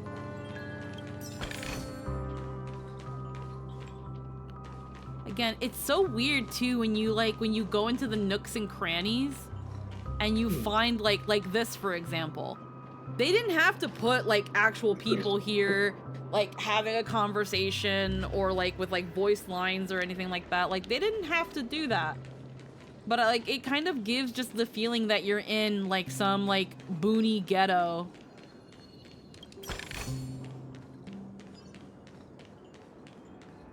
There's another bird there. The manhole cover of destruction. Congratulations, you've collected the blessings of the sacred 7 manhole covers. Now your great name is known by all throughout the world of the manhole covers. You want to know what the blessings of the manhole covers do? You're hitting the nail on the head. They're cool, and they're very cool. Anyway, it's cool. That's it. Anyway, they're really cool. Maybe they're also a Marilyn Monroe reference since it was over like a manhole cover thing. The Dream Reflux is really swarming with visitors these days. The last time Penacony saw so many nameless gathered here was during the old prison days. Youngster, I guess you're nameless too, right? You remind me of myself when I first arrived in Penacony. The world would have been nearly 10 amber eras ago, and I was a spirited youngster like you, hoping to record the Penacony history on behalf of the Candelagraphos. Yeah, it's been a really long time, so long that history has become unreal. To document the future of Penacony, I choose to relinquish my physical form at the end of my lifespan, transforming into a sort of meme that can only stay within dreams. As a scholar dedicated to documentation, paying this price to witness more great histories is worth it. Unfortunately, the history books I've authored now rest at the bottom of the Penacony Grand Library, overshadowed by novels, manga, odes to harmony, and guides on how to get rich quick. However, I checked if Robin has any hidden achievements, lines, or interactions when standing over the vents. She doesn't. Aww. But I checked. At the light of the time pours from the... If the shadows are to reveal its true face along everyone. As I recall, the Nameless were standing before my eyes. They said they wanted to make this the brightest place in the universe. They became brother... And... They did it, but where'd they go? They became Brother Hanu, Origami Bird, Mirror Princess, Captain Revolver, and nothing else. I like your choice. The Watchmaker was too naive. Even though it was through this vague form of animation, he might not be remembered by anyone. He still passionately desired to pass on the tales of yore to future generations. Maybe it's because they already made the joke for the trailer and in their trailer. Maybe. We have time for a chat. We can talk to you all day and night. Good chatting with you. I shall ensure that their stories endure.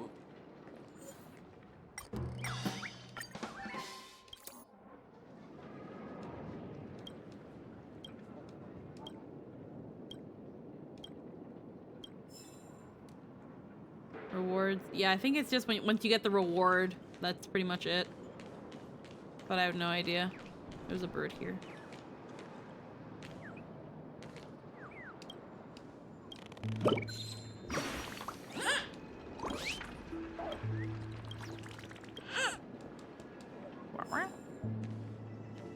Readable? Well.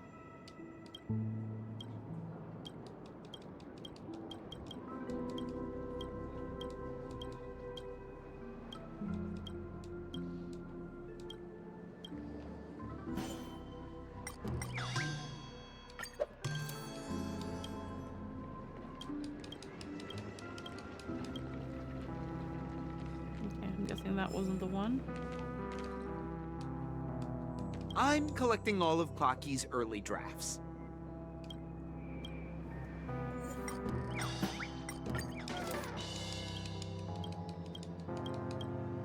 Make sure you all eat well, drink.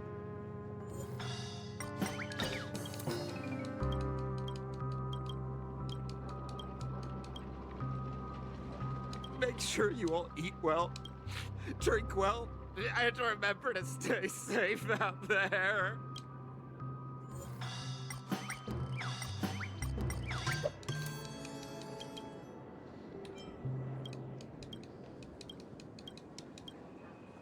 Yeah, no idea. I have no idea how the fucking clockwork shit works.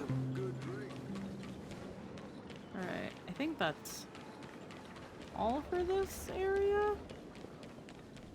I don't know. These areas are so big. Oh, no. Oh, I went in a circle. Misha's right there.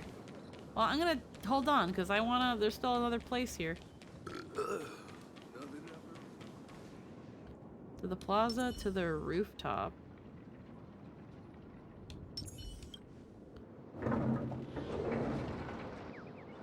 Mwah! Hello, Den. Aha. Permanent boarding pass. Planet of Festivities, Nameless Hero. Collectible cards of the Planet of Festivities series are designed and released by Dreamstar Entertainment of the Alfalfa Publishing House. Oh. Sticker, Nameless Hero.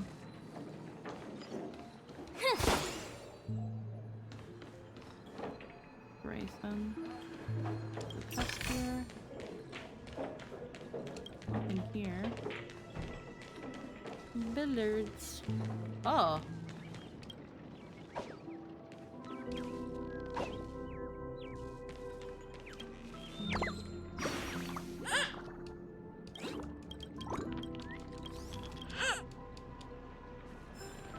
God, already found so many herbs. Repair.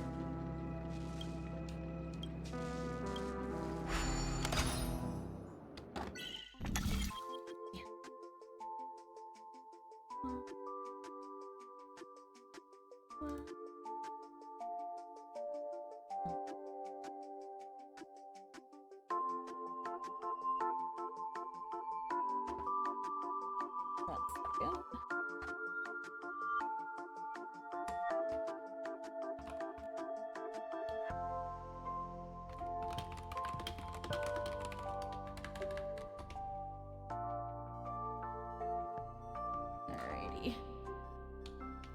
Let's see. Ooh. Okay, first off, there we go. Okay.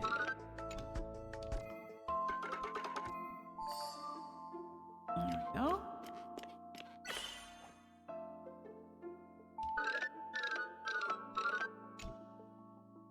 Okay.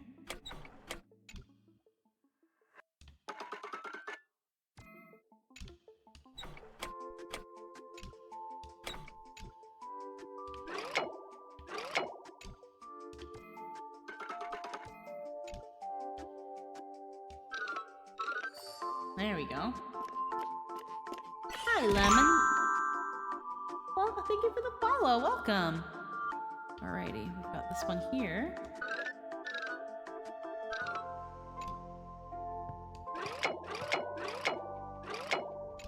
Okay, hold on. I'm gonna move this.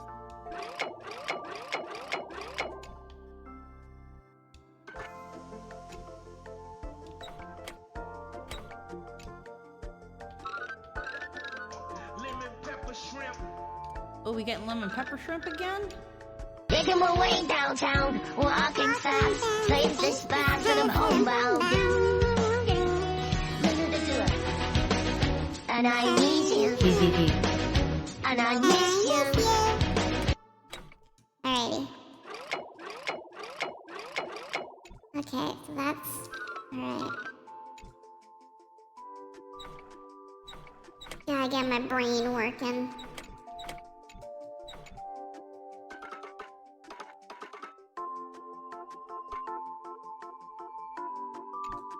Okay.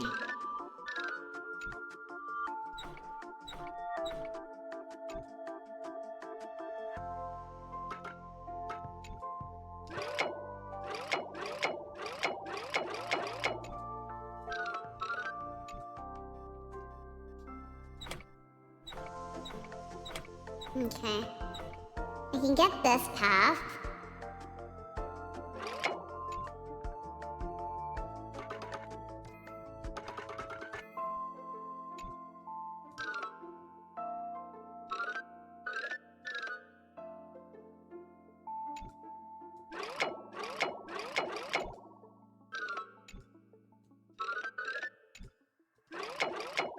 I can't really twist this anymore. And I don't really think this one will matter.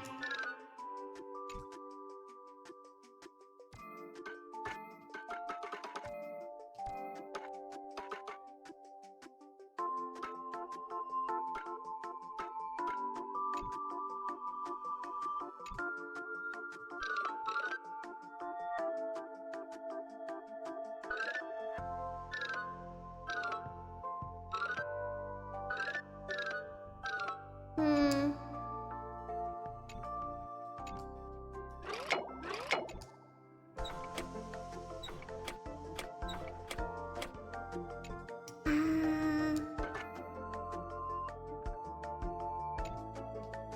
Also yes, they stepped the puzzle difficulty up quite a bit this patch. Haven't been that bad, but they have been brain. Yeah. Like, I'm looking at this one and I'm like, what the hell? It's like, I think I see where the path is. I just need to put the blocks there, but the blocks don't move! Okay. Like, this one I definitely need to utilize the mirror. But it might also just be as simple as... This tantrum is so much funnier in shrimp time. Like... I could, like, you could, like, there, like, that's, I, like, if you do this, then that's that. You could do, the only problem with here is the elevation. You can't really move this. Echo voices on? Filter voices on? Oh, shit. There we go, sorry. Heckin'... Thank you for letting me know, Smorg. Like, right here, like, that's pathway. That's pathway. This red one won't move.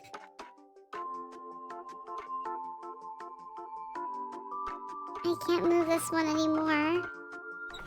And there's no other one that I can, like, see off the top of my head.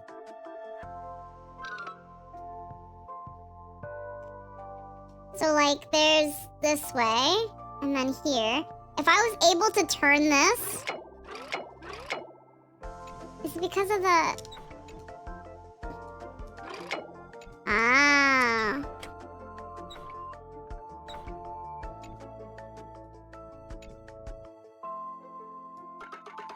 Haha! Eat shit! I was like, I knew it! I had to be able to turn one of them the other way. This one's janky. No, there we go. I just needed to figure out which block. I knew it had to have been like something to do with the red block. Anyhow, done. Alrighty, I think Black Wolf found. I think that's all I see here. Alrighty, let's go to Misha, to the plaza. Ooh, there's a chest down there. Just a wallflower. Probably.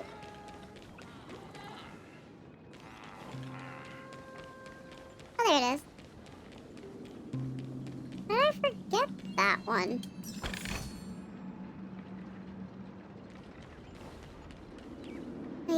I hear a bird.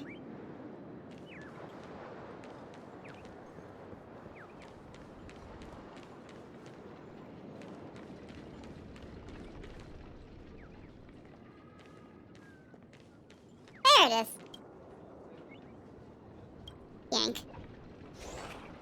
Up. jump high.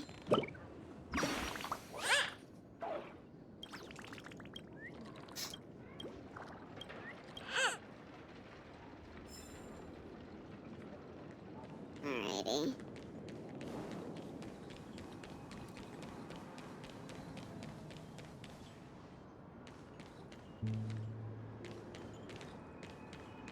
Okay, I think I can make my way to Misha now.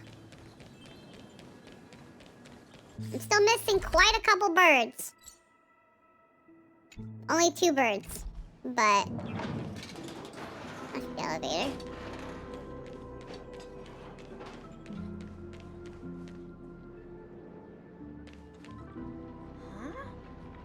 You were the guest from before. We meet again! And a new friend. Forgot to introduce myself. I'm the hotel's bellboy, Misha. Hello, Misha. I'm Welt. We met in a dream. Oh. And who might this be? Tick-tock! Old friend and new friend! Let's high-five! Mr. Yang, you're still young at heart. You can see him? Your, memory zone meme? Nope. Clocky is a good friend of mine. We all live here. How did you two get here? This dreamscape isn't supposed to be open to the public. I wonder if it has something to do with Sleepy. So, this is your home? Yep. After my work in the beautiful dream ends, I'll go back home. Commuting used to be more convenient, but ever since travel became cumbersome, Sleepy started ferrying people back and forth between the 2 dreamscapes. This Sleepy. Can you describe what it looks like? Sleepy is a memory zone meme. Looks fierce and has many eyes. But it's actually really well behaved. Gallagher's been taking care of it. Gallagher again? Based on the description, that meme is indisputably death. A nightmare for the family, but for the people who live here, well, that couldn't be further from the truth. Death? Not in a dream, surely. Sleepy's just a little aggressive, and sometimes messes up by fetching the wrong guess. But it would never hurt anyone.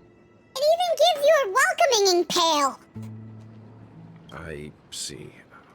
Has it brought Sure back does. any guests recently? Say, I see. Then you'll have to speak with Gallagher. But he's currently busy hosting a visitor from the Oak family, and specifically It's asked place not to be stabbing, disturbed. as it were. Yeah. Mr. Yang, the person you're looking for, is it Miss Robin? just as I thought. Considering what happened with Miss Firefly, this doesn't come as a surprise. If you're looking for Miss Robin, I can lead the way. She told me that she'd be willing to meet with outside guests. If it's not too much trouble. Also, we're looking for our missing No, they are kind of companions. cute. A Sleepy woman don't with bite. red Yes, you hair do. accompanied by a girl with pink hair. Have you seen them? Oh, I haven't. But please, how about this? Since it's your first time here in Dreamflux Reef, I'll be your guide and help you find. She's gone to Mrs. Grace's to visit the children. She won't be leaving anytime soon. All right then. Well, we now know the answer to both murder cases that have caused such commotion in Penacony. As for the intentions of the mastermind behind it all, we're still none the wiser. Must be Gallagher. The visitor from the Oak family is worth noting about. That name, Sleepy. Gallagher who's behind it all.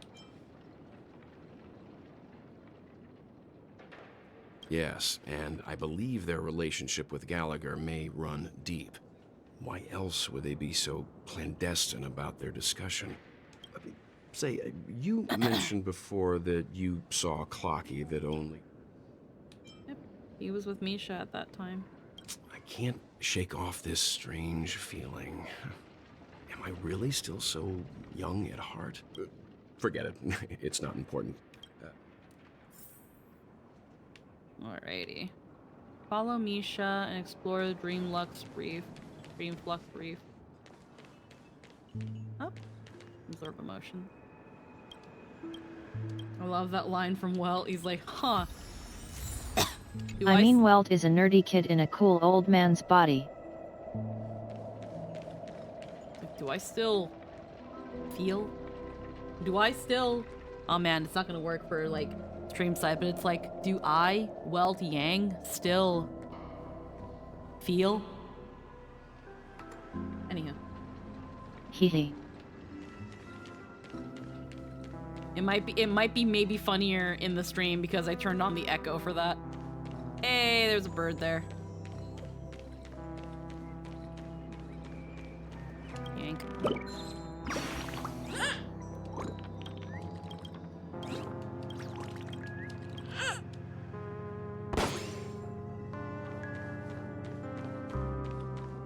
I can't go down any lower. That sucks.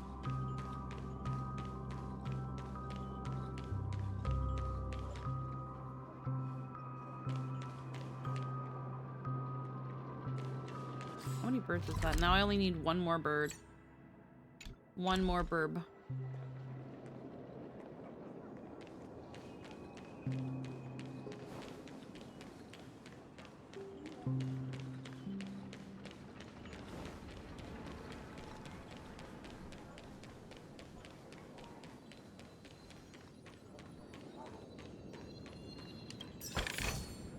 Treasure chest.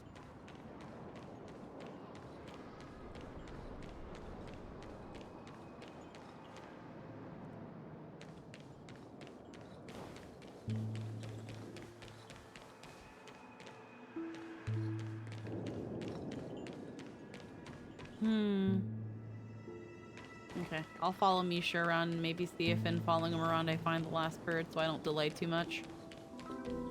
I've done a lot of digressing. Okay, where is he? Everyone, look! From here, you can see the most spectacular view of Dreamflux Reef. A black hole? No. An accretion disk formed from consolidated memoria? Was Dreamflux Reef built on such unstable memoria? Oh, so Mr. Yang is also versed in Memoria dynamics. I was just trying to figure out how to explain this huge hole to everyone. I bet you guys have a lot in common with Miss Kami.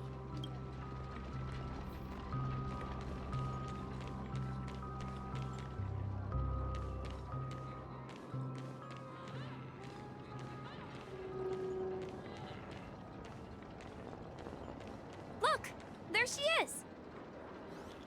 Okay.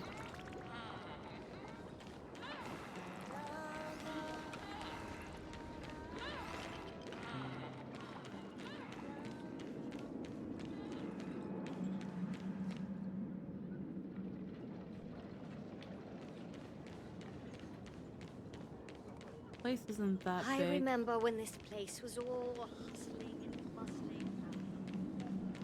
Then where is there a bird?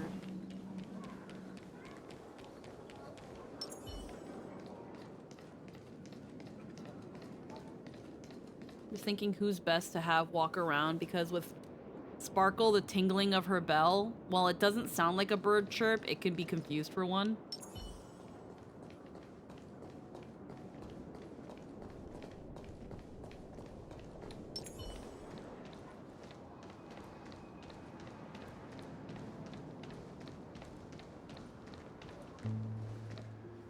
I don't think I'm near any more birds. So this is the so-called freedom of organic life forms.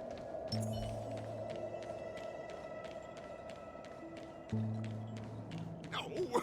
At this rate, the family will be done for! Done for!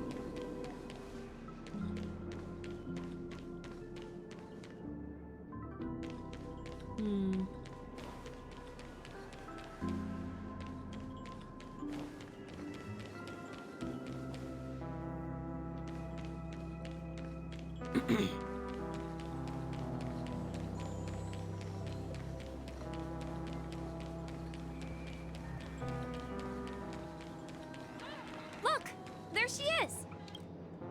My calculations are finally done. In another 10 system hours, The above dream will swallow the dream below. My hypothesis was correct. This place will cease to exist as the dream devours everything. Who are you all, and why haven't you left yet? This place is about to disappear. Now here's another thing. We've seen other Holovians, as in like people that have halos. But Robin and Sunday are the only ones that seem to have like the wings. I'm Kami, a dreamscape surveyor specializing in Memoria Same thing with dynamics. Saruban. And this is Not my life's Saruban, work that I'm researching. I think her name sounds like it, but she's like the bartender. She has a little halo too. See that huge gaping hole? It was just a narrow rift many years ago, but now it's grown into a giant hole. The surrounding Memoria has been flowing towards the other end of the hole at a constant velocity. But the scary part is, according to my calculations, the flow rate of Memoria, by constantly improving upon Madame Rosalina's Memoria measurement method, I've finally obtained accurate results. After 10 system hours, the Dreamflux Reef will cease to exist. Just like the melting of glaciers, everything will crumble and disintegrate. The dreams on that side of the void will fuse into one. Please don't worry. This sort of thing has happened many times before. Miss Kami isn't a bad person. She's just a bit lost in her own world. She'll probably realize she's wrong soon enough. You don't say. There was something else that piqued my interest. Who is Madame Rosalina? Looked it up and it seems like they might not have just wanted to add headwings to NPCs. Fair. In the end, he's a dad with a kid, maybe a wife, and a whole lot of issues. On the other end, he's a cartoonist. In other words, she's crazy. Do you know her too? Or are you also a fan of Memoria dynamics? We're very interested in Madame Rosalina's achievements. Could you Yet, it's an tell us a little unfortunate more about them? inconsistency. Halovian NPCs don't have the wings, only Sunday, Robin, and those we only see in art have the wings. Person to apply Memoria rate measurement methodology on interstellar travelers. Regrettably, due to the presence of the Garden of Recollection, ordinary people don't pay much attention to the nature of Memoria. She departed this world without much fame, leaving only a few thin journals behind. I came to Penacony to learn more about my idol, and went to great lengths to seek out Dreamflux Reef, all because this is her final resting place. Prodigies always meet their demise prematurely. If only Madame Rosalina had more time, she would have discovered a way to reverse the flow of Memoria. I felt it. The source is in the golden hour. There is a certain anomalous presence stirring the currents of the memory zone. I must uncover more concrete proof. I must convince everyone. Does the name Madame Rosalina sound familiar to you? It was one of the nameless mentioned by the conductor. That's right. It seems like she did a great deal of research and calculations in Dreamflux Reef before abruptly passing away. Miss Kami regularly mentions her. I hear Madame Rosalina passed away during the prison war. She could see the Penacony of today. Its people building homes in the memory zone. I bet she'd be really happy. Perhaps. Our destination is the commercial district. That's where the largest crowds gather in Dreamflux Reef. We might be able to find the others there. There's March. Ghost! There's a ghost! Don't come How many birds are you missing? I'm missing only one. I'm human and so are you. Can you get a grip? Then you're Mr. fine. Yang and Miss Trailblazer, I've been waiting for you. Quickly, come help. I bumped into a member of the family on the way here. He was so scared and I just wanted to The calm last him down. bird can't be found until later in the story. Okay. Let me go! Let me go! I've only done good in my life. Why can't I rest in peace after death? Well, this is how... Ghost of Dreamwalk Reef. Ha ha, he thinks he's dead. Dear guest, this is not the afterlife. This is Dreamflux Reef. That's right. Did you hear that? Repeat after me. Dreamflux Reef. You're talking to someone invisible. If I'm not dead, What am I?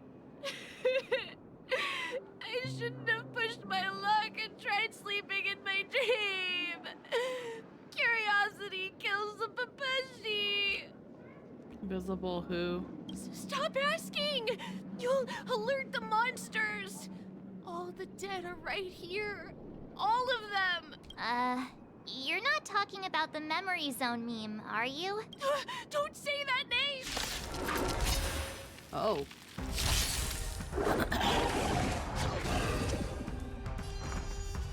Okay.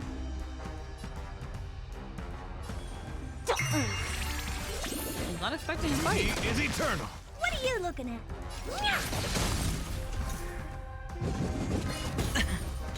I hit the mark. Ah.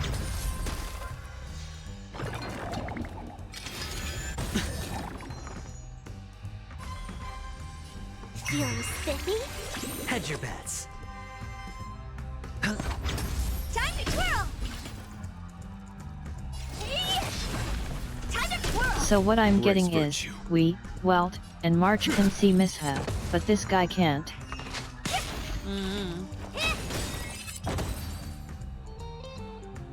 I'm starting to think that no one could He really passed offset out. from. His intense negative emotions attracted the nearby memory zone memes. Like, hold on, let me grab a snack real quick. I feel like, for all intents and purposes, not many people were able to see Misha.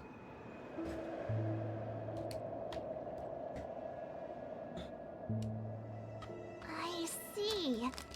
But why aren't the other people around here scared?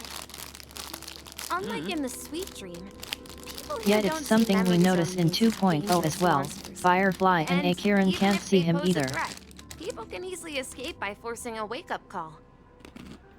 But we can't just leave this man here. Can we take him somewhere safe? We can ask Jessie for help. I've gotten to know many locals while waiting for you guys. Though Akiran is vaguely Everyone aware here that is something living a is near her when he's self-sufficient there. I don't know how to describe it, but this place feels like the real dreamscape.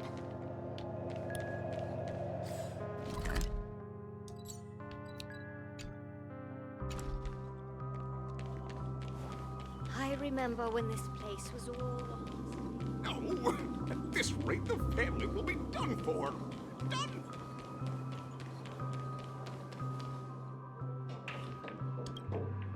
Evening, Jessie. Welcome, Miss March.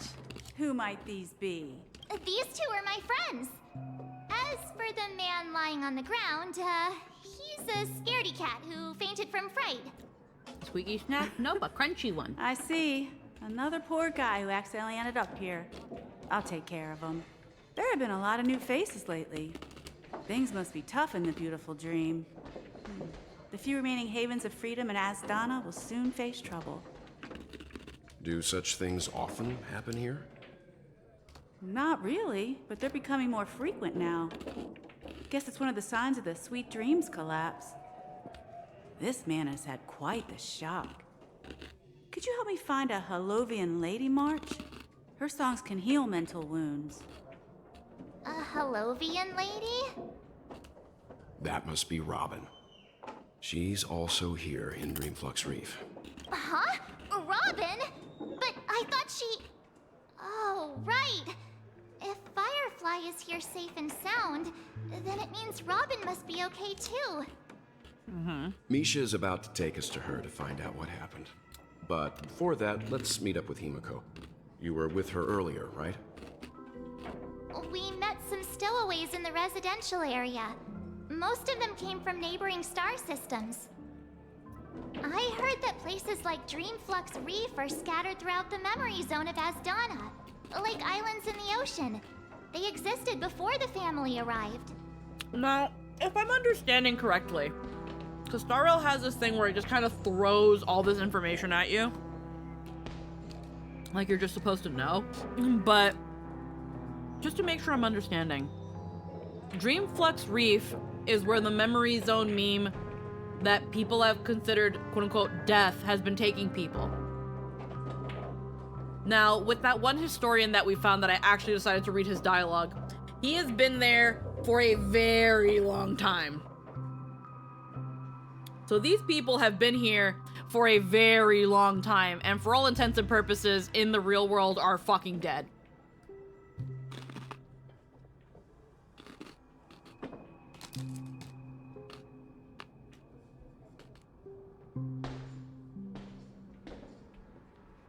Am I understanding that right?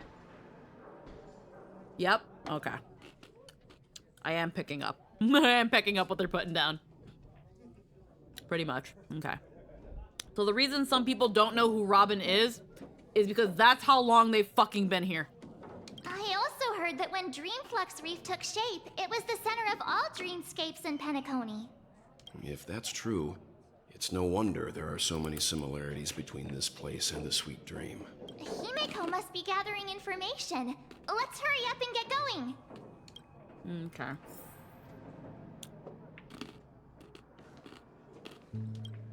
This right here is what being a cowgirl?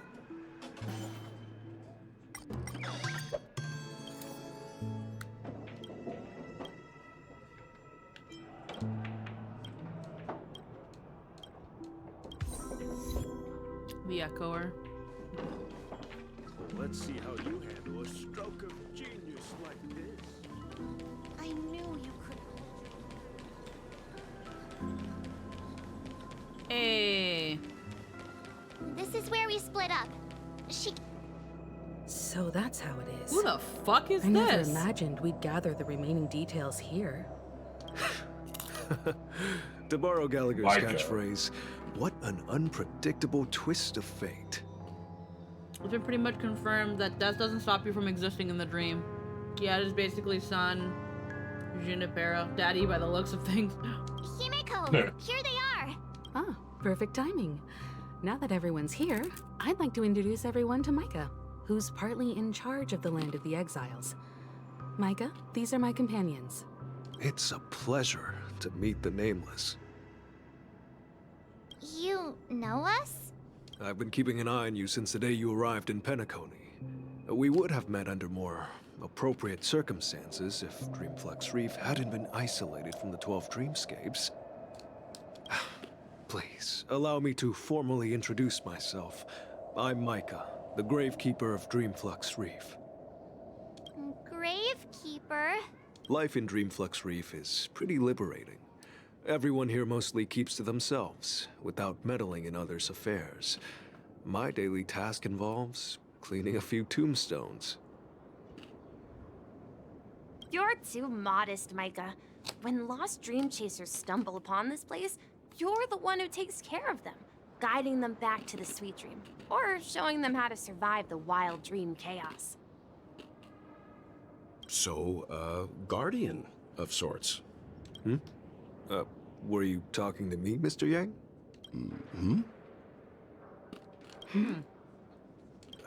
On that note, Mr. Mika, which tombstones are you referring to? We didn't come across any graveyard when we arrived. I did! They're actually just symbolic stones.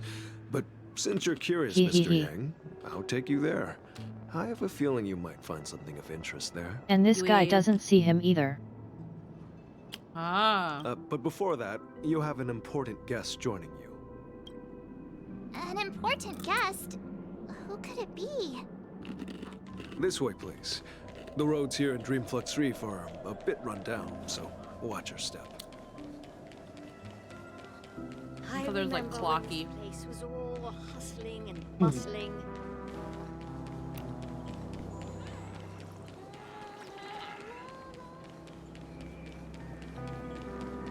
We saw them gravestones. Hey. There she is.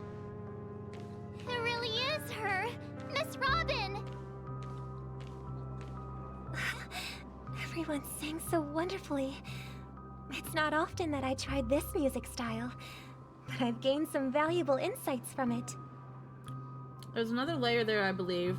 That some have been here since the location was created and was split from Golden Hour. At least from my knowledge, mostly a theory that has plausible reason due to how old it is. Oh, I can't thank you enough, Robin. Well, these kids have made incredible progress in only a few days. It was nothing, Grace. I merely taught them how to sing. It was you who brought hope into their lives. Life must be quite difficult for them in reality, I imagine. Oh. Why are there kids in here? Kids aren't allowed in the dreamscape. Why are they here? Who Like, put you that? have, like... Great question. Are they real? Anyway. But no, it's a thing that said very early on that only adults are allowed to enter the dreamscape. Those like child models that had the little pom-poms, again, that's just a race of essentially Moogle Lalafell. They just have little pom-poms. March did mention stowaways earlier. Yes, stowaways are things that do happen in Penacony. It happens once in a while, but very often children are generally really rare. They're not supposed to be here. That's right. Whenever it's time to say goodbye to these kids, they're reluctant to leave. But I've explored every corner of Dreamflex Reef, talked to everyone I met, and they all told me the same thing. This shattered dream is not worth clinging to. It seems you truly are a child of the Harmony. Emma and Andy are orphans I took under my wing. Carol there, with her blind eyes, used to work at a nutrition center in the outer ring of Penacony. And as for Gary, he's been living with autism since he was a child. They're not old enough to enter the sweet dream managed by the family. Huh.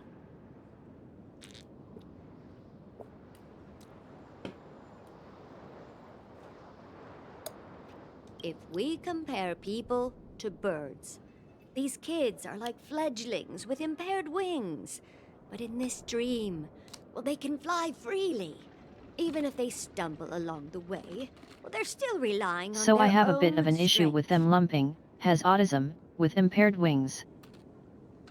I was gonna mention, I was like, huh. I don't think I've ever had an issue, not an issue.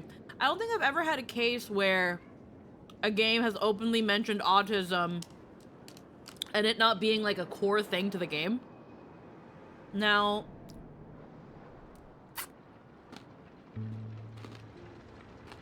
Yeah. Now, I know a ton of people with autism. Hi, Din. Din's here? Din! Hold on. Don't hide. No. Oh hello there Din, to what do we owe this treat? You're dressed like Hook! This is sick. Oh my god, so cute! That's adorable! It's like, why are you hiding? That's so freaking cute. Heckin' illegal. You're not going to convince me to build her. Heckin'. Honestly, when I fucking think about Hook, it's like, yeah, you know what? Din would like Hook. Yes. Heckin'. It's got the Mimi bone. Yeah. When it comes to heckin'. Now, I know quite a couple people with autism. My brother recently learned a while back that he is on the spectrum. Excuse me. There have been times where I've somewhat, to an extent, questioned whether I I'm was on the spectrum. undiagnosed, but I would be shocked if I don't have it. Yeah, I'm not sure if I'm on the spectrum. I have some things about me that I think, like, I talked to my therapist about it, and they pretty much told me that My doppelganger has it and we're basically the same person, so you know. Like,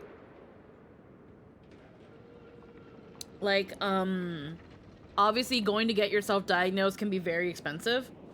And there are some symptoms that, you know, people can notice.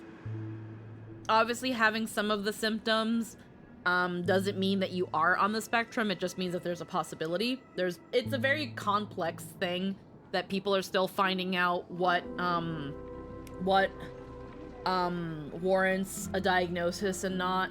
And in some cases it feels like it's almost even overdiagnosed, but it's hard to really say because again, we're still learning so much more about it. But I know several people on the spectrum, and I feel like nowadays to talk about it like it's a disability is kind of shaky, I feel. Like, I feel like nowadays, I hear some people call it neurospicy. It definitely can be, but you gotta qualify it. Like, it's neurospicy. You're just not neurotypical.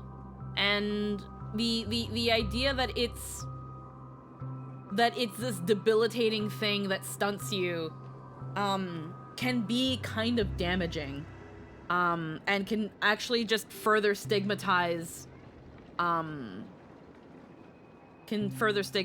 Again, I only know from people that I know that have it and how they've lived their lives with it. I do hear that for some people it's a bit harder to form relationships. It's a little harder to kind of empathize or sympathize with people in certain way, shapes, or form. They can be very hard to persuade. Yeah, once and they here have... we are comparing it with blindness and what context suggests would be disabled war orphans. Yeah, like it's the thing of like it's a thing of living without sight versus like stacking cans. Like apparently that's an early sign of autism, is like stacking cans and lining up your toys. And being very particular about lining things up, and certain stimming activities are very, quote-unquote, in line with also, autism. I bet the autistic one is in the bow tie. They don't have to tell you for you to know. Depends on where in the spectrum you are. It is pretty wide since the removal of Asperger's.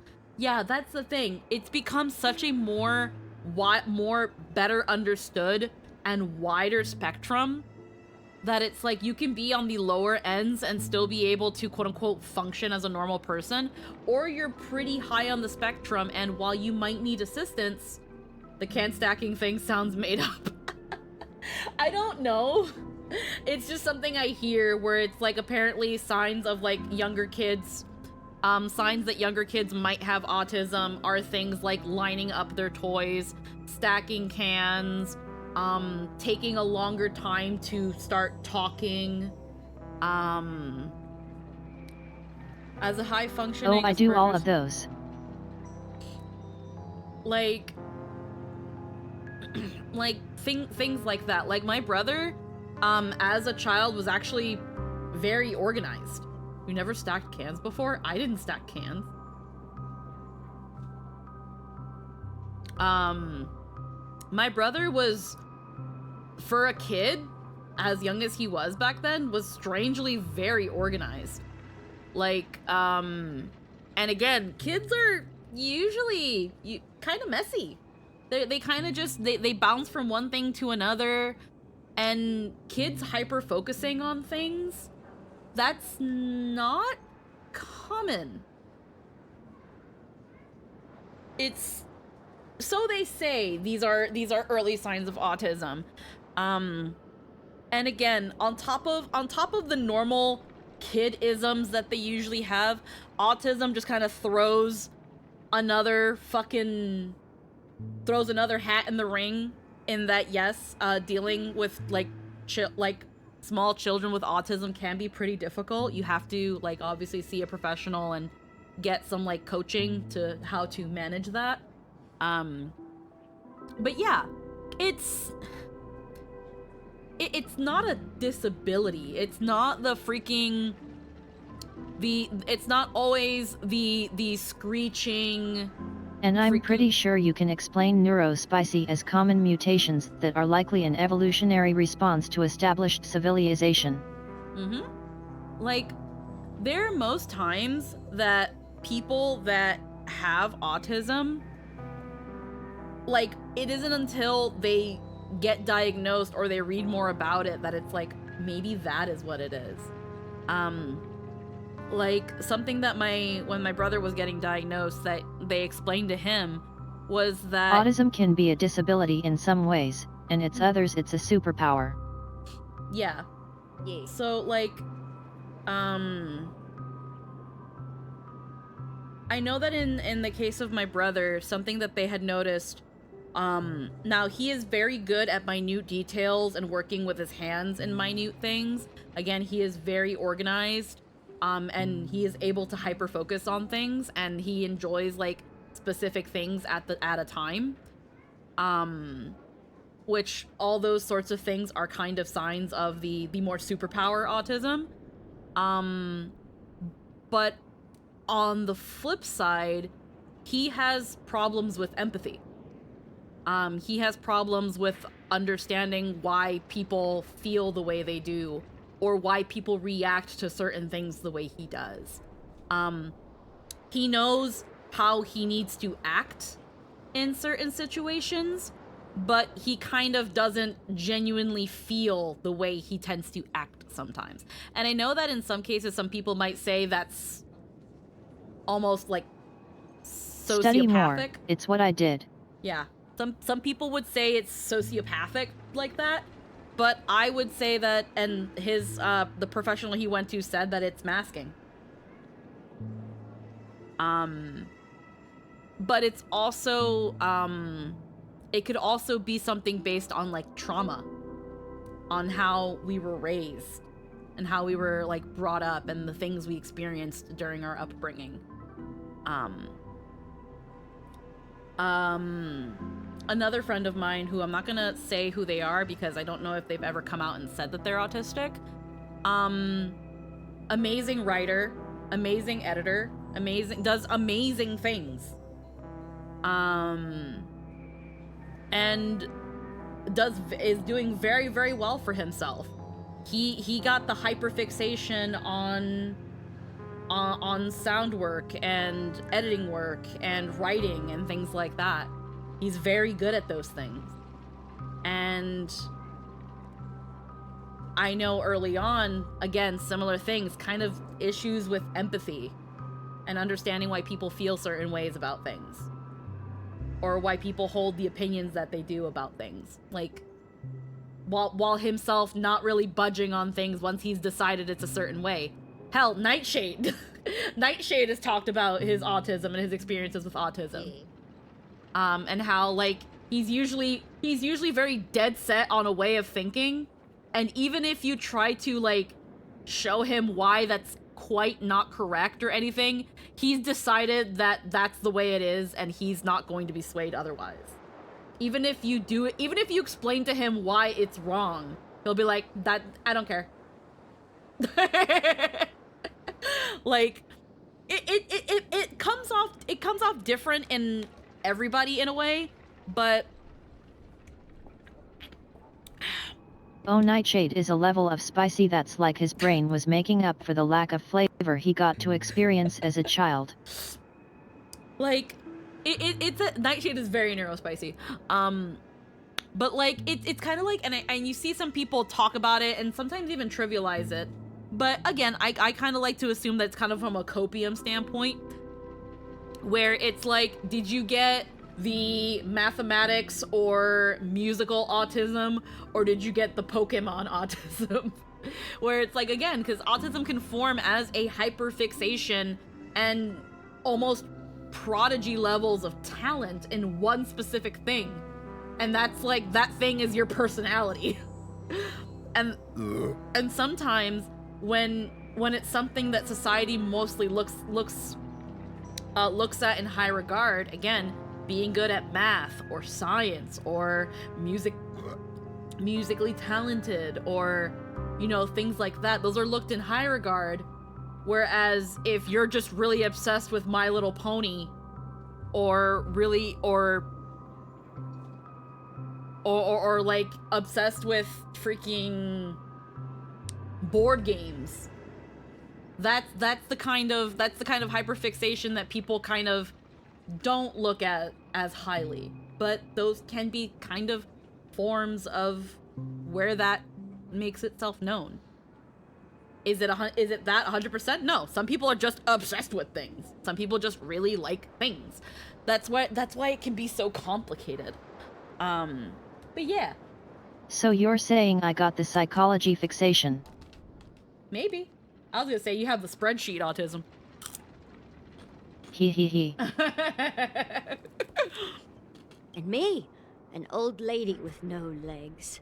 Well, without this dream, I couldn't even walk toward them. But yeah, main point being, it's kind of cool that autism is mentioned because it rarely ever gets talked about. But then it immediately loses those points with framing it here like it's a disability. Oh, and this old lady got her legs blown off. Oh, damn. I'm glad that you found a new life here in Penacony. It's just... Like, I see some people that like to headcanon that Ruan Mei is autistic. I see people that like to... Oh, she probably is. Yeah. There's a lot of fandom headcanons about certain characters being autistic. Where, again, Ruan Mei is an immediate example because we're playing Star Rail. Sailor Mercury, some people like to say that she is kind of autistic. I would expect almost every Genius Society member is autistic. Yeah. A lot of smart characters, a lot of people will say, to some extent, whether you buy it or not, that they are almost coded as autistic, or that they can be seen as autistic. Because, of how it is. Considering how Herta acts, absolutely. Yeah, she, you know, some people who know better might say, yeah, I can see her as autistic. You know? Well, also in the real world, every super genius was neurospicy. Mm-hmm. Like, now, I haven't seen The Good Doctor, and all I know is that the American Albert one... Einstein was a frickin' loon. Oh, yeah. I think, didn't Albert Einstein, like, didn't Albert Einstein not talk until he was, like, 5? He was very nonverbal. Like, that's a sign of autism. In kids, at least.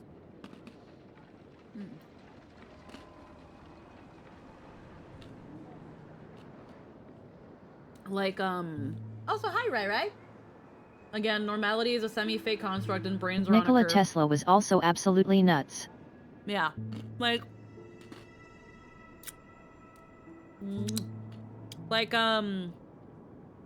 again, a lot of genius characters have certain facets about them that some people in the autistic community have been like, yeah, that's kind of like some of us. A lot of geniuses in media where they're almost portrayed as like inhuman and almost robotic in how like smart and calculating and how like deep they can delve into their topic. Like, that's like someone with autism with hyperfixation. Thomas Edison was pretty normal, but if you remember your history, that's because he was a hack that stole other people's ideas and almost never did anything himself. Mm-hmm. So, like...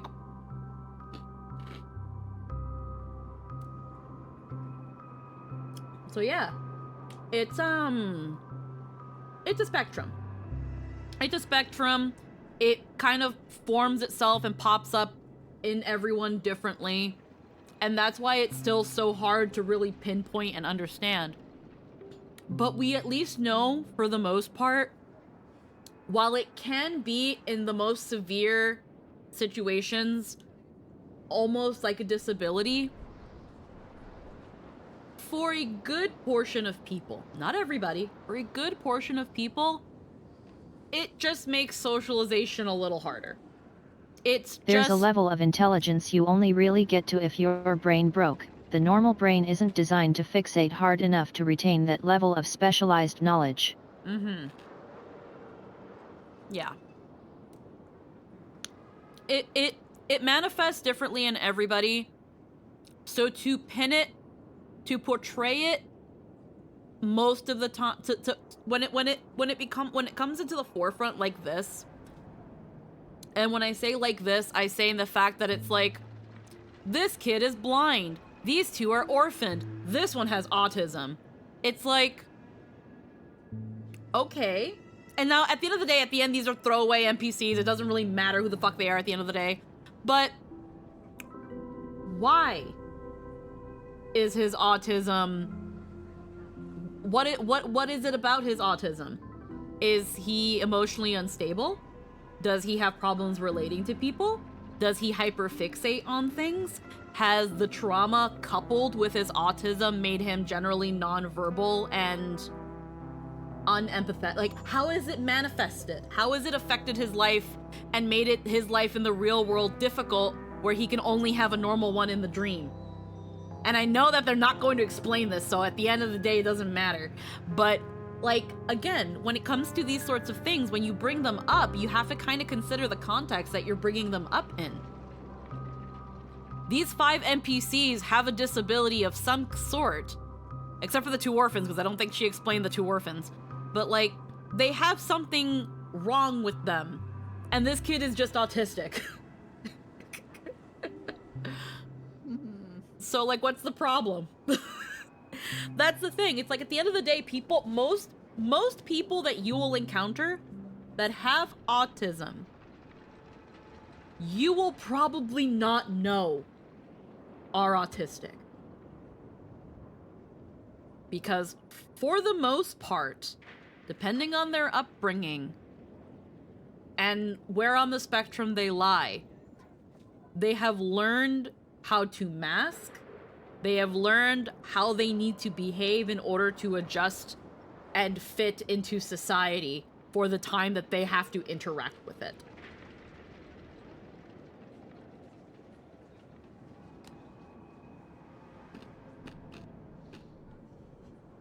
And then you have the issues like Christine, and we don't talk about Christian.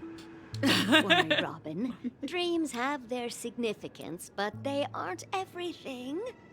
Both the children and I understand this. No matter how long we fly through this dream, we will one day return to reality. All I gotta say about Christine, because now she's in my head. Christine Weston Chandler, Chris Chan.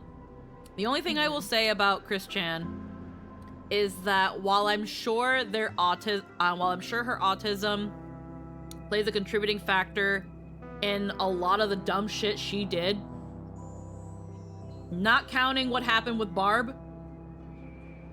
We're not counting that. Everything before Barb. While we know that their autism and how high on the spectrum they are factors in quite a number of their actions,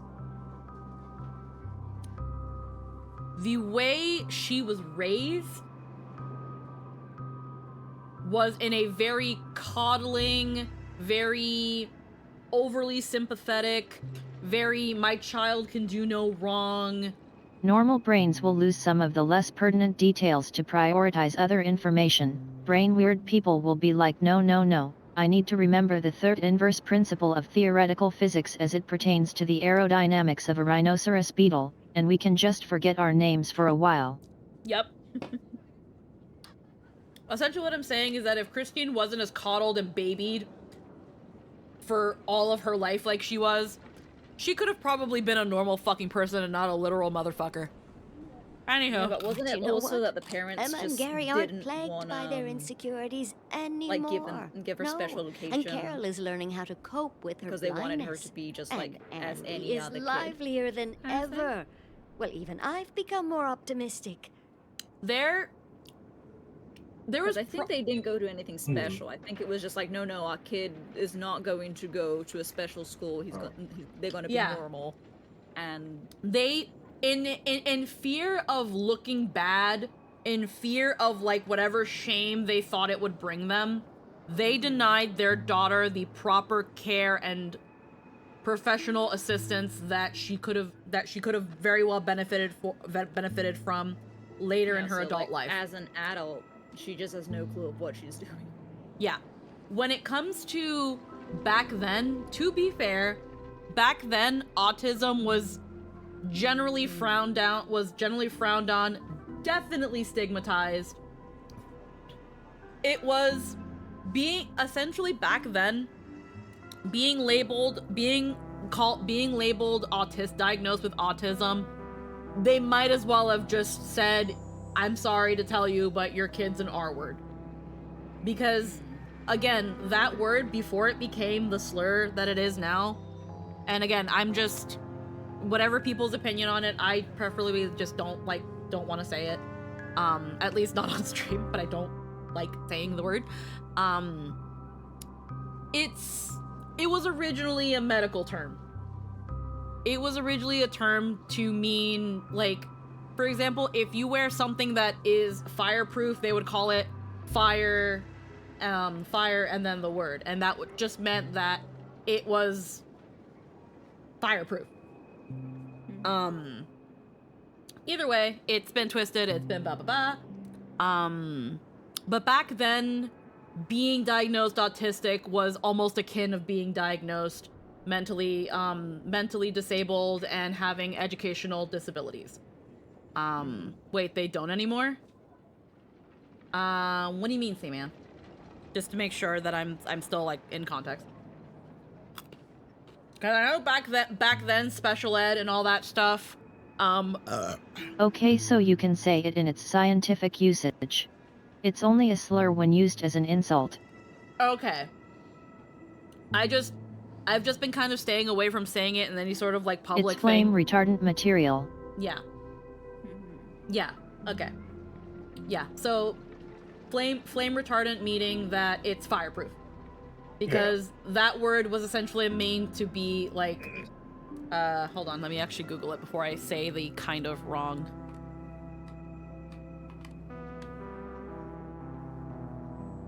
It prevents or inhibits something.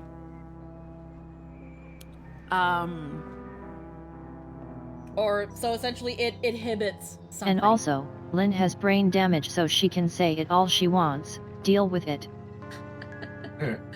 Yeah. It's also a music. It's also like a music term, I think. I'm not. Again, I have no idea. All I know that in my case, I genuinely just kind of. First off, I know that definitely in the past I've been guilty of saying the word. And now in more context now, I just kind of don't want to say it.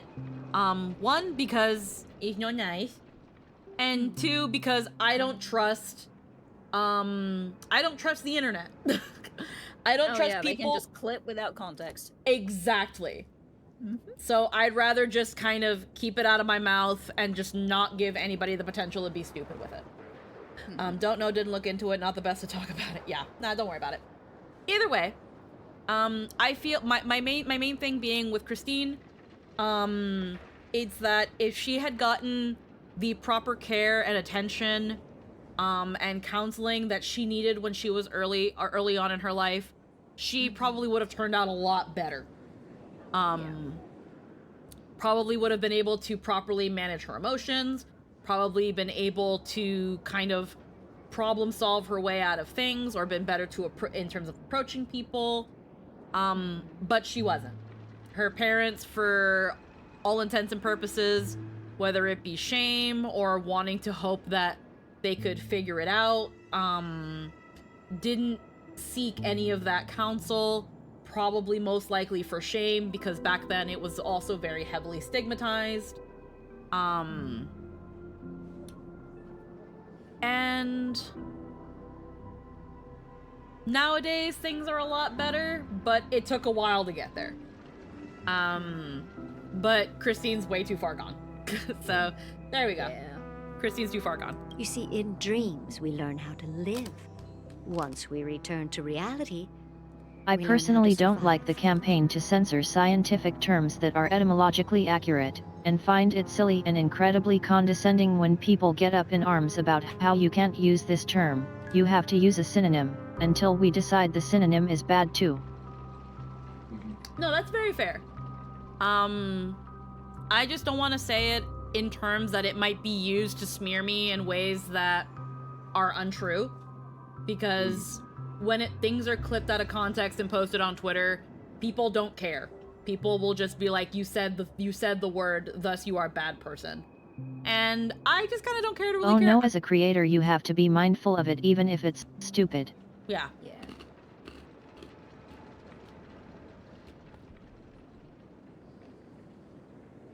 Yeah. It's that thing of, at least when I'm being creator mode, I want to be mindful and respectful. Like, offline, it's like I have coworkers that still say it. I have, like, young coworkers that say it. Like, it's still used not as a slur, just kind of like a, are you stupid sort of thing? Are you blank? And it's like, whoa. But, you know, I'm not gonna tell people how to live their life. And then you end up having to do it when you're offline too, just so it doesn't slip into your vocabulary on air. Exactly. Like, I grew up in a time where saying something was gay was just the norm. Mm-hmm. So, like, yeah. So 90s kids It's very behavior. 90s. Yeah. Yeah. Yeah, no, I remember back then I was like, oh my god, freaking Miss fucking Debanowitz gave us fucking math homework for spring break. Oh my god, that's so fucking gay. I'm like, yeah. I remember that. Wait, what? Yeah. Yeah. Amazing how terms change. And it was like, even back then I was like, I get it, but I also was guilty of, I didn't get it, but I was also guilty of Which is using it. unironic, because gay means joyous.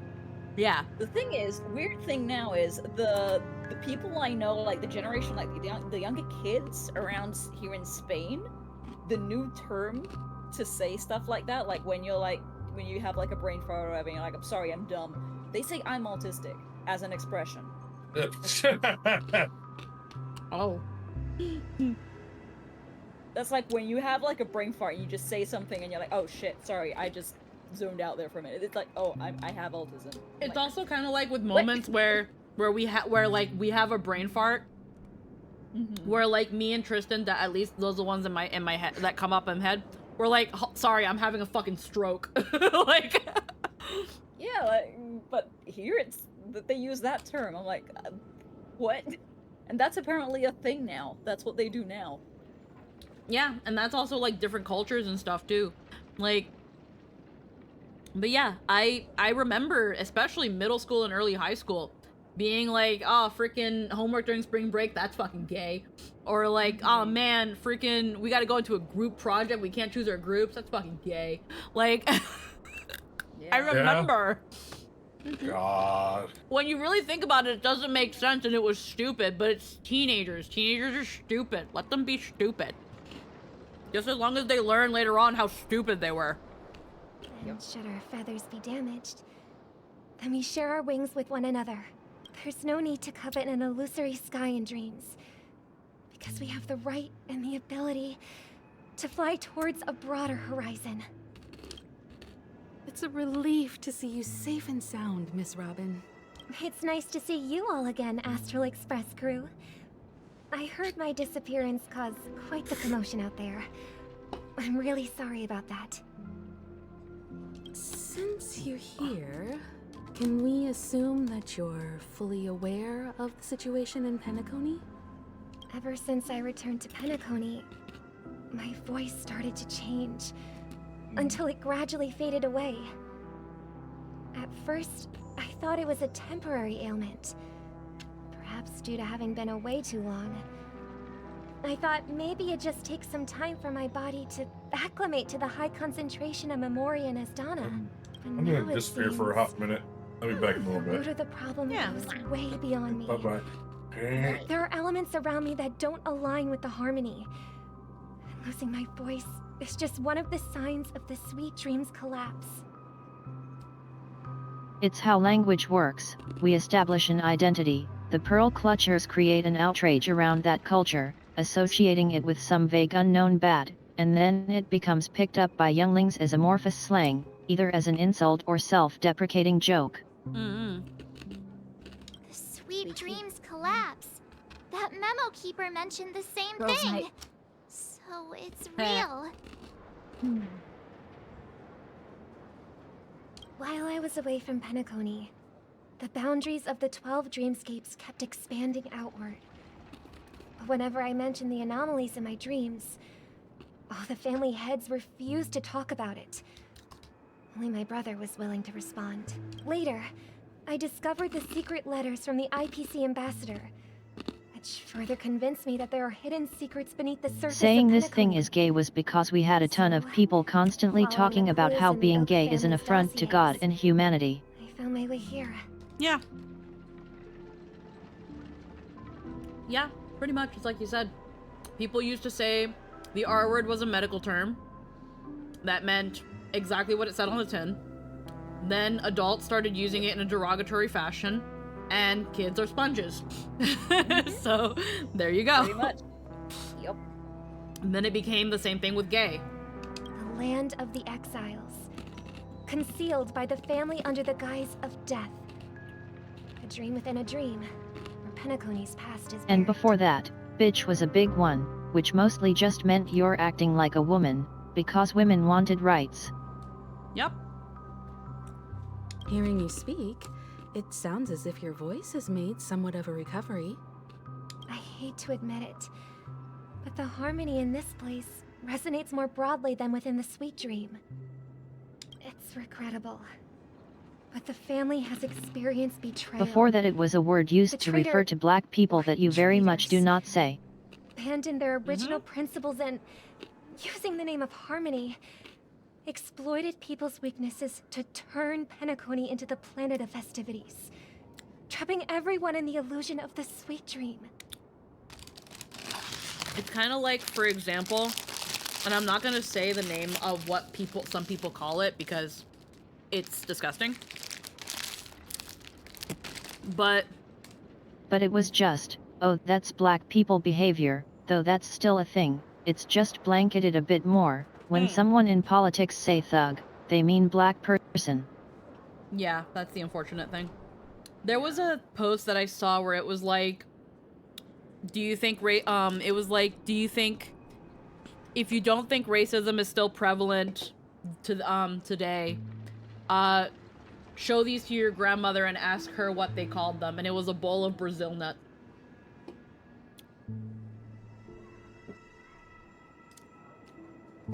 Oof.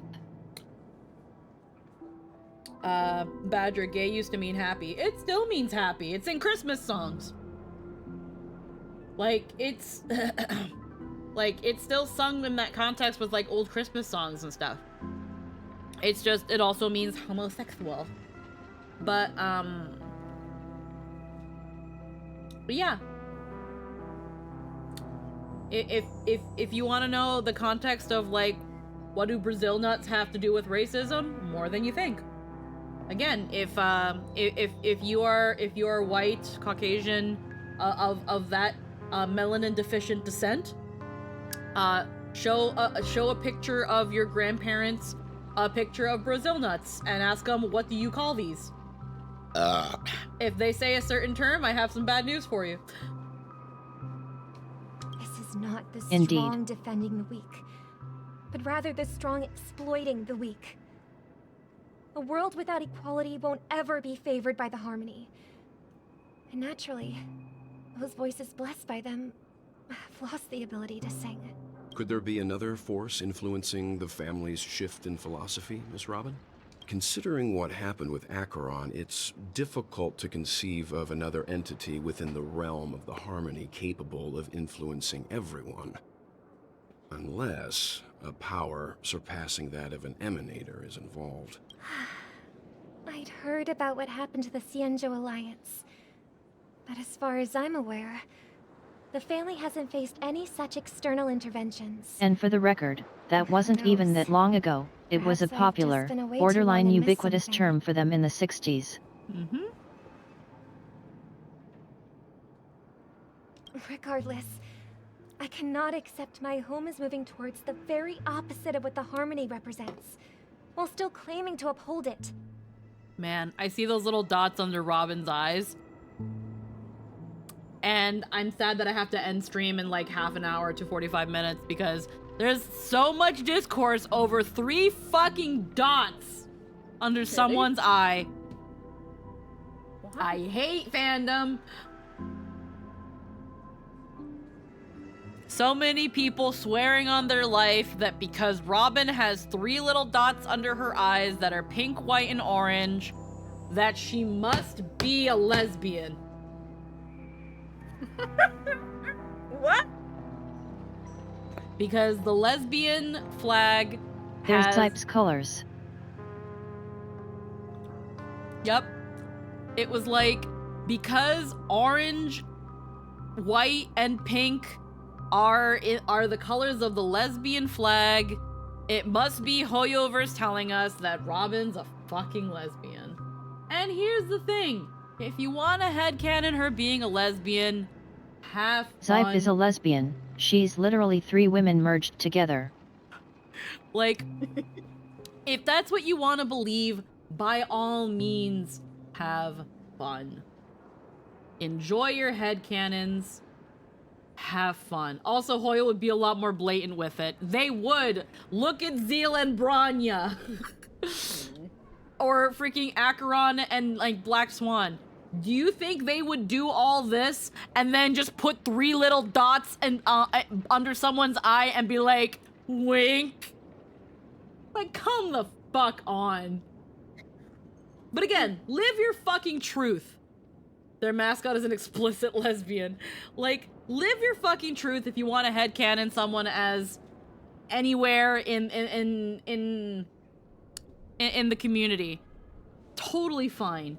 But the fact that people got bullied, that freaking even, I think it was Firefly's voice actress, that got freaking hella bullied and misgendered. I think, my bad. I think Firefly's voice actor is actually non-binary, but I don't remember. But the fact that they got freaking harassed because fucking someone by the name of Tectone, I have no idea who Tectone is, but they made a bait post where they were like, men, do you want to fuck Robin? And then I think they also made another bait post where that implied that they wanted to like rape Robin or some shit. Really fucked up, gross posts. But they were rage posts, so of course they're gross. And people were like, oh my god, you're talking about wanting to fuck her. She's a lesbian. And it's like, yeah, because that's the problem. That's the problem. Ah, yes, of course. Not the fact that he was making rape jokes at all. No, because the target of said rape jokes in your head is a lesbian. Fucking hate fandom. Fucking hate fandom. An asshole, that's who Tectone is. Way different. Like, I thought you were gonna be like, oh yes, Yeah, Hoyo will never outside say yes she's homo. They'd have them narratively throat punching in an incredibly romantically charged fashion, but then look away after and be like, but maybe just as friends though? Which everyone knows is also the most lesbian thing you can ever do. Like, oh my god. Like, I've heard if you get a mark under your eye, it's like the character has had a sad past or something like that. I thought you were gonna go with something like that. No. Not this. Like, huh? Cheeky please the table did nothing. But, oh my god. It's Tongue just... punching, sorry. But it's just like... Oh my god. And I think the only reason like the voice actor got like bullied is because I don't even know how they engaged with the post. I think they engaged with the post or they engaged with Tectone and then they started getting like crazy harassed. And it was kind of insane. And then there were the Aventurian and Ratio shippers, and I don't really know what they did, but I know that the Honkai Star Rail Reddit had to make new rules where it was like, hey, if you want to talk about shipping and stuff, that's well and fine, but please refrain from posts that are like, hey, Aventurin is gay, or Ratio and Aventurin are gay, and things like that. You cannot state that they are this. And I think it's not only, well, I don't know if it's from a censorship thing, because I really don't think that the Honkai Star Rail, that Hoyoverse or China really gives a shit about what people on a fucking Reddit are saying. But the shipping discourse is crazy. Do I think that Aventurin and Ratio are gay? No, I personally don't think so. I think they have a fun dynamic and I can see why people ship them, but I don't really think that they're gay. When it comes to like Ratio and Topaz, I can see why people ship it. I've seen some really cute fan art of it. They basically created an enforced rule of all our characters are Schrödinger's pansexuals. Yeah, and it's like Aventurin just likes to likes to compliment all the handsome people, but it's just like obviously the response came from the Aventurin and Ratio shippers, but I also wouldn't be surprised if it was further pushed because of how freaking toxic and violent people were about Robin being lesbian when nothing and nowhere does it say it is, but 3 fucking dots makes people think she is, and it's so stupid. Who the fuck is calling me? Suspected spam? Eat shit. Aventurin and Ratio are like a step away from murdering each other. See, man, that's all. Yeah, that's all it takes for some people. Any sort of strong emotion between characters, whether positive or negative, that's all people sometimes need to be like, oh, they're gonna fuck. They're gonna fuck or they're gonna hate fuck, but either way, they're fucking. It doesn't take much for people to ship characters. It really doesn't.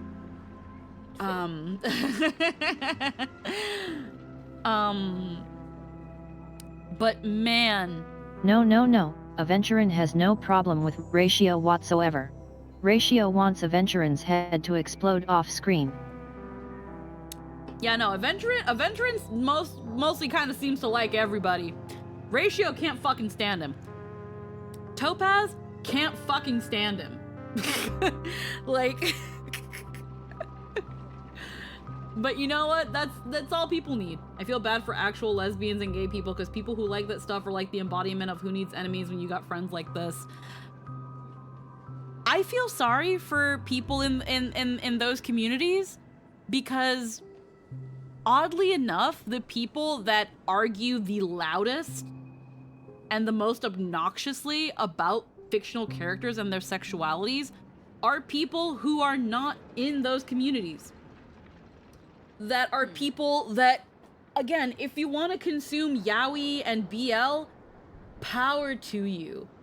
I low-key, in terms of whether it's lesbian or homosexual or gay, I kind of find it a little weird, and in my case, a little bit uncomfortable, how, like, so blatantly, like, fetishized it seems to be.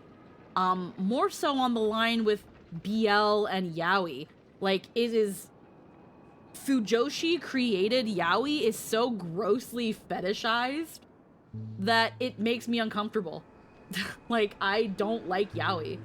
And I've talked several times before about why I don't like yaoi. It's just a lot of yaoi is not created by actual gay people, and you can tell because of how fetishized and sexual it always is. A lot of known yaoi tropes, like the yaoi hands and all that stuff, those are all from... Those all come from, like, Fujo spaces. Also yet, Robin's dots are very clearly Zeepei's colors, and she has 3 of them because Zeepei is the goddess of 3 faces.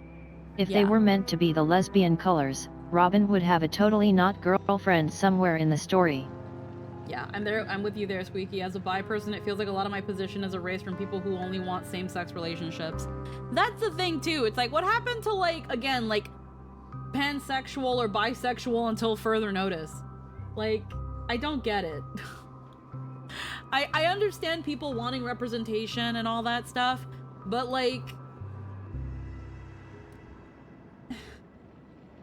just don't be toxic with one another, like, for the love of fucking God. I must uncover the reason. That's the issue of people being really stupid about sexuality in regards to bi and pan. Us all. Do you remember our arrangement, Mr. Micah? Well, here's my answer. I've decided to forgo my role and never step foot on the Charmony Festival stage again. 11 system hours until Charmony Festival, the other side of Look Dream. here, brother. A little bird. Looks like Are you a man in a relationship with a woman right now? Well, I guess that bi thing was just a phase. Knew you were straight. Yeah. But Charmony doves don't live here. I wouldn't doubt that the people So that how have, did this little like, bird get here? mentioned so many Maybe times its that being parents gay is a abandoned it? choice is just bias that didn't know they were bias. Hmm. It looks weak and frail. Why don't we find something soft and make a nest for it? Yet This almost place certainly. is too dangerous for a fledgling. Let's take it with us. We can put it on the wooden shelf in front of your window. Okay. A bird like that must have a beautiful singing voice. But where will it live? I'll ask the family head to build a cage for it. A cage? But then it won't have the freedom to fly, right? Let's see. What is it that has captured the attention of the two best interpreters of the Great One? To the point that they've forgotten how to enjoy their dessert. Oh, poor little thing.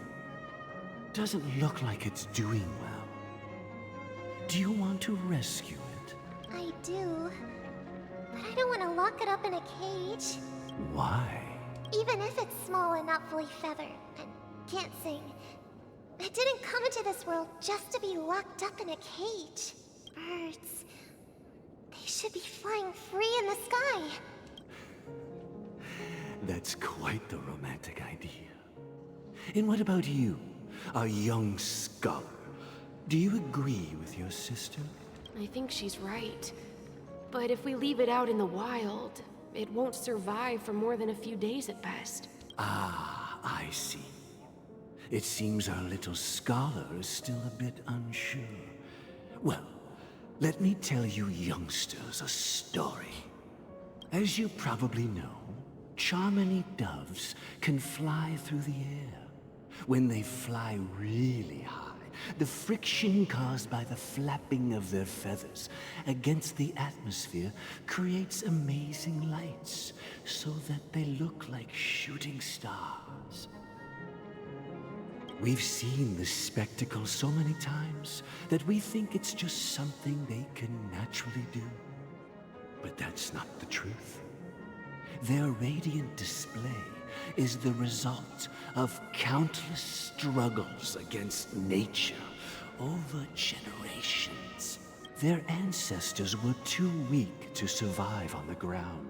So, to escape predators, they started seeking new opportunities in the air. After countless attempts by many generations, one of them finally figured out how to fly. It soared into the sky and never looked back at the ground again. So, you mean birds aren't born to fly, but they find a way to do it through their determination, right? Well, that's an idealistic way of putting it. So, what are your thoughts, Sunday? I think people believe birds are meant to fly because they've never seen those birds crashing to their death. That's an interesting perspective. So, have you decided what to do with the bird now? For now, I'll keep it in a cage until it can take care of itself because I want it to live. No matter what. Okay, and I can see why they're highlighting these certain things, because it's gonna relate to how Robin feels and how Sunday feels. Birds are meant to be free, so we should let them fly. Sure will. Where in him, it's like, if it's hurt, I want it to live, because Well it'll die said, otherwise. kids. It seems each of you has found your own answer. Your insights are truly remarkable. And I hope they come true. Birds smell so fucking great. What? What? What, Pope? Let's see, yeah.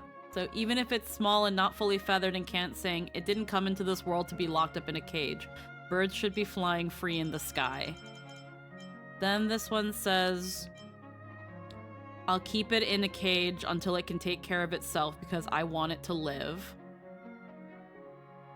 You do not know the bird smell. Huh? I had Me- birds as a kid. I don't remember a bird. Me complimenting my patience. Your insides are truly remarkable. Are you okay, Pope? Bird smell? Yeah. Where again, it's like, again, Sunday points out, because Robin's like, I think birds are meant to fly and they shouldn't be in a cage. Whereas Sunday's like, people think birds are meant to fly because we've never seen them do otherwise. We've never seen them fall to their death. And this bird, in its state, cannot fly. It will die. I want it to live.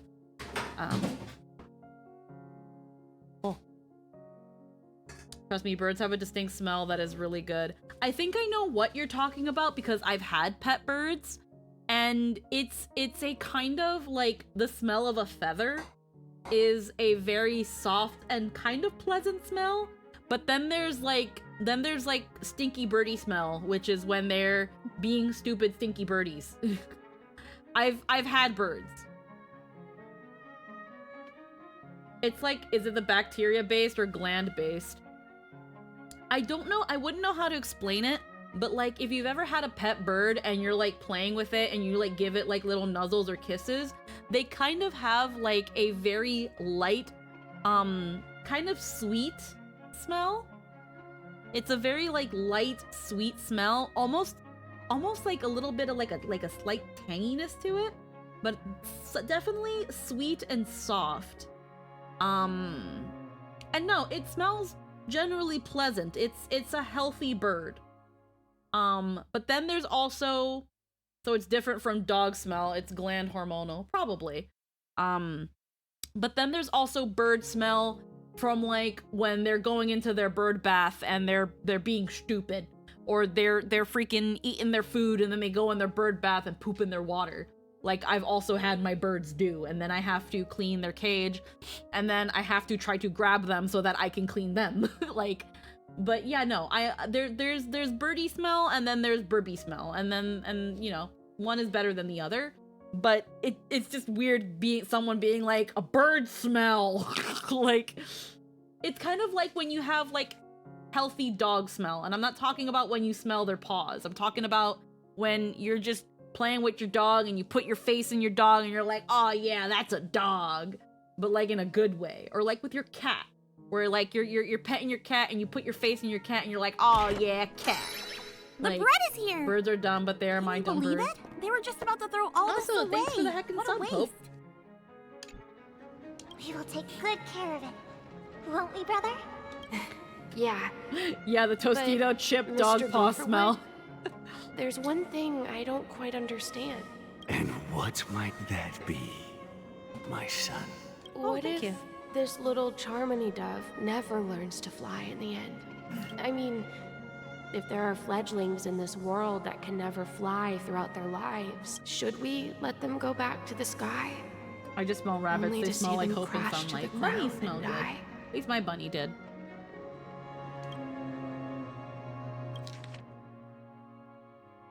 If the fledglings in this world that can never fly throughout their lives, should we let them go back to the sky only to see them crash to the ground and die?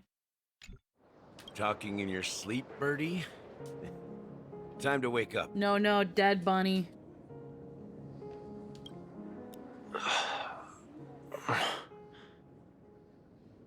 Hi.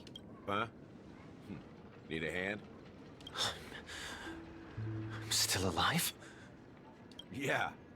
Happy about that. Where is Robin? Tell me. Now. I knew that was going to be the first thing you'd ask. Don't worry, your sister is here, safe and sound. She's probably walking around the streets now. If I were you, I'd be more worried about myself. After all, right in front of you is the guy who just stabbed you in the chest with a dagger. If you wanted to kill me, you wouldn't give me the chance to speak. Just tell me your demands, lackey of the Watchmaker. No, Sunday, this is a dream. I have not taken my meds, so I'm a bit out of it. Oh, take your meds. Anywho, this is still a dream Sunday, and you are just the afterthought. Now, here's another thing I've noticed. Now, Robin, on her dress, she has little, like, hip wings. And I don't know if it's just part of her outfit, or if they're actual, like, hip wings. But Sunday kind of has them, too. They're just inside his coat. Do you see it? You see where one looks like a wing and one doesn't look quite right?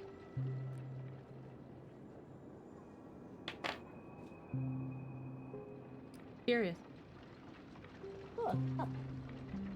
I'll be ending in about 20 minutes. So, you figured out who I am, huh? This has No two wonder pieces of you paper? had the guts to Bullshit. go against the Dream Master and the Four Families. Looks like I made the right choice. Choice?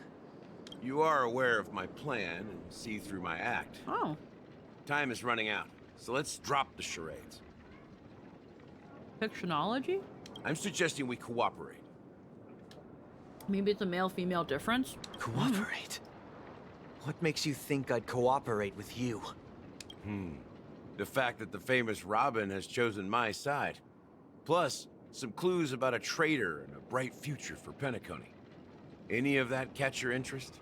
I find it hard to believe a man who's full of deception. Fine. You don't have to trust me.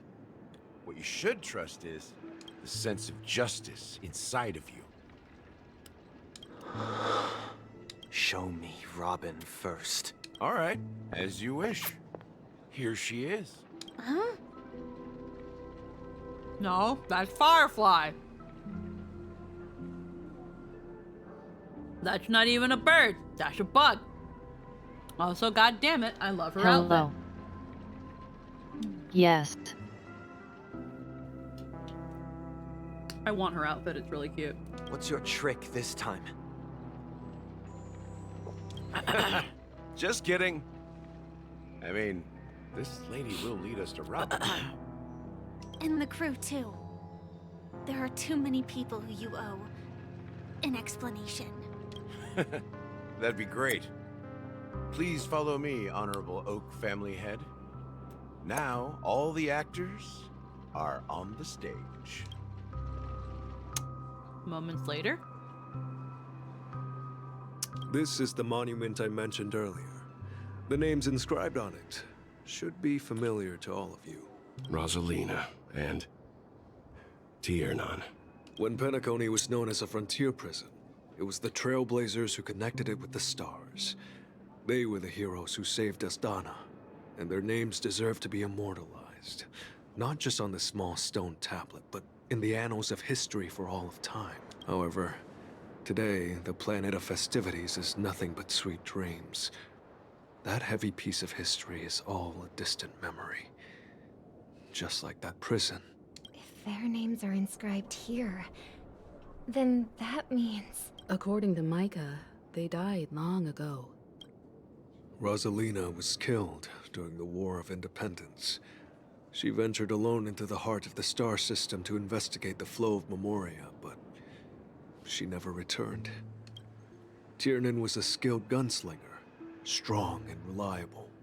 He led the people through countless battles, but he didn't live long enough to witness the arrival of true peace. I think I have the card with both of them on it. In the decade following the war, Penacony faced challenges internal and external. To protect Astana, Tiernan took up the way of the Trailblaze and led the Lampmoth family to explore beyond the system, only to be surrounded and wiped out by the swarm. Though I had expected as much, the tales of these heroes truly are sorrowful. True to the title of Trailblazer, they spent their lives venturing into the unknown. But what about this tablet? There are no names carved on it. When Dreamflux Reef was created, its owner was still alive. However, he insisted on erecting a monument for himself, saying that it will happen someday. Here we meet again. Everyone from the Astral Express. Robin. War of Independence, friendly reminder that Penacony is Star Rail USA. Yeah. I brought Gallagher here. It's time. Huh. The atmosphere sure is livened up with all these people in here. Well, I did my job. I gathered everyone here. Gallagher. Brother. There's no need for words. You're safe, and that's all that matters. Brother. There's no need for words. Yeah, like if we look at like Sunday's design really quick, his suit, you see like there's like one wing, whereas the other one it's straight. He's also got like little, is he got like little buttons on his wings? Oh, he's got like little wing piercings, lol. Okay. Whereas you Another look at... thing I noticed about him.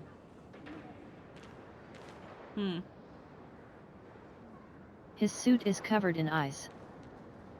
Oh yeah. It's got, yeah, like eyes. Yeah, he's got like 4 eyes there.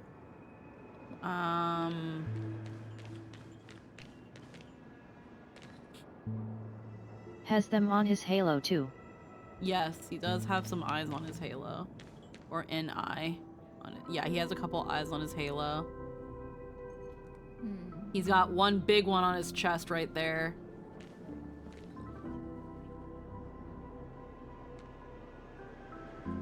But yeah, you can see like in his thing that what I thought was like a vest. So they're really going for biblical angel vibes with him.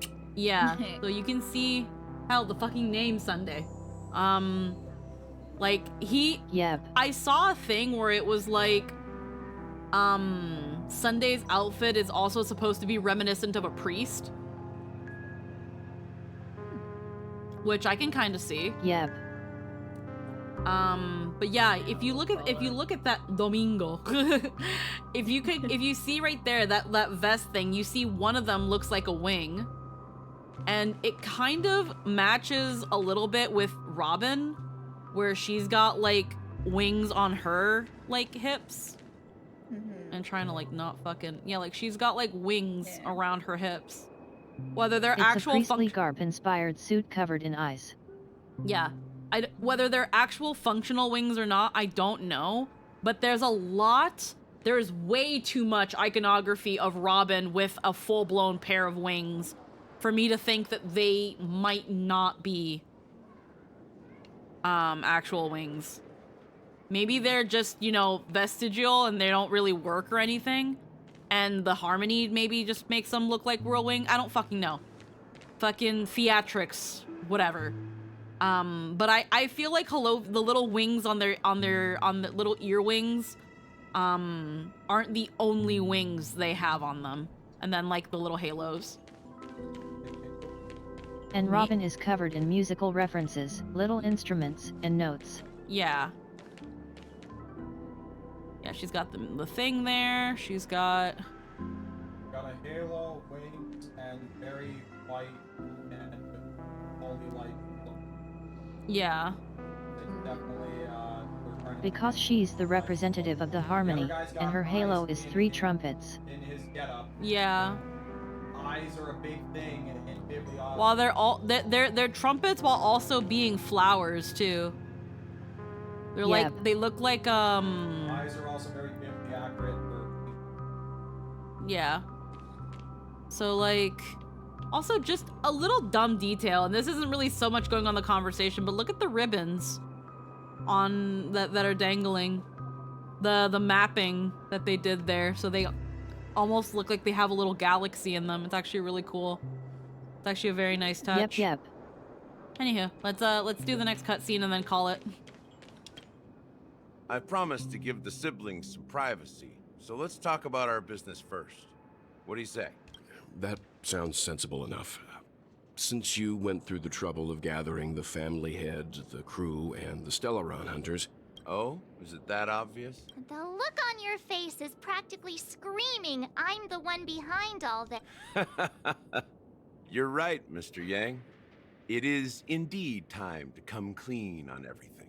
The siblings already know what they need to, and they've made their choice. But you, Nameless, arrived a bit late. Before we begin, let me reintroduce myself. I'm the founder of Dreamflux Reef, the deputy of the Watchmaker, and the one who sent out that invitation. As Gallagher, the history fictionologist, I humbly extend my greetings to you all. History fictionologist? Well, don't worry. Almost everything I shared was true. Well, except for the part about the family accepting me back. I double-checked with Micah, and everything he said about the family, the Watchmaker, and Mikhail And also, is true. prominently displayed blue ribbons are a symbol of faith in the Bible. Mm-hmm. Thank you for your understanding. Now let's get down to business. I'm sure you're all wondering why I went through the trouble of setting up this battle for the legacy. Inviting different factions, stirring up a ruckus all over Penacony. Well, it all boils down to something very familiar to all of you. The Stellaron. The Stellaron? But how is that possible? Penacony is a free-flowing interstellar hub. You're totally correct. So, care to take a guess at what that means?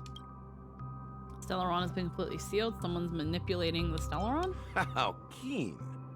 Well, Don't what act should surprised. I say? I expected You know the nothing less Stellaron from the hunters person are here. who is the most familiar with the Stellarons. The sweet dream doesn't come out of thin air. If you think of the memory zone as the sea, creating the land of the dreams is like filling that wild ocean with earth to make an island. To achieve this feat, without the help of an emanator of remembrance or enigmata, the only way is to use a Stellaron. And that's not something you can achieve with a simple wish. It requires vast quantities of knowledge, time, and manpower. In Azdana, the planet of festivities itself is a Stellaron disaster. The planet of festivities itself? It all started a long time ago. Back when the Watchmaker and his crew liberated the frontier prison. They faced countless challenges as they began building Penacony from the ground up. That's when the idea of using the Stellaron came into play. Is the Enigmata one of the Aeon Stellaron, or did they get axed? No idea. The Stellaron first entered the Azdana system during the war. The Nameless warned everyone against Enigmata the is still folly of around. attempting to tamper with such a power. And most heeded their words. But there are always people in the shadows with ulterior motives. The turning point came after Tiernan's death. And their Two path of the is Nameless basically gone, piss the off the Watchmaker had remembrance. to go to the front lines. It was at that moment his rivals saw an opportunity. By the time a representative from the Montour Systems family arrived at the Watchmaker's call, the Stellaron had already been activated and was seeping into the primordial synesthesia dreamscape. And I suppose the family happened to possess the knowledge to seal the Stellaron? Not just that. Black Swan They catching knew all far the elves more here. about the Stellaron than the average person. They helped Mikhail swiftly quell the civil unrest and played a part in building Penacony under the disguise of the Harmony. Those three eras were known as the Age of Dreaming. The Watchmaker, who had been left in the dark, sent out invitations. Then, how did they turn against each other? Remember the island in the ocean metaphor? The truth is, the Stellaron was never truly sealed. It existed in a different form within the dreamscape. Think about this. What would it cost to create and maintain such a lavish dreamland? It's people's lives. The opulent dream is built upon the decay of spirits, with a toxic elixir called pleasure flowing through the dreamscape. It tempts people to indulge in the dreamscape, and gradually their minds succumb, becoming nourishment for the sweet dream. Confusion, laziness, and cowardice. Weaknesses that plague humanity were magnified and nourished by the family. History fictionologists Penacony are became a historians new that kind of intentionally prison, change the stories even to more obscure the impenetrable truth, than the either previous to make a more compelling story, or just to have fun by creating a false truth to be passed into Sadly, the annals. we realized this far too late. By then, the family had a firm grip on Penacony, swiftly quelling any opposition that arose. At my wit's end, I had to use the power of the Enigmata, and sought refuge in this chaotic realm. Over the years, I created a meme within this dream of dormancy. That's its real name. We exploited a loophole, You see, regular people can't fall asleep again while they are inside the dreamscape. So this is the true meaning of the impossible. You sent out invitations in the Watchmaker's name to find forces capable of resolving the Stellaron disaster and draw them into Penacony to uncover the truth. It's not just that. Above all, I wanted to see what happens when the major factions engage in a struggle for the legacy. Since this is the Watchmaker's first announcement in decades, the traitor within the family is bound to reveal themselves. So, the legacy is just a facade. If you want to consider the Stellaron as the legacy, If that's the case... That's a question for Mr. Wings. The Stellaron is still under the family's control, and as the head of the Oak family, I'm sure he holds all the answers. Well, we are probably not going to be getting those answers tonight because I gotta wrap up stream, guys. We digressed a lot today. We got into a lot of conversations. I'm pretty sure we're like not even halfway through what's going on in all this. And on top of that, I did start a little bit later than I would have liked, but it is what it is. I want to start Crisis Core tomorrow, but I might just delay it so that I can do more Penacony, because the longer I wait to finish Penacony, the higher chance I have to run into a major spoiler, and again, I have been relatively lucky so far. So for those who are hoping for Crisis Core tomorrow, I hope you're okay with me delaying it by another week so that I can maybe get a bit further in Penacony and finish it. While yes, I could just do it all on my own. Mythos the Enigmata was mostly born to screw with Noose the Air Edition, though they also end up having a mission statement that runs counter to Fuli the Remembrance, even given they were born as an offshoot from Remembrance. Try the spheroid. 7 manhole covers. But yeah, hopefully anyone who was looking forward to Crisis Core tomorrow, I hope that you guys are okay with me delaying Crisis Core by another week, because again, I just, as more and more people are finishing 2.2, more spoilers are being put out, and again, right now, the Star Rail community or Hoyoverse in general do not know how to regulate themselves in terms of keeping spoilers under wraps for at least a week or two. So I'm probably gonna be back with some more Star Rail community, but yet. Yeah. It's and good by me.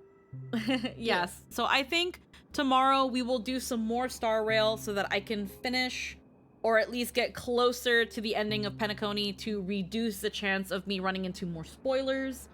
I think that is the best way to do it. And then I think next week, hopefully, we should be able to start Crisis Core. I will be back on Saturday as well, where we will hopefully try to get back to Kingdom Hearts. And then next Sunday, we should be back with some more Dot Hack. And then that brings us back to Monday. So, I'm gonna check really quick if there's anyone we can pass a raid to really quick. Anyone we can raid? Let's see. Just double check over here. Kingdom Hearts was the streams we missed along the way. You know what? Nightshade has recently started streaming from the looks of things, and he is currently playing Honkai Star Rail. So give him some love. Check him out. Frickin' see how he's doing. Say hi to him. Say hi to him. Give him some love. Give him follows and stuff. I will see you all tomorrow. Thank you so much for spending time with me and listening to me yammer and talk. Make him feel appreciated. Yes, make him feel appreciated. I don't know what he's going to be doing. I think he's doing some more 2.2. So be sure to not spoil him if he's not done. But also, frickin' engage in some conversation. Let's talk about shit, you know? Heckin' Torch, thank you for the subscription. We are going to be wrapping up. And again, I hope everybody has a wonderful night. I hope you and your mom enjoyed watching me. Unless he's bad at the game, then tell him Lynn did it better. Raid message? Fucking raid message? Fuck. I don't know what a good raid message would be. Fucking Senor Chicken Wing. That's your raid message. I don't know. Fucking Senor Chicken Wing. Here, Senor? Here, I'll write it. Senor Chimkiam Wing. There you go. There's your raid message. Don't give him context. I don't have any. I hope Wearing everybody... your Sunday best. Wonderful. Yeah, there we go. That's another one. But put it with a question mark. Wearing your Sunday best. There we go. There's 2 raid messages for you. Don't give him context. Don't tell him I'm not done yet. It's gonna raid out, guys. Y'all have a wonderful night. Mwah. Bye. Wow. Bye.